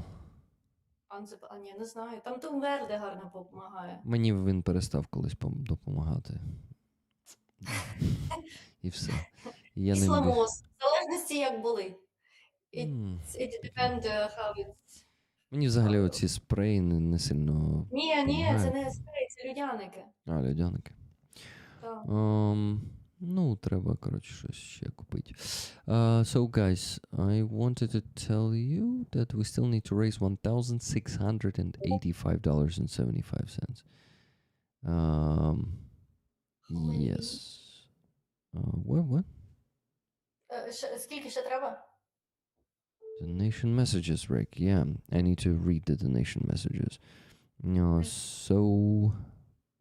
So, Andreas. Are the free tickets 5 USD are still available? Then I would like to send one towards Boss. I think I know where he would hang it. Would be a great fit. Awesome, Andres. We'll do that. And $10 from Michael and Lori after that. Rick, this for you to go and have some McDonald's. We will never surrender. Slava Ukraine, love Mike and Lori. Mike and Lori, thank you very much, but I will use this money as a donation. I have a rule. Everything that comes to PayPal is donated to Ukrainian army. So if you want to support me personally, ever do it through the base or Donatello or through the gifted memberships. Thank you. $45 from Sally Luz. Great guest and conversations today, Rick. I hope you don't need to stay up too late tonight. This is my contribution to try to help you get to sleep sooner. 4 tickets for Boss. Awesome, Boss. He's getting more tickets today, so he has more chances to win. That's cool. Okay. So, yeah, rollers, I mentioned all the donations for now, so we still need to raise more than 50%. Still a lot of work to do. I will go work on the spreadsheet for a bit. But then... Rick, how are your neighbors doing? I mean, the injured people. Yeah, I already said that. They moved out. It was their renting apartment, and even if it was their apartment, they would have to move out for some time because the examination, like the... I think D-mining examination already happened, but the examination of like the war criminal evidence fixation examination should be done, and it may take up to 3 weeks, so no one can really live there if they want to get the compensation later. So it's like, yeah. So they don't live here anymore, and they refused to accept any help from the neighbors. The guy, it was him renting the apartment there, and that girl moved only a month ago to him, and she got injured by fucking Russians. So he said that he has the money. And you guys better donate this money to those who really need it. So they refused to accept any help and said that money is not a problem for them. So yeah, that's the situation with my neighbors whose apartment got blown up exactly a week ago at 4 a.m. So in 3 hours and 30 minutes is gonna be exactly a week. Just got $6 donation from Tana Watterson for a ticket to Silver Earth for $4. Awesome, thank you very much. Oh, so friends, the fundraising is going really hard today. We had a few big donors contributing on Sundays. Then I moved to Saturdays, and it became a bit harder, but not because of the Saturday. Because, oh wow, interesting sound. Oh, sorry, it's my blocknot. Да, No, прикольний with my... мікрофон. Цікавий у тебе мікрофон такий. Це в цьому в MacBook мікрофон чи де? Yes, actually, ну, коротше, я насправді Дмитро мені налаштував від якоїсь програми, але ти саме мені зробив Google Meet, і я не можу через цю програму, я так розумію, запустити мій мікрофон. Тому А чого не так, можеш? Можеш, дивись, там мікрофон ти можеш вибрати який, от біля кнопочки мікрофону, коли. Ні, в мене ОБС. Типа, я маю на увазі, я не можу запустити зараз через ОБС, бо ну, нормальний звук чи ні зараз? Ну, він такий, типу. Він якийсь як дзвінкий такий. Ну, нормальний, насправді прикольно. Просто всі звуки в кімнаті теж чути прекрасно. Ось в чому Ага. прикол. Але голос твій добре чути. Мені здається, що лишай так просто. Добре. Так, ну, я хочу собі, знаєш, в майбутньому купити якийсь, не знаю, мікшер чи як там. Ну, коротше, мені треба оці всі мікрофони, мікшери, це все зробити. Треба, да, точно. Я так слухаю свої записи, і я розумію, що дуже відрізняється від живого виконання. Так. Okay, so I actually wanted to share something that I don't think I shared with you before, Katerina, too. So, Все, відходити мені. що? Відходити мені? Куди відходити? Ну, you want to share with me or without me? With you. Without you. Катерина, я хотів сказати, що точніше, що я казав? Я казав, що хотів чимось поділитись, чим я із тобою ще не ділився. А може і ділився. So, guys, basically, on the therapy 2 weeks ago, or not 2, 1.5 weeks, yeah, I was actually talking to my therapist, and she asked me, Rick, you already beat your depression. It seems you're organizing your life pretty well. What the hell do you want from the therapy? Like, maybe you shouldn't continue it. Maybe you should just keep it good and functional. And I started being honest with myself and trying to understand, what do I want from the therapy? Like, since I'm overcoming the depression, why would I like to go deep in the traumas and get myself out of the balance and stuff? And I realized that actually one of the reasons I went to the therapy was to prepare to join the army, prepare mentally. And I also do the same physically on the physical therapy. One of the reasons I go. Hey guys, am I back? Check if I'm back. Katarina. Check. Yeah, Katarina is not here, obviously. Okay, this opened up. Join now. And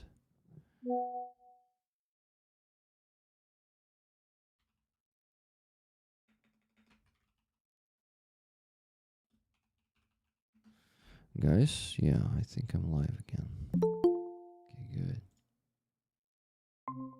And here's Katarina. Hi, Katarina. На такому моменті. Та-да, прям ідеально. Давай ще раз. Yeah, guys. So basically, I understood that it's actually what I want. It doesn't mean I will do it immediately, but at least I will. Ну, те, що ти готуєшся, це that you're preparing, it's very great. А Yeah. я чомусь на весь екран, боже мій. Зараз я це поміняю.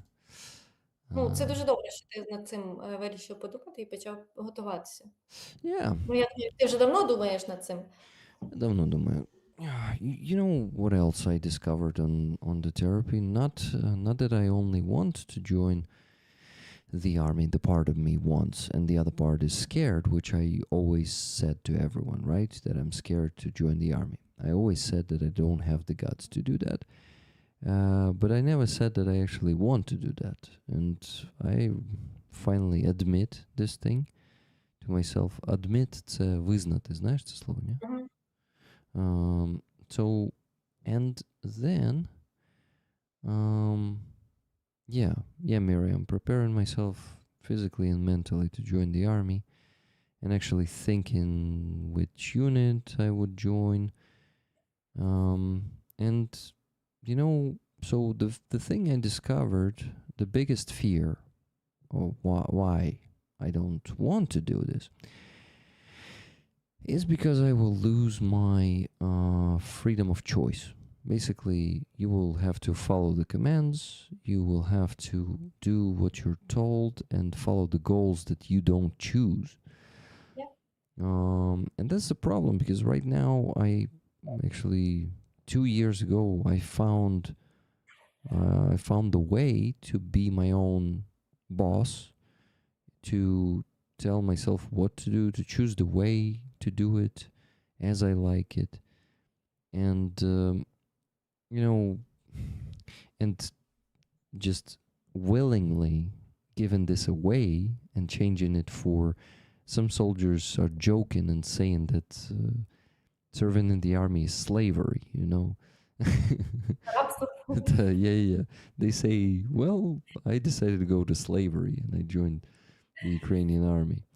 So, yeah, but this joke has the meaning, because you really should be obeying orders. And yes, there is a way to actually show initiative there, and if you have a good commander especially, you will definitely Yes, you get need somewhere. you find your commander. Ну, ти маєш знайти командира хорошого. Yeah, it's not that easy if you still did not join, you know. So it's yeah, so basically there's this inner conflict. I kind of understand that I want to join. On the other hand, I don't want to join because I don't want to give up the freedom. So yeah, but I'm preparing, and I feel like it's inevitable. I feel like it will happen to every man if you're not choosing to run away. Yeah, this will happen to you, and I'm not choosing to run away. So yeah, this will happen to me, and I better be prepared. So I started preparing. I just need to do a bit more, but I think the start is already pretty good. Getting myself in the shape where I could lift big weight. I actually said to my rehabilitologist, let's focus on this now, since I already rehabilitated my injuries. Let's now increase the weight that I can lift to be able to lift big weight. Because even if I will be in drone team, let's say, and I will not have to, you know, go around in the body armor all the time and, you know, carry big boxes, I will still have to go through the basic training and not get pneumonia there, not get my bones broken and, you know, my tendons stretched or torn. So I better prepare at least for the basic training. So yeah. Це краще підготуватися так. Yeah, it's better to prepare for that. Yeah, it's better to prepare because, for example, I thinking about mobilization and I feeling that I do not enough, but it's the same. I a little є оцей страх, знаєш, Mhm. але з одного боку, але з іншого боку, я розумію, що типу, в нас ще є проблема з жіночою цим не обладнанням, Амуніцію. і так далі, що рак викликає. От. Хто рак фігово. викликає? Бронежилети. Р- Вони пристосовані до чоловіків, і на одну клітину, типу, там якось воно тиснеться, що там є типу, багато що рак грудей. Молочних залоз, да, рак розвивається. Wow, guys. Katerina says that cancer of breast cancer can develop from wearing a body armor that is made for men. So, wow. That's what she's also afraid of. So, can I pick which unit to join, assuming they accept English? Yeah, I think you can. And even in a drone team, you still have to lift boxes. There is a lot of material to shift around. Yes, exactly. This is why I need to be in a good physical shape in any profession. Wait a minute, I will... Зараз я знайду цю просто статтю. Це, можливо, не рак, але ампутація молочних залоз через носіння бронежилета є. Katerina says there is such thing as the breasts. Як це називається? Залоза. Молочна залоза. Да, Зараз переклади, будь ласка. Молочна mammary gland? Mammary gland. Well, Katerina called it amputation, but yeah, I think we can call it amputation. From wearing a body armor, there is a thing, actually, so... oh, wow, I never heard that before, but makes sense, I guess. Mm-hmm. We have a problem with clothes for women in the depending country, yes? Because, for example, наприклад, труси ті самі, чи нижня білизна. Нема трусів жіночих, тільки водять по факту. Елементарні речі, які типа треба зробити, щоб не носити там чоловічі. Ні, насправді вже є розробки і бронежилетів, і білизни, є фонди, які цим займаються. Все знайти можна при бажанні, все це є. Я вже бачив не раз там і в інсті, і відео на Ютубі про ці речі. Так, воно все коштує, знаєш? Це да. Ми, якщо що, тобі, Катерина, зберемо на амуніцію, не переживай. Про гроші... Окей, дякую. Про гроші не переживай, Катерина, це не проблема. Про гроші, дякую, я тут намагаюся на 1000 дронів зібрати, а ти мені кажеш, про гроші не переживаю. Не знаю. Ні, я маю на увазі, якщо ми на себе візьмемо це зобов'язання, ми забезпечимо. Ми ж не брали зобов'язання за твої 1000 дронів на себе, тому це різні ситуації, абсолютно. Добре, що ти тобі накидали, розкажи. Що ти накидали? Ні, нічого взагалі. Guys, no donations. I made such a big announcement and not a single donation for the last 17 minutes. We need to reach the goal, and actually I had to go to bed ideally 46 minutes ago, and I'm fucking up my schedule right now, so if you can help me with that, we ideally need to raise the whole, let me tell you. Shit, my PC, fuck. What? My PC restarted, and the calculator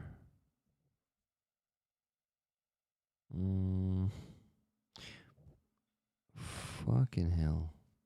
I will have to count. I can count not from the very beginning. I can count from where I stopped. Ellen Archer, thank you very much for 5 gifted memberships. Guys, please help me get to the goal of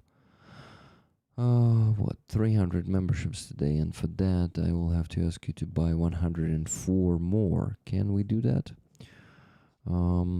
So 109 minus 5, 104 left. Yeah. Okay, as for the money, I can calculate how much is left, but I need to finish the spreadsheet first then. So please let me do that and keep donating, because it was more than $1,500. I really need your donation right now, not later, because ideally I would like to finish the stream in 13 minutes, which is impossible, but at least, I don't know, in 33 minutes. Can we do that? Cass, thank you for the 5 gifted memberships. 99 left only. Only 99. Thank you, guys.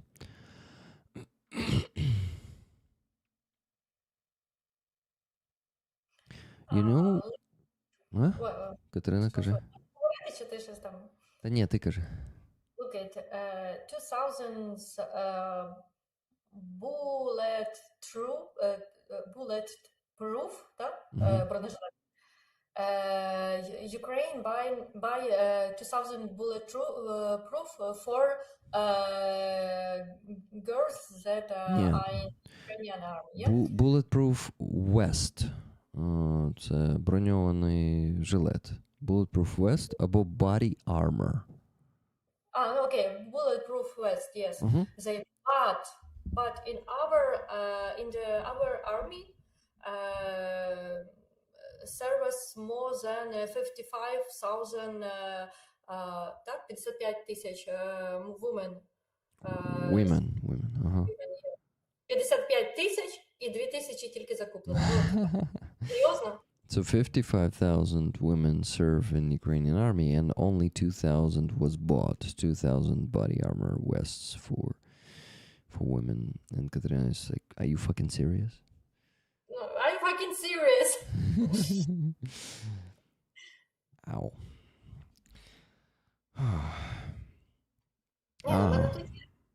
Метровий бронежилет. Okay, we had one more donation. Kathy S donated $20 and saying, trying to keep things rolling. Tickets for boss, please. Thank you. Look how it will be like for me.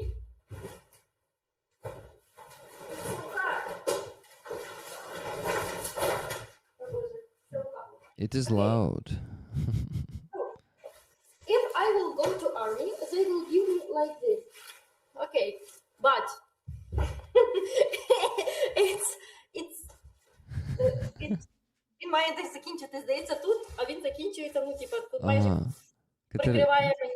Katerina says it's too long, so it should. І це не весь захист.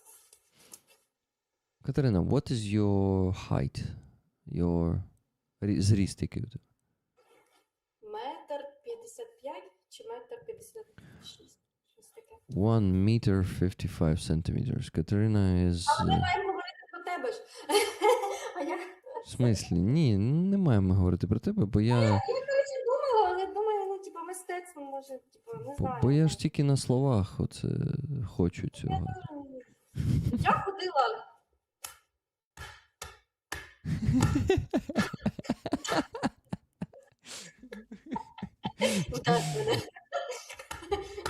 Ну, я так б'ю нормально, захищена, але я не знаю, якби я побігала, трясся, це просто, типа, присідати можна.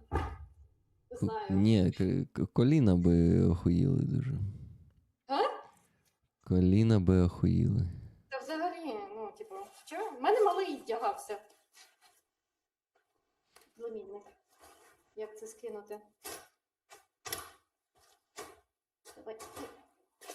Коротше, таке. Це була прикольна презентація, дякую. It was a nice presentation. І for women it's bad, because, ну, я кажу, це молочна залоза, триндець. Капець. Yeah, Katerina says that І це ще, and wait a minute, here, the it's breasts are fucked in this all one. complex. Here must be ballistics things. Ну, Mm. типа балістичні пакети. То, що Ballistic воно protection, yeah. взяла. Це не моє, it's not mine. It's... Якщо щось. Я ще не мобілізуюся. Who is that body West is? It's like mine, it's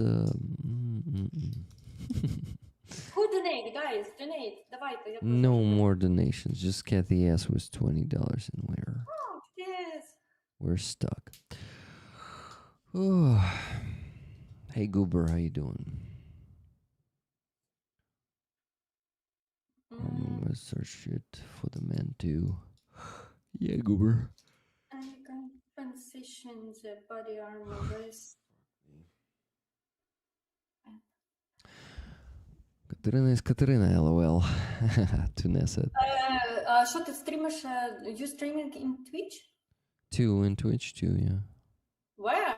You have Twitch account? Yeah, always subscribe to my Twitch. Добрий день.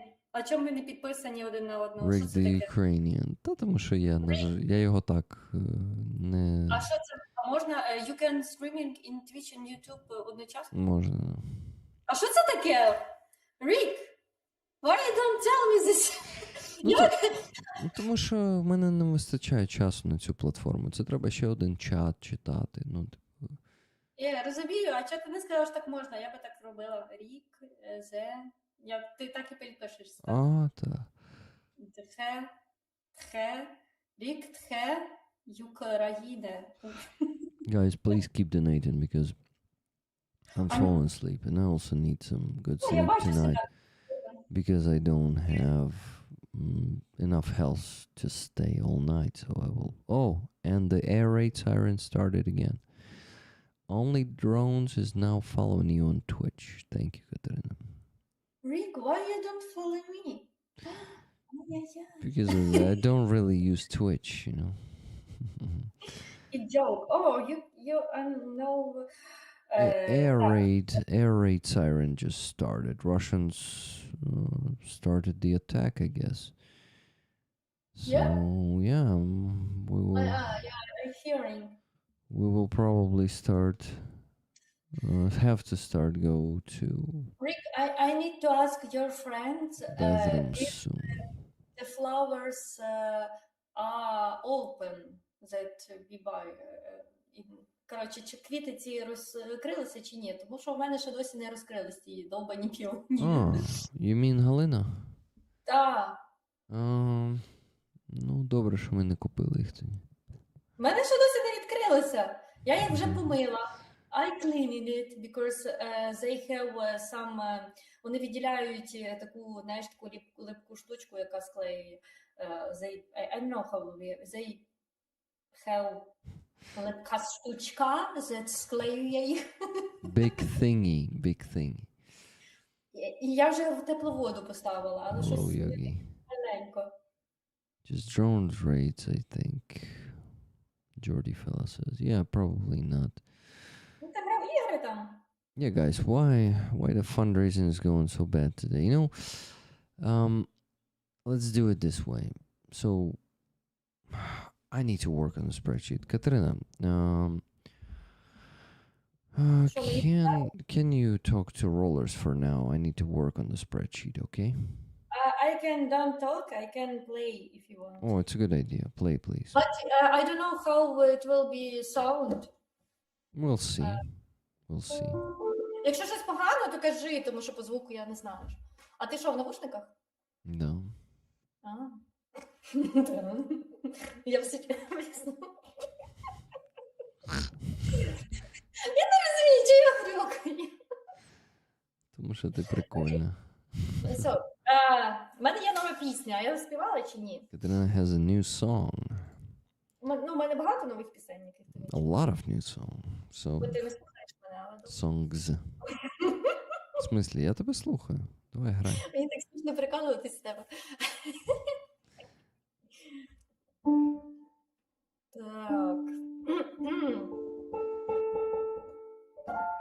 Так. зараз колечко заставити чи. Надіюсь, Дмитро не слухає мене. Добре.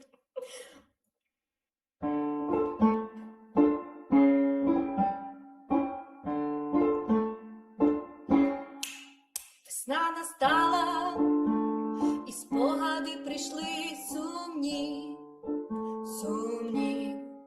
Весна настала, і посмішки уже не ті, не ті.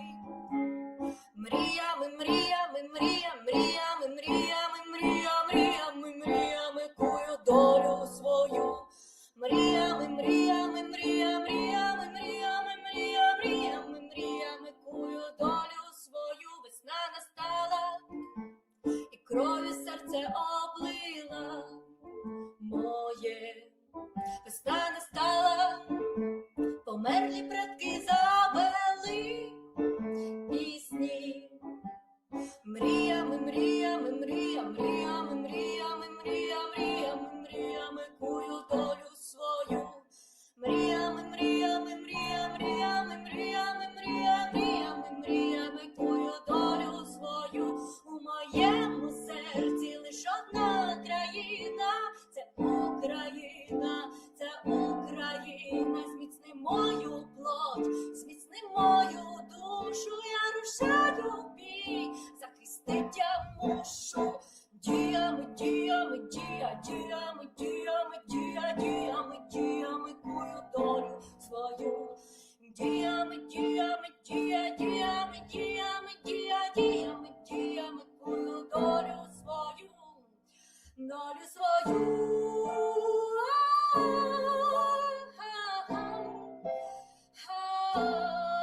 Долю свою, долю свою, долю свою.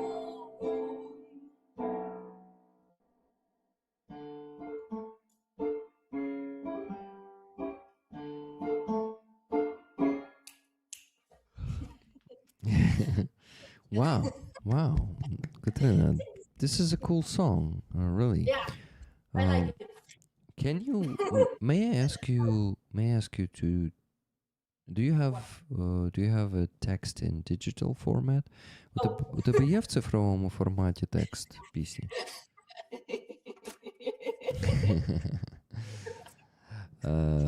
Цей.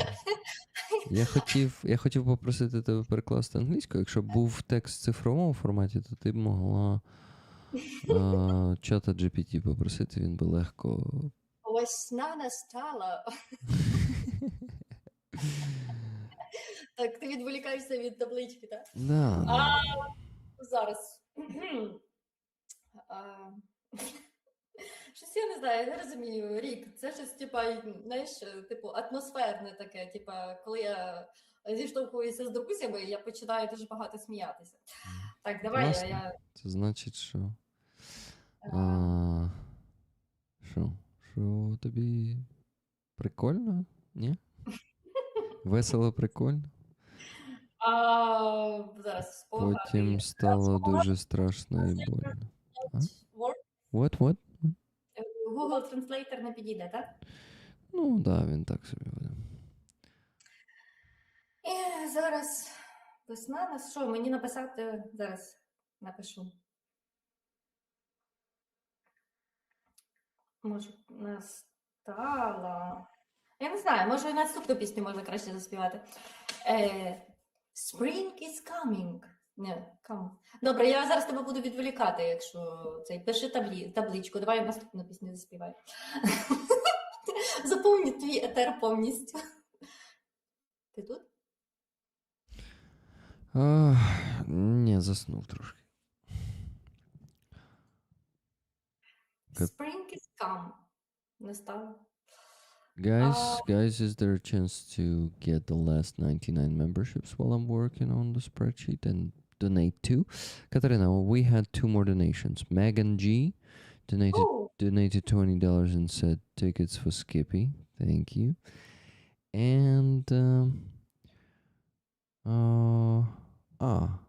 there's Silver Earth donating $90 and saying Dark Oblation sent me some funds. Slava Ukraini, Героям Slava. Thank you, Silvers. That's $90. And no, guys, but to tell you how much we still need to raise, it is about 1,500, maybe a bit less than that.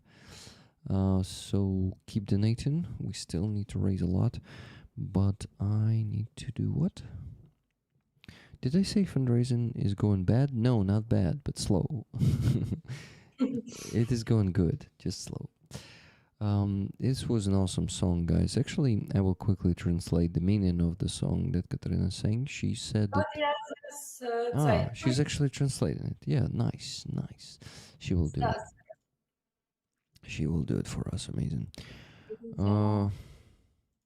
You know, guys, I saw your messages. For example, Skipias told me, don't let survivor's guilt push you into decisions you're not comfortable with. Love you, brother.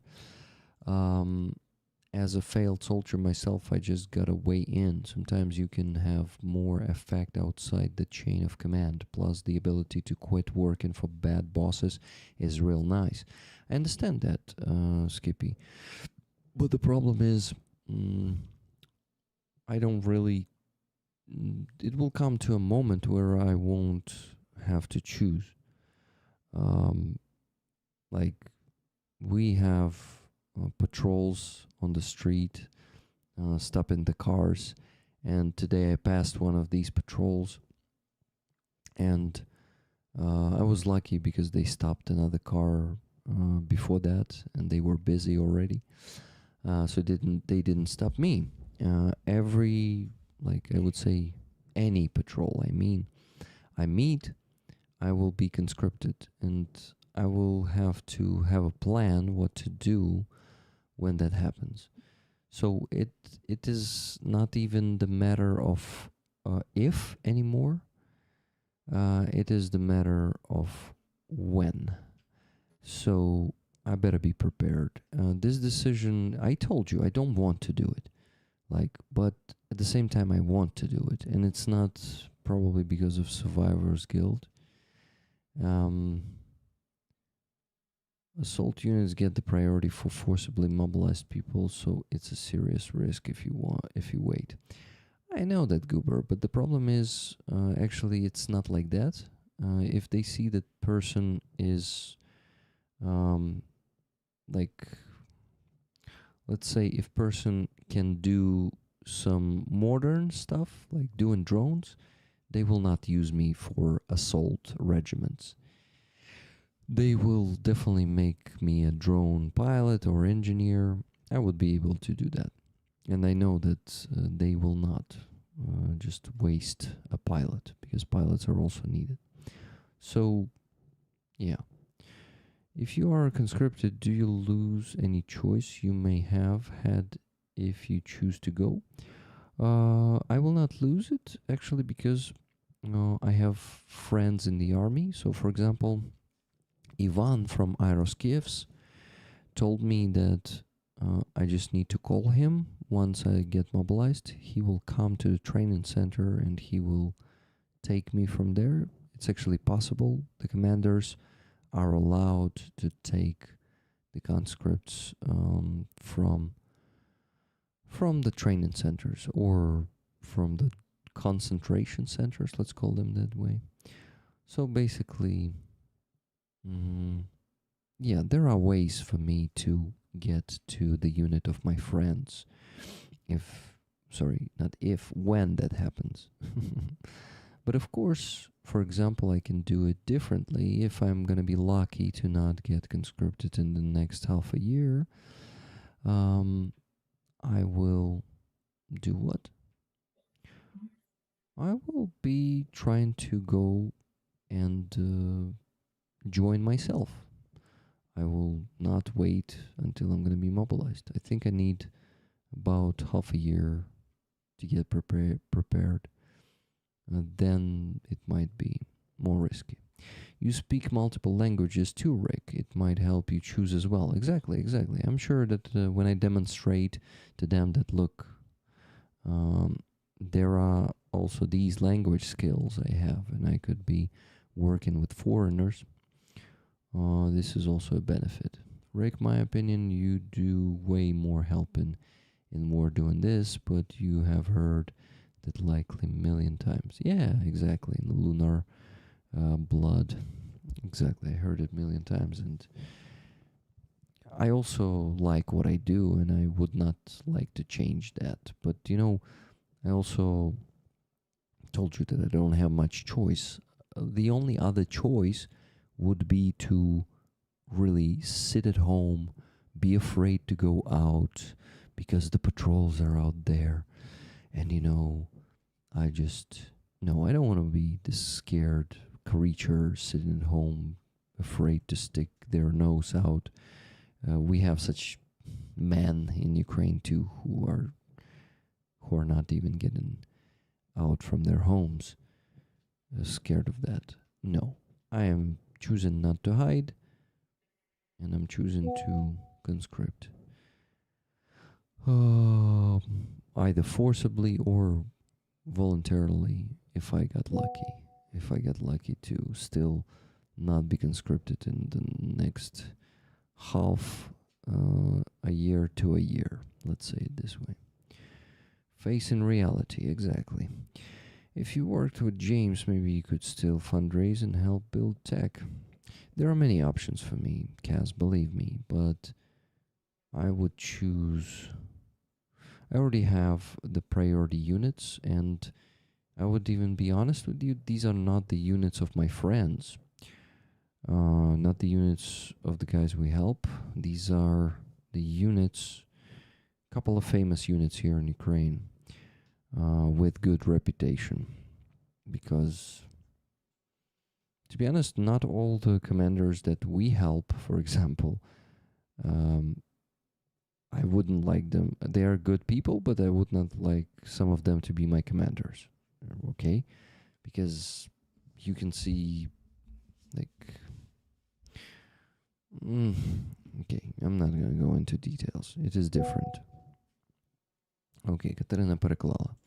Напевно, я не знаю. Katerina translated the song. Strange. А це ти за допомогою Аїшки переклала, ні? Чата GPT. Ага, да, значить має бути добре. So, guys, Може, iDreams. Ну, коротше, добре. Читай. with dreams. А як там, нагадай, українською, як звучить? Мріями, мріями, мріями. Ні, with dreams краще підходить.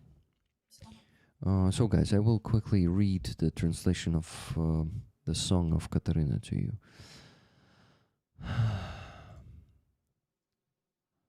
Spring has come and sorrowful memories returned. Spring has come and smiles are no longer the same. With dreams. With dreams. With dreams.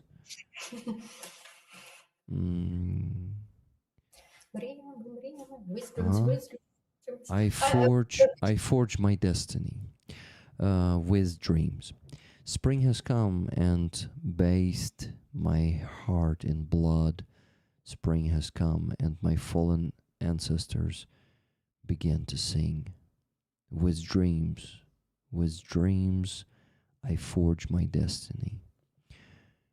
Katerina repeated it more times than 2 times. She repeats it 7 times, and then she says, I forge my dreams. In my heart, there is only one country. It is Ukraine. It is Ukraine. Strengthen my flesh. Strengthen my soul. I am marching into battle. I must defend you. With actions. With actions. With actions. With actions. With actions. With actions. With actions. I forge my destiny. My destiny. This is a powerful lyrics, Katarina. Good fucking job on this one. Дякую, я дуже кайфую це. У моєму серці лише одна країна. Зміцни мою плоть, зміцни мою душу. Я рушаю бій, захистить душу. Так, дуже. Yeah. Thank you. Thank you so much. Англійською in English, it's for me it's very strange. Strange, yes. Sounds strange. I don't know why.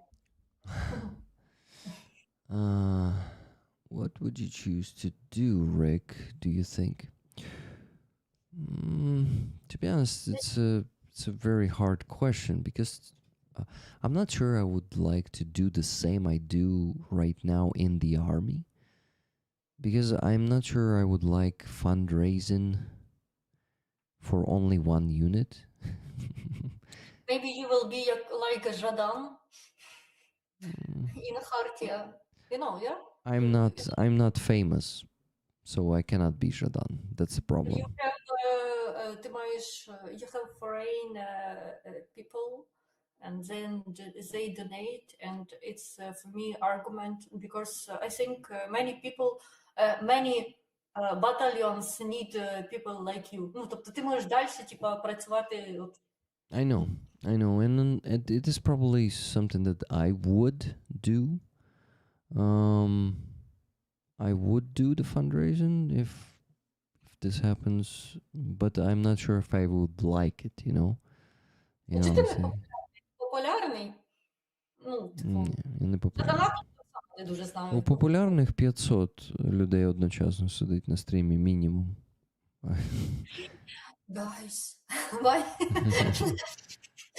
Це...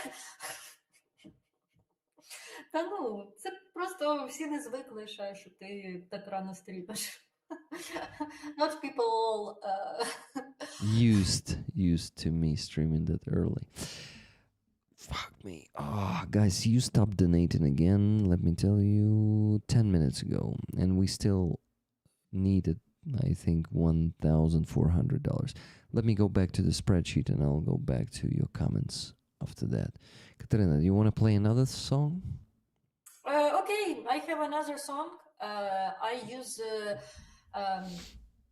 vocal, like academic vocal too. Але мені треба знайти, but I need to find it. I forgot. What? Oh, wait a minute. Так само, у мене, I have a songs, they all in the,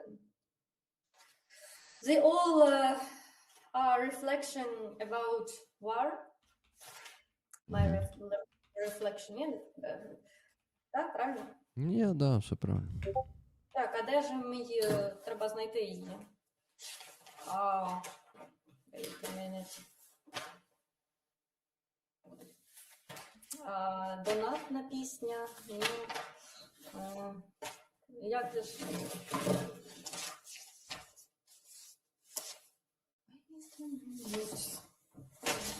I have this situation when I wrote my songs in the very strange piece of paper, and then I need to find it. Okay. От ти це бачиш, тіла людські. Так, може це тут? О май гад. Ділями. Ось вона стала по-любому. А де ж вона є?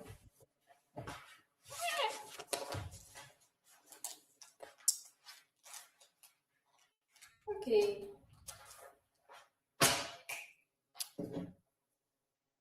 Wait a minute. I need to go to my...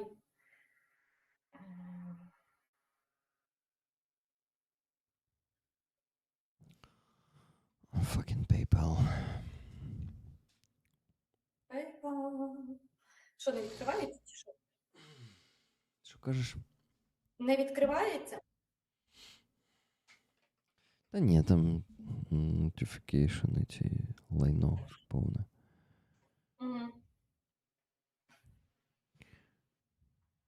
Tickets for bus, окей. Ти не пам'ятаєш, де я діла текст до пісні? Якої саме? Десь усередині немає мені болю. Зараз на кухні почекаю. Глорія, Глорія, Глорія, Глорія. Почитай. Глорія.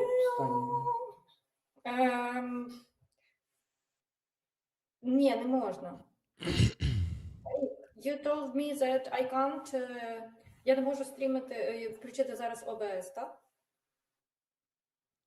Ну, Дивись, ти можеш в OBS, я не знаю, чи можеш ти там віртуальний звук зробити.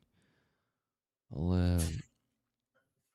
Ну, воно Коротше, я не знаю, ріже, чи зможеш ти. кажуть. Ріже, да, я теж чую.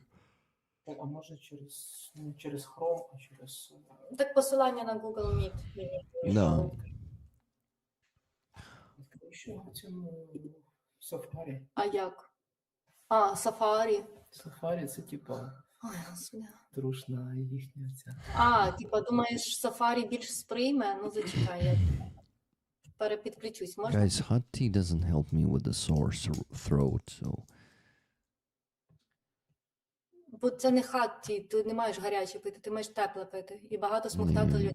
need you need to drink the warm tea, not the Я hot one. перепідключусь зараз через Safari.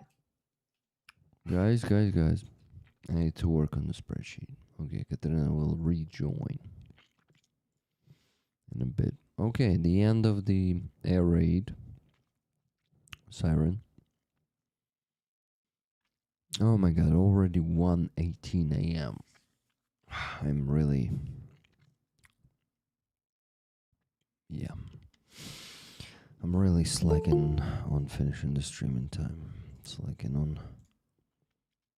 fundraising. Yeah, get into the goal. Чому я тебе не бачу? Ой, є. Так краще? 1, 2, 3, 5, 10, 28. Вареник. Та по-моєму так само. Борщ, вареники. Те саме. Тому що там. Дмитро, там цей, треба подивитись в Google Meet, який вибраний цей джерело звуку. Ну і тобі теж кажу, Катерина. Чи є там звук з OBS окремо? Чи є він як цей, як джерело звуку?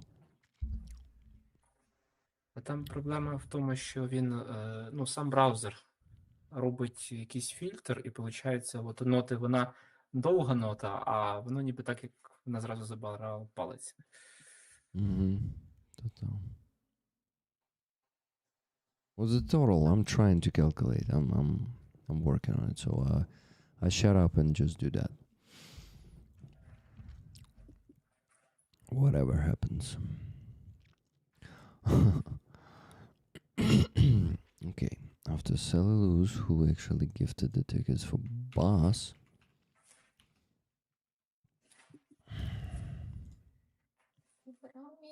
There was Martin Bissig with 1 ticket. Then Paul G. 1 ticket. Then Silver Earth. Tuna added 6 to her 4, so she gets a ticket for 10. Then Kathy. Tickets for Bath from Cassie.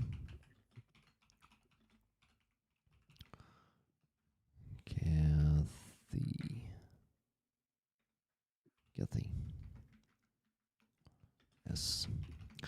That is 2. Should be 2. Yeah. Then Skippy.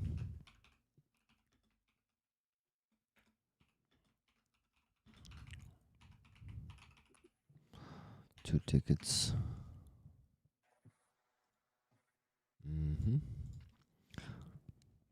Then Silver Earth.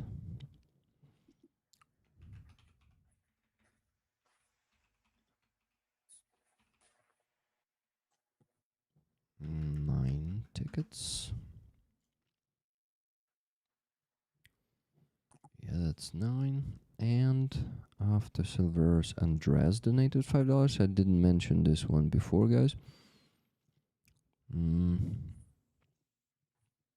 Did I mention Silver Earth 90 before? She said Dark Oblation sent me some funds. Slava Ukraine, героям слава. $5 from Andres. Was there a second unused 5 USD ticket available for Boss? It is then. Okay, thank you, Andres. Got it. Did it. And Levy donated $20 and said, tickets, please. Oh, we just got a donation of $600 from Aussie Bin Chicken. He said 10 tickets for me, rest to rollers. Thank you very much, Michael, for this donation. Okay, Andres, I gave that 5 back there. Now I need to put Levy. 2 tickets for Levy. And guys, so 50 free tickets from Michael for you, because he donated 600 and he said 10 tickets for me, rest to rollers. So Aussie Bin Chicken, that is how many? That is 10, that is 11 and 50 more. I will be able to tell you how much is left to raise today after that.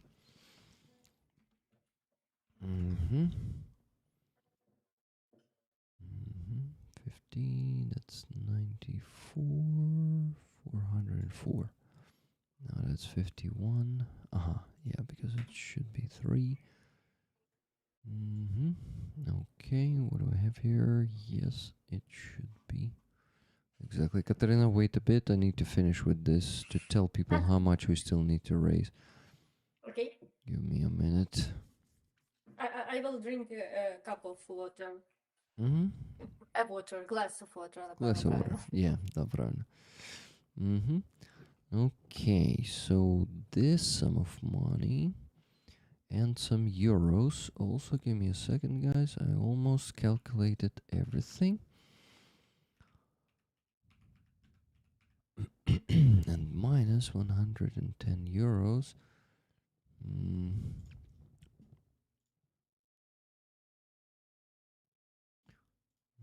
110 euros, 128, 30. Okay, $924.74 left to raise, guys. Possible? Possible.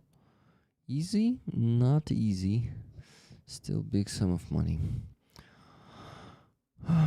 But to be honest, today I'm ready not to reach.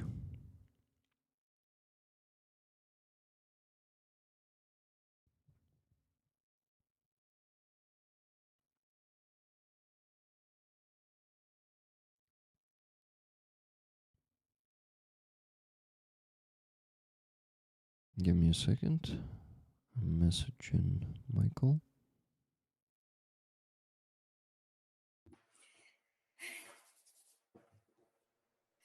Я можу 2 пісні заспівати. Ти завис. Ні, я тут. Я пишу. Зараз, секунду.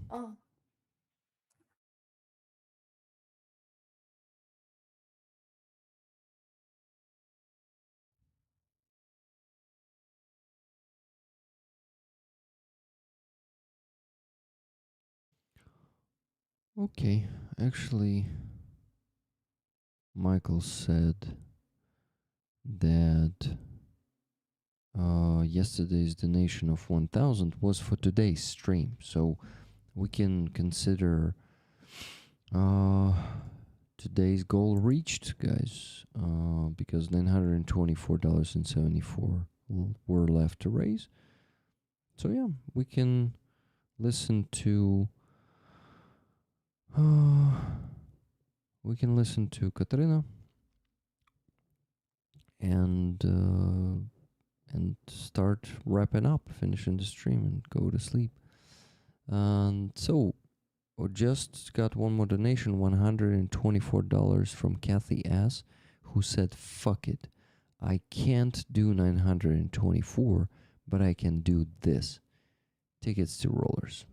Thank you so much, Kathy. You are awesome. Minus 124, so $800.74 left to raise after that. And $10 from Wizard of Ooze just now for Katerina. Katerina, тут цитата українською мовою від Wizard of Ooze. Вау! Thank you. Хто починає розуміти музику, той зрозуміє й людську душу. Whoever begins to understand music will understand the human soul. Микола Віталійович Лисенко in 1842-1912. Amazing. Thank you. Yeah, thank you. I like Lysenko so much.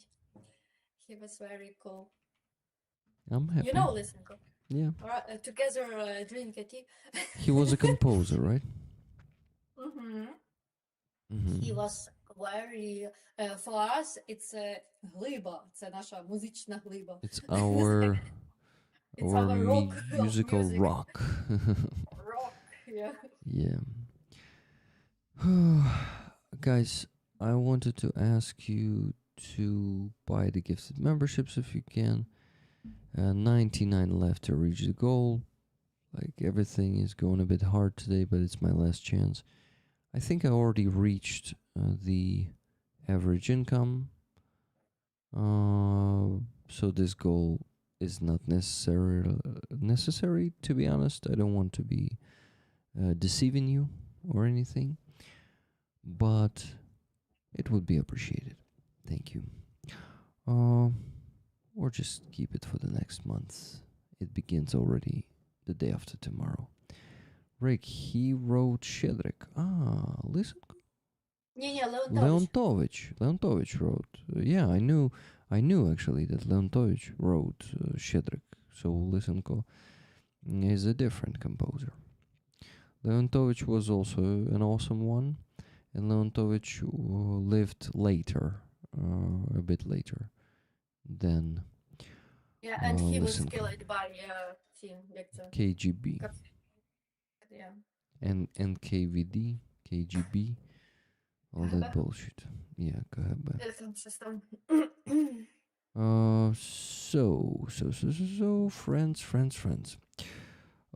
Basically, to reach the ultra goal, $790.74 left. But to be honest, would be awesome to reach that.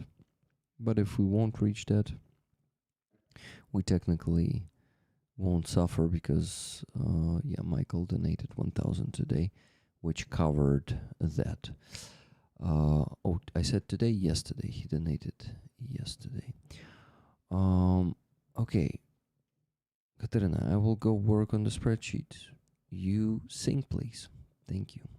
Okay, but it can be a little loud. Ну, я буду майже на весь голос, бо я ж завжди тихенько співаю.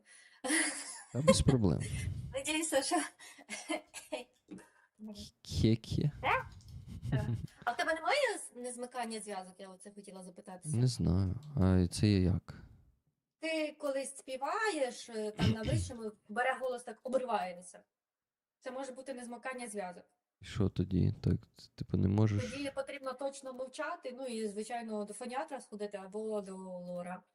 Бажано дуже. Але мовчання точно, ну і там вже приписують. Так, а як мені з моєю роботою, коли я пиздю годинами, як мені мовчати? Зроби мовчальний стрім. По-іншому ти можеш, ну, типа, уроки співання не світять. Ну, типу, Зрозумів. ти маєш берегти з голос. Katerina Тобі можливо, says, ще, так, тишу зберігати також. Katerina says that potentially I won't be able to sing if my vocal cords have this term she called nezmykanya. They kind of don't connect on the high tones, on the high notes. So potentially if I won't be quiet and I say, how can I be quiet with a work like this where I need to talk for hours? She says, well, then maybe you gotta say goodbye to... But who knows? Maybe I don't have this stuff. Maybe I'll get lucky. We'll see. Soon we'll see. Guys, I actually have great news. I signed up for the first lesson, the singing lesson. Katerina actually recommended a friend of hers who is teaching, And I already scheduled, but it's gonna happen in only 2 weeks. Yeah, it's gonna be on 16th, so I'll get my first lesson, and we'll discover also that limitation if I have it also on only on 16th. So let me cross the fingers and wait until then. Okay, Katarina, I shut up. You sing. Thank you. Okay. I think all will be okay. Рік. Просто не хворій.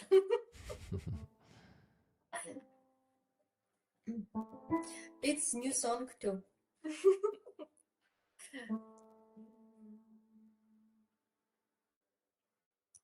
Трохи переживаю перед вами саме. Десь усередині немає мені болю, десь усередині немає тих вітрів. Глорія, Глорія, Глорія, Глорія, Глорія.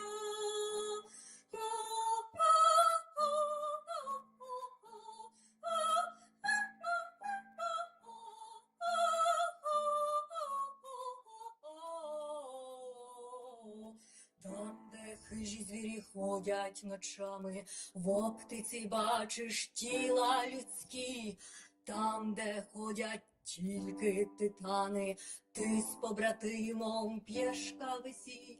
Глорія, Глорія, Глорія, Глорія, Глорія.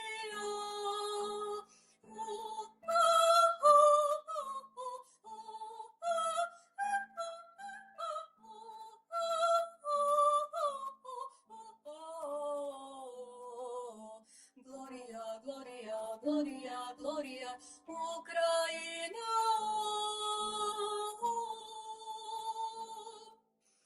Там, де хижі звірі бродять ночами, там, де хижі звірі бродять. Там, де хижі звірі бродять ночами, в оптиці бачиш тіла людські, там, де ходять тільки титани, ти з побратимом п'єш кавесі, п'єш кавесі, п'єш кавесі, п'єш кавесі.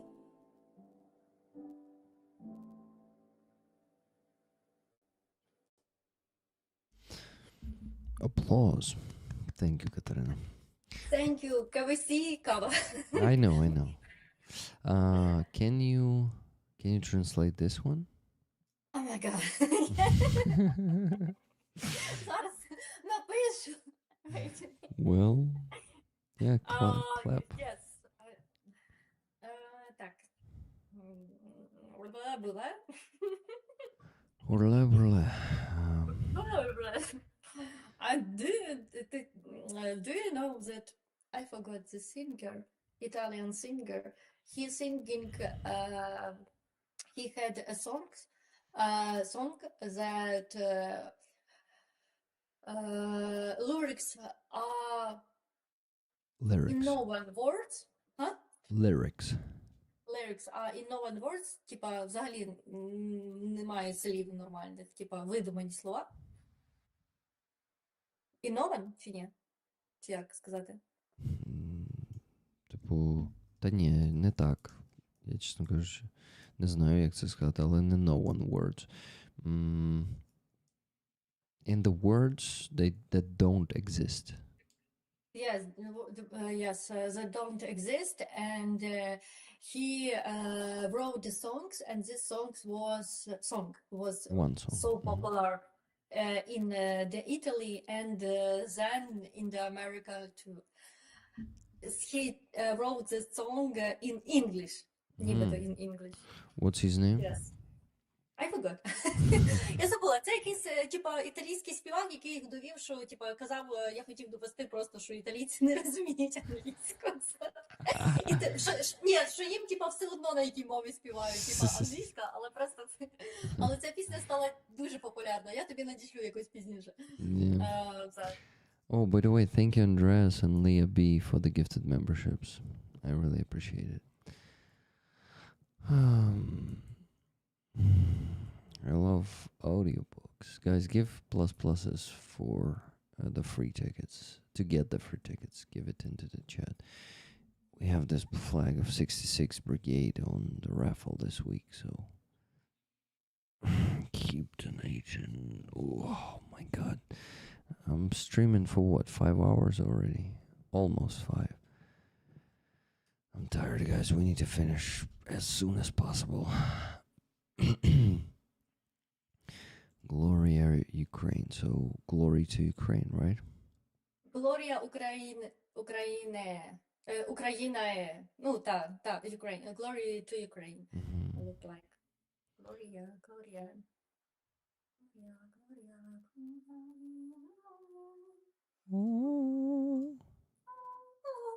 Я фальцетом теж вмію.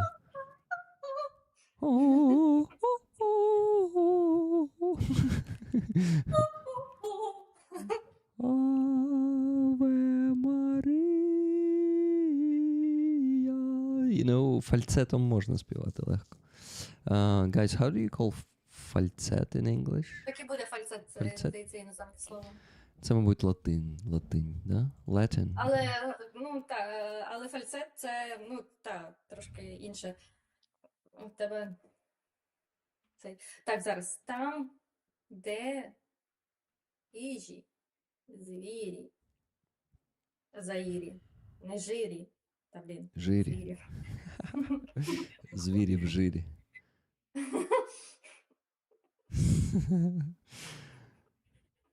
Бродять. Ні, ходять ночами. Звірі жирі. Guys, if we raise $250 more today, we will be able to close both fundraisers that you see on the screen on Wednesday. If not, one of the guys will have to wait for an extra week to use the money. So please, let's do this. $250 more, and we'll get there. Так, це латина. What range? Yeah, you're talking about Katerina's range, right? What? Falsetto. Falsetto, that's how they call it in English. Falsetto. It sounds Italian. Falsetto. Falsetto, scusa, signore. Signora, limone, signora. Бачите це відео? Norik, your range, lol. Yeah. Falsetto, I can do falsetto easily. Italy. Це не фальцет. У мене не фальцет. У мене. В тебе... Про мене, каже. Ну, Аве Марія, я фальцетом точно не заспівав, Катерина. У мене нема таких вокальних даних. Це був фальцет. А у тебе мені треба розслухати. Бо питання... Мені просто треба гучніше співати, щоб ти розслухала. Ні, тобі не можна зараз співати, в тебе горло болить. Будь ласка. Да, мене болить горло. А по-друге, на діафрагмі. У мене дружина просто спить, я гучно не хочу співати, розумієш? Yeah, my wife is sleeping. This is why I'm not going to be singing loudly. It is an Italian word meaning wrong, diminutive.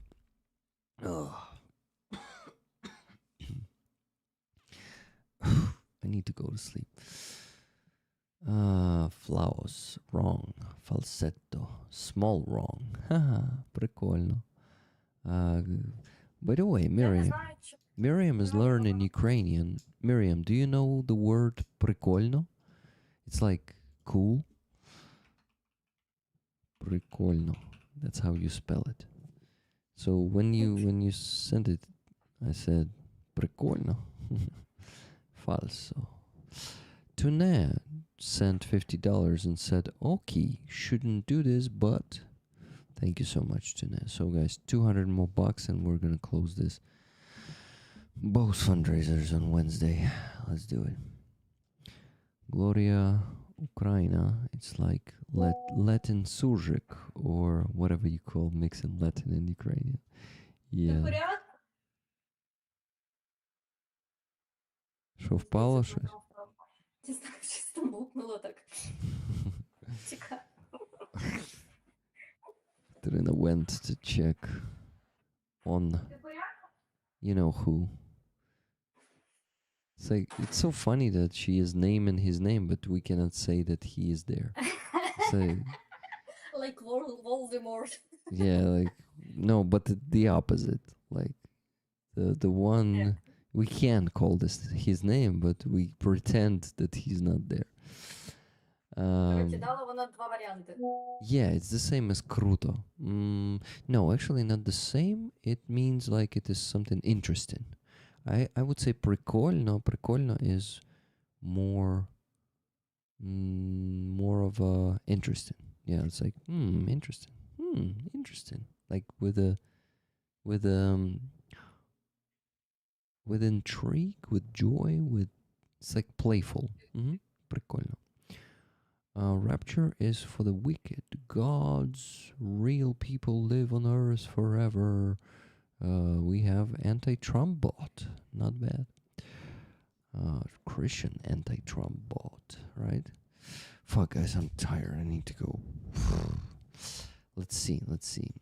I calculated. I did not forget to give anyone a ticket. I just need to check the Donatello. Let me do it real quick. Checking Donatello. We actually had 2 donations. Wow. Martin UK, $100. Tickets, please.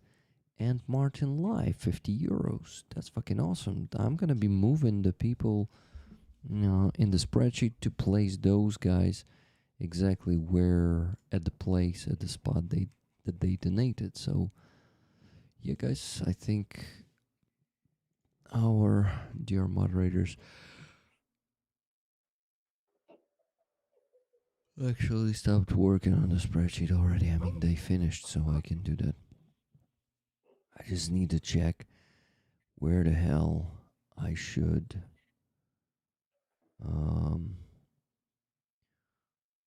what is it, a rat? Що? Кілограм щура. Чи може більше? A kilogram of a rat.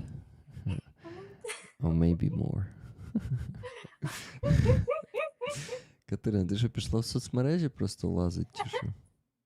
I don't know, і зайшла щось в трец, бо я ж перекладала, мене в трец подало. Виходь давай. Я тобі переклала, I translate. Катерина translated the song. Translated? Translated the song. Да.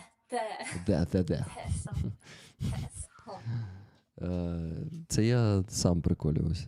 Вообще, у тебе нема такого акценту, якщо що. Дякую. Катерина, мені треба працювати. Давай ти зачитай текст англійською. Ти ж вмієш англійською читати. Oh my god, I understand that. Я давно не читала вголос. So, Katerina will narrate her last song in English. Може не треба? In English. Треба, давай. Треба дуже. I feeling like I'm in the English lessons. Дуже треба, Катерина, давай. Я не знаю, який кращий, більший, красивіший переклад. I don't know what in the translate more is okay. more beautifully. І more якраз в стіль. Добре. Somewhere deep inside I feel no pain. Десь усередині немає мені болю. Ну, не feel, це дуже дивно. Давайте інший. Deep within me there is no pain. Deep within me no winds remain. Gloria, Gloria, Gloria, Gloria, Gloria. Then, where the burst wanders in the night. Може, Дмитро поможе? Beasts. Wander in the night through the you glide. Все, боже, ще так не позорила, серйозно. Скільки людей. Що ти сказав? Through the glide? Що? Не знаю, тут що це? Почитаєш? Дякую. Оцього. Це друже. Okay, according to ChatGPT, I guess it is more poetic version. So I will read it. Deep within me, there is no pain. Deep within me, no winds remain. Gloria, Gloria, Gloria, where the beasts wander in the night, so the sight you glimpse human shapes, where only titans trade their paths. You share coffee with your comrade in arms. Comrade in arms. Gloria, Gloria, Gloria Ukraine. Yeah, so that's And this one, Gloria Ukraine, it's Latin, so that's why it didn't translate. Yeah. I guess. Gloria to Ukraine, like this. Maybe. In English. Thank you. Yeah. I have a question. I see the video that in the Los Angeles people spoke like, I wanna girl. It's really or not? Is it real? Guys, we just got the donation of $45 from Kathy S. And she asks, does this get both funded? 4 tickets, please. It gets... No, I think we still need to raise $155. But Kathy, I don't think you should send more because you already did some extra. I think other rollers should join you. Those who can donate but either haven't donated or have the extra means to donate and want to donate, please do that. Let's raise the remaining $155 to close both fundraisers. Oh, actually, maybe it's even gonna be enough like this to close them. So, Kathy, you don't donate. If anyone else donates, cool. If not, I think it's gonna be enough to close it anyway. So yeah. Dread, I thought with the Donatello I did it. The problem is that I will donate those donations from Donatello. Remember, it's gonna be not on Wednesday, but the next Wednesday, like the Wednesday after the next week's Wednesday. Yeah, so don't worry, don't donate anymore. It will be enough to close both. Even if no one will donate at all. But yeah, okay.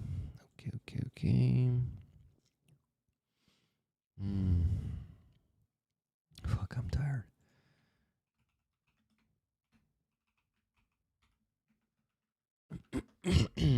Tuna, tickets for you? How many? I'm giving 5 tickets to you from your $50 donation. The last one you sent. And Kathy, 4 tickets. Kathy, 4 tickets. Okay, guys, I need to do the raffle of the flag real quick. Make that small. Sorry, not small. Made that donation. 2 donations. 2.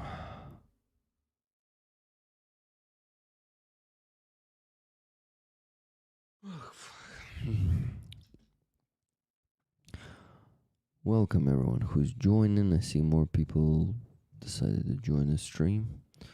Or maybe it was just some temporarily loss. Could Katerina tell story of car driver? Oh yeah, Katerina, can you tell the story of the Russian music car driver? This, maybe my translator come to here and translate me. Окей, а ти що показував? You show? Ні, але хотів, давай я покажу зараз. Стривай.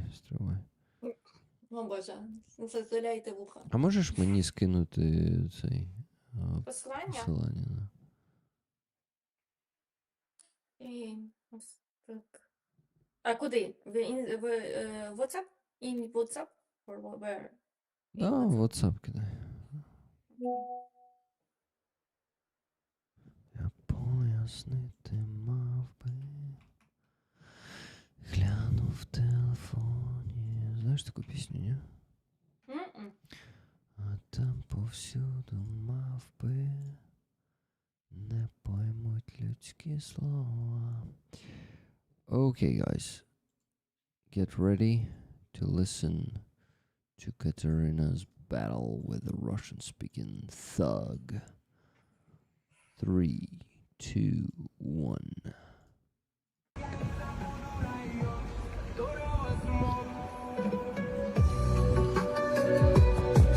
Ви знаєте, що не можна публічно в Києві музику слухати російську? Мораторій в нас діє. Де? Де? В Києві і не тільки. Ви не маєте права слухати російську музику.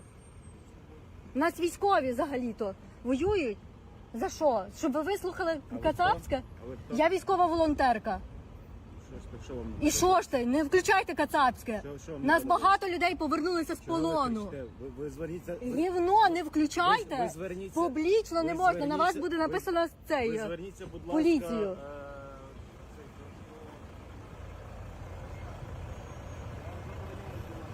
Ви в публічному просторі, ви не маєте права слухати москальське. Ви зверніться до самої до лікаря. Ви не маєте права москальське слухати. Мені так смішно, що я сказала гівно не включайте. So, guys, that dude forgot the word doctor in Ukrainian, and he said it in Russian. He said, and you should go to the doctor, to the врача. This was so. Katerina told him that he doesn't have the right to listen to the Russian music, and publicly, and we have the moratorium to in Kyiv to listen Russian music in public places. And you heard how fucking loud that was in his car. It is crazy. So it also probably has a very powerful audio system in his expensive Mercedes. Fuck, you know. But I he, thinking that it was BMW, and then I look at once more. it's Mercedes. Бо про BMW стільки історій, а Yeah. про So this degenerate, actually, Katerina, I think she really smashed him with her charisma, and you know, because he was like, and you gotta go. And you gotta go to the doctor, to врача. And I don't turn on the shit, yes? Гівно не включайте. Yeah, she said, don't turn on this shit. And he asked, and who you are? And she said, I'm a military volunteer. So what? He said, да? Чи що він сказав? I don't know, no, I don't know why they ask always who I am. They want that I show like, look at SBU or HUR or I don't know what or language ombudsman. Чи що? Language ombudsman. Короче, the language ombudsman who is running around Kyiv and telling people to stop listening. Kацапske. Okay, guys, so we still have Katerina. You inspired me with this. You inspired me to tell to 2 people today to stop speaking Russian. So we went to Sense on Arsenalna today. We're sitting at the table, and there's a family. It's like a girl about, I don't know, younger than me, with a boyfriend and probably her parents. They're sitting there in Sense and speaking Russian, where it's forbidden to speak Russian. I hear this. I go check on the counter if it's really the rule, and the barista tells me that it is actually Побажання. you can, she says, you can make them a, how do you call this? Попередження? Зауваження. Як англійською зауваження? You can give them a Перекладеш, будь ласка. Remark. You can... А ще? Or another comment, observation, I don't know, a word. Зачекай, зауваження щодо remarks. Не знаю. Google Translate. You can actually ask them to switch to Ukrainian. That's what you can do. Maybe, I don't think remark fits here. Yeah, it doesn't fit. So you basically come and tell them. So I leaned to them because it was the next table. So I lean and I say, Mister, may I, no, not Mister, I addressed all of them. I said, may I ask you to switch to Ukrainian because it's forbidden to speak Russian in this place? And the guy said, yeah, no problem. They switched to Ukrainian at first, but then to English, and they started speaking English. It was really strange. But listen,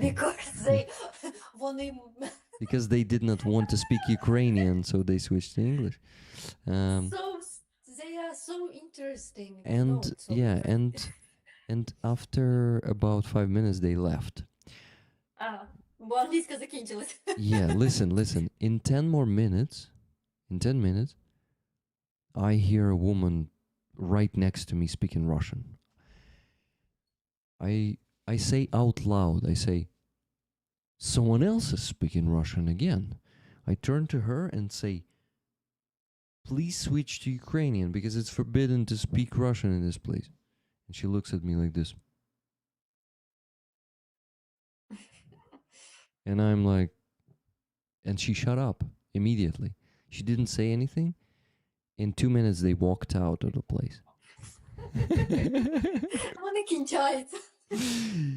But actually, this is must to do, not you, it's must to do when you come to barista, yes? Or no? It's must to do administrator. Administrator. Yeah. Mm-hmm.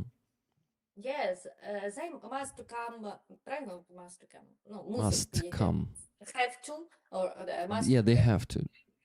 They Yeah. have to go to people and told them, please, we have rules in our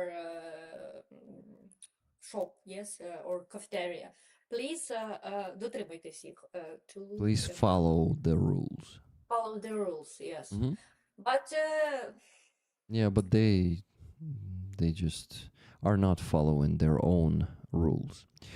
Well, no, okay, they're following the rules. They speak Ukrainian, but they don't make their visitors follow their rules. So this rule is more like a prescription, but it gives me more freedom to fight the Russian language there in that place because they have this rule.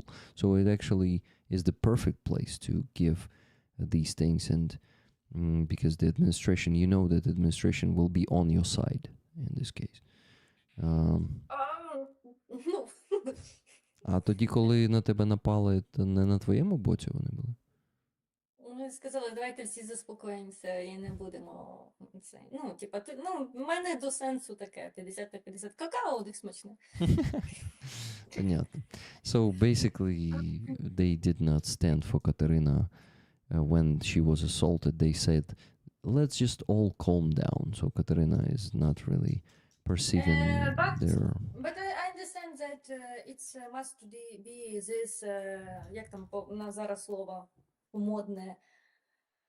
Ой, Боже мій. Ситуація ця. This situation must be with me. Because media wrote about this in so many times, and so many people wrote me that they started to be more stronger to protect Ukrainian language. Mhm, So that's cool. it's very great, and for me it's more більш показово, ніж типа заступилася за мене адміністрація чи ні. It's more better than this what to do with this administration that people wrote me and they inspiring They are to protect Ukrainian. They are inspired by you. Inspired. Yeah. Inspired. You are inspiring, and we are inspired by you. I am inspired. No, you are inspiring us. Ти нас надихаєш. Fire. Fire inspire. Десь там виходить. Deep in the fire. Ла-ла-ла-ла-ла-ла. Так хочеться якусь трагедію. Okay, О, Рікл. let's Go finish. to sleep, please. Yeah. Yes. Let's raffle the flag real quick. So give me a second. Who do we Візьми have собі here? людяник. Та я тільки що вже смоктав, не допомагають вони. Ну, там конверта. 525. 525 tickets this week. Thank you so much, guys. That is a lot of tickets. Let's make it smaller so you could see it. Тобі арома кава. О! Що там? Прикольно. Давай. Я теж в тій самій програмі, ти мені показав. Зрозумів. Я думаю, на що ти так реагуєш? Okay, guys. So the flag will be one of yours in 3, 2, 1. Let's spin the wheel and see who is gonna win it.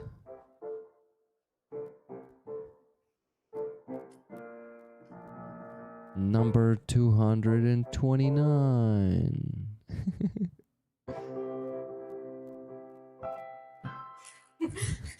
У мене відео трошки відстає. Okay. Okay, my friends. So number 229. Let's go. Who that is? 229. That's Aussie Bin Chicken. Aussie Bin Chicken, congratulations. You Chicken? won the flag. Yeah. Aussie Bin Chicken. Bin – це смітник. У них в Австралії є такі птахи, вони схожі на бакланів чи на чайок, але вони називають їх курками смітниковими, тому що вони на смітниках пасуться. Дуже смішно. Він мені скидав фотку. I will Google it. Bin Chicken, да. Він мені скидав цей фотку такої. Каже, якраз сьогодні бачив, вирішив тобі сфоткати. Michael, congratulations if you're watching. Congratulations.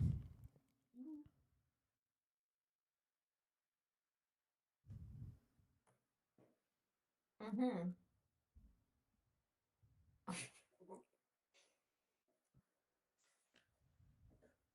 This is... Yeah, this. Прикольно. Never sees it. It's very interesting. Very interesting what sounds they have. Make, yeah. Make. Ібіс Молулицький. Мололицький? Це як Ібіс Молулицький. мале личко? Bin chicken is a sort of ibis endemic to Australia. Yeah. Ibis. Whew. Okay, now make 2 donations and finish the stream. Let's do this.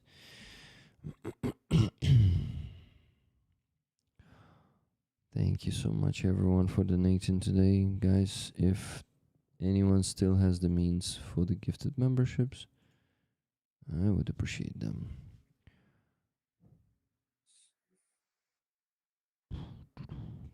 Okay, let's do this. Anton gets $500 for the IFAX.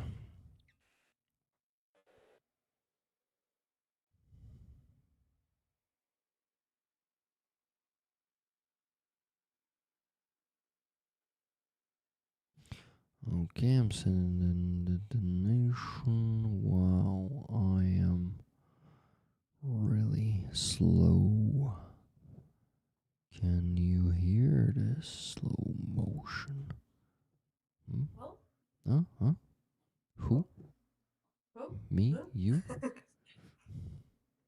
I wanna find a sound. Which one?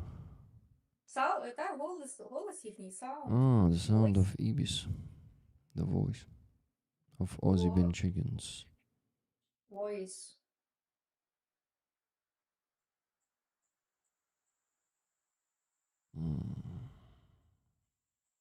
Вони мовчать просто. Хутір.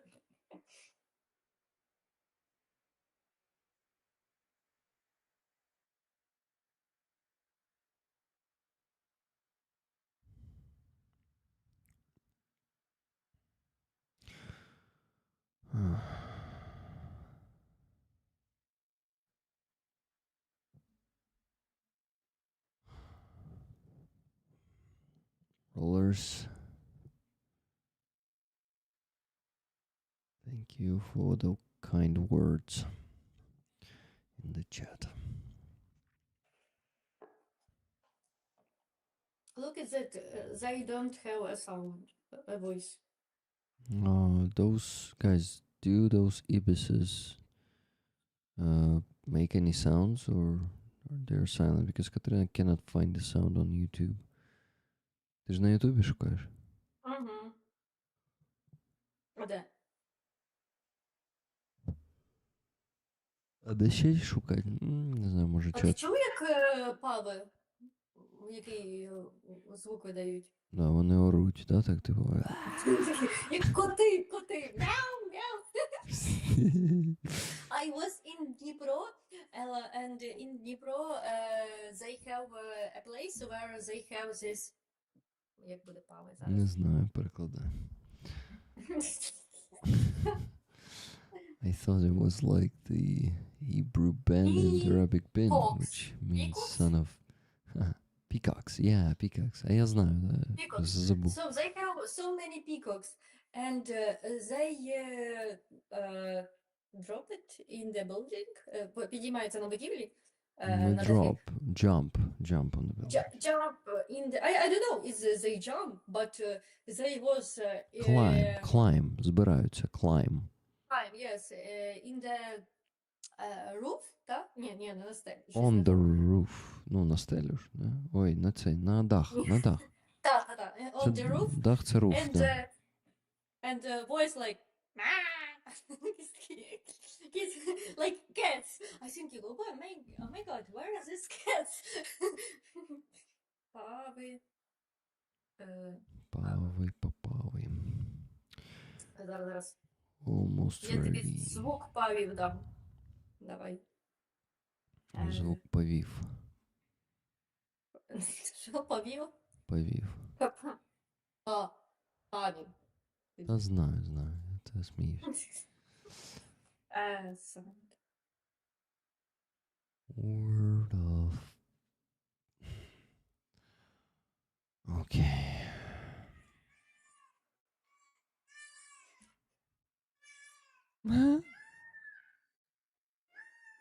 Окей. Yeah, I heard the last one, but the first one was really like cat. Guys, here are the two donations: $200 to Hostemel Shelter and $500 to Anton Krzysztopin. Okay, let's go sleep. Katarina, you will go to Let's sleep at 8 a.m. or something? No, I will go to sleep now. Oh, that's cool. Okay, guys. Yeah, I wanna sleep too. Awesome. Thank you so much for joining me. This was interesting, and thank you for your beautiful singing and music, cool songs. Hello to Dmitro, and good night to both of you. And Hello to Alisa. yeah, you guys. And your cats. My cats are sleeping. Yeah. They sleep? They sleep, Okay. yeah. They usually don't visit this room. This is why we're just. This is why they don't. They appeared on the streams before, but not. I don't want to, torture them. They shouldn't do this. Rollers, thank you so much for your donations, for your activity, for the support, the words of support, for any kind of support. I really appreciate it. I know Katarina also appreciates that. And yeah, we're gonna go to Friazov Rally tomorrow. I'm gonna make a short video for you, as usually lately. So, yeah, see you there tomorrow, Katerina. Good See night. you tomorrow. Yeah. So bye. Thank Bye. you so much for inviting. Yeah, it was Bye, cool to see you. guys. Bye, Katerina. Good night. Good night. Bye. Stay safe. Live long and prosper. And stay safe. I hope Russians won't attack us with missiles tonight. With ballistic missiles. Хай палає всі окупанти. Thank you, rollers. Thank you for everything. Bye. Good night.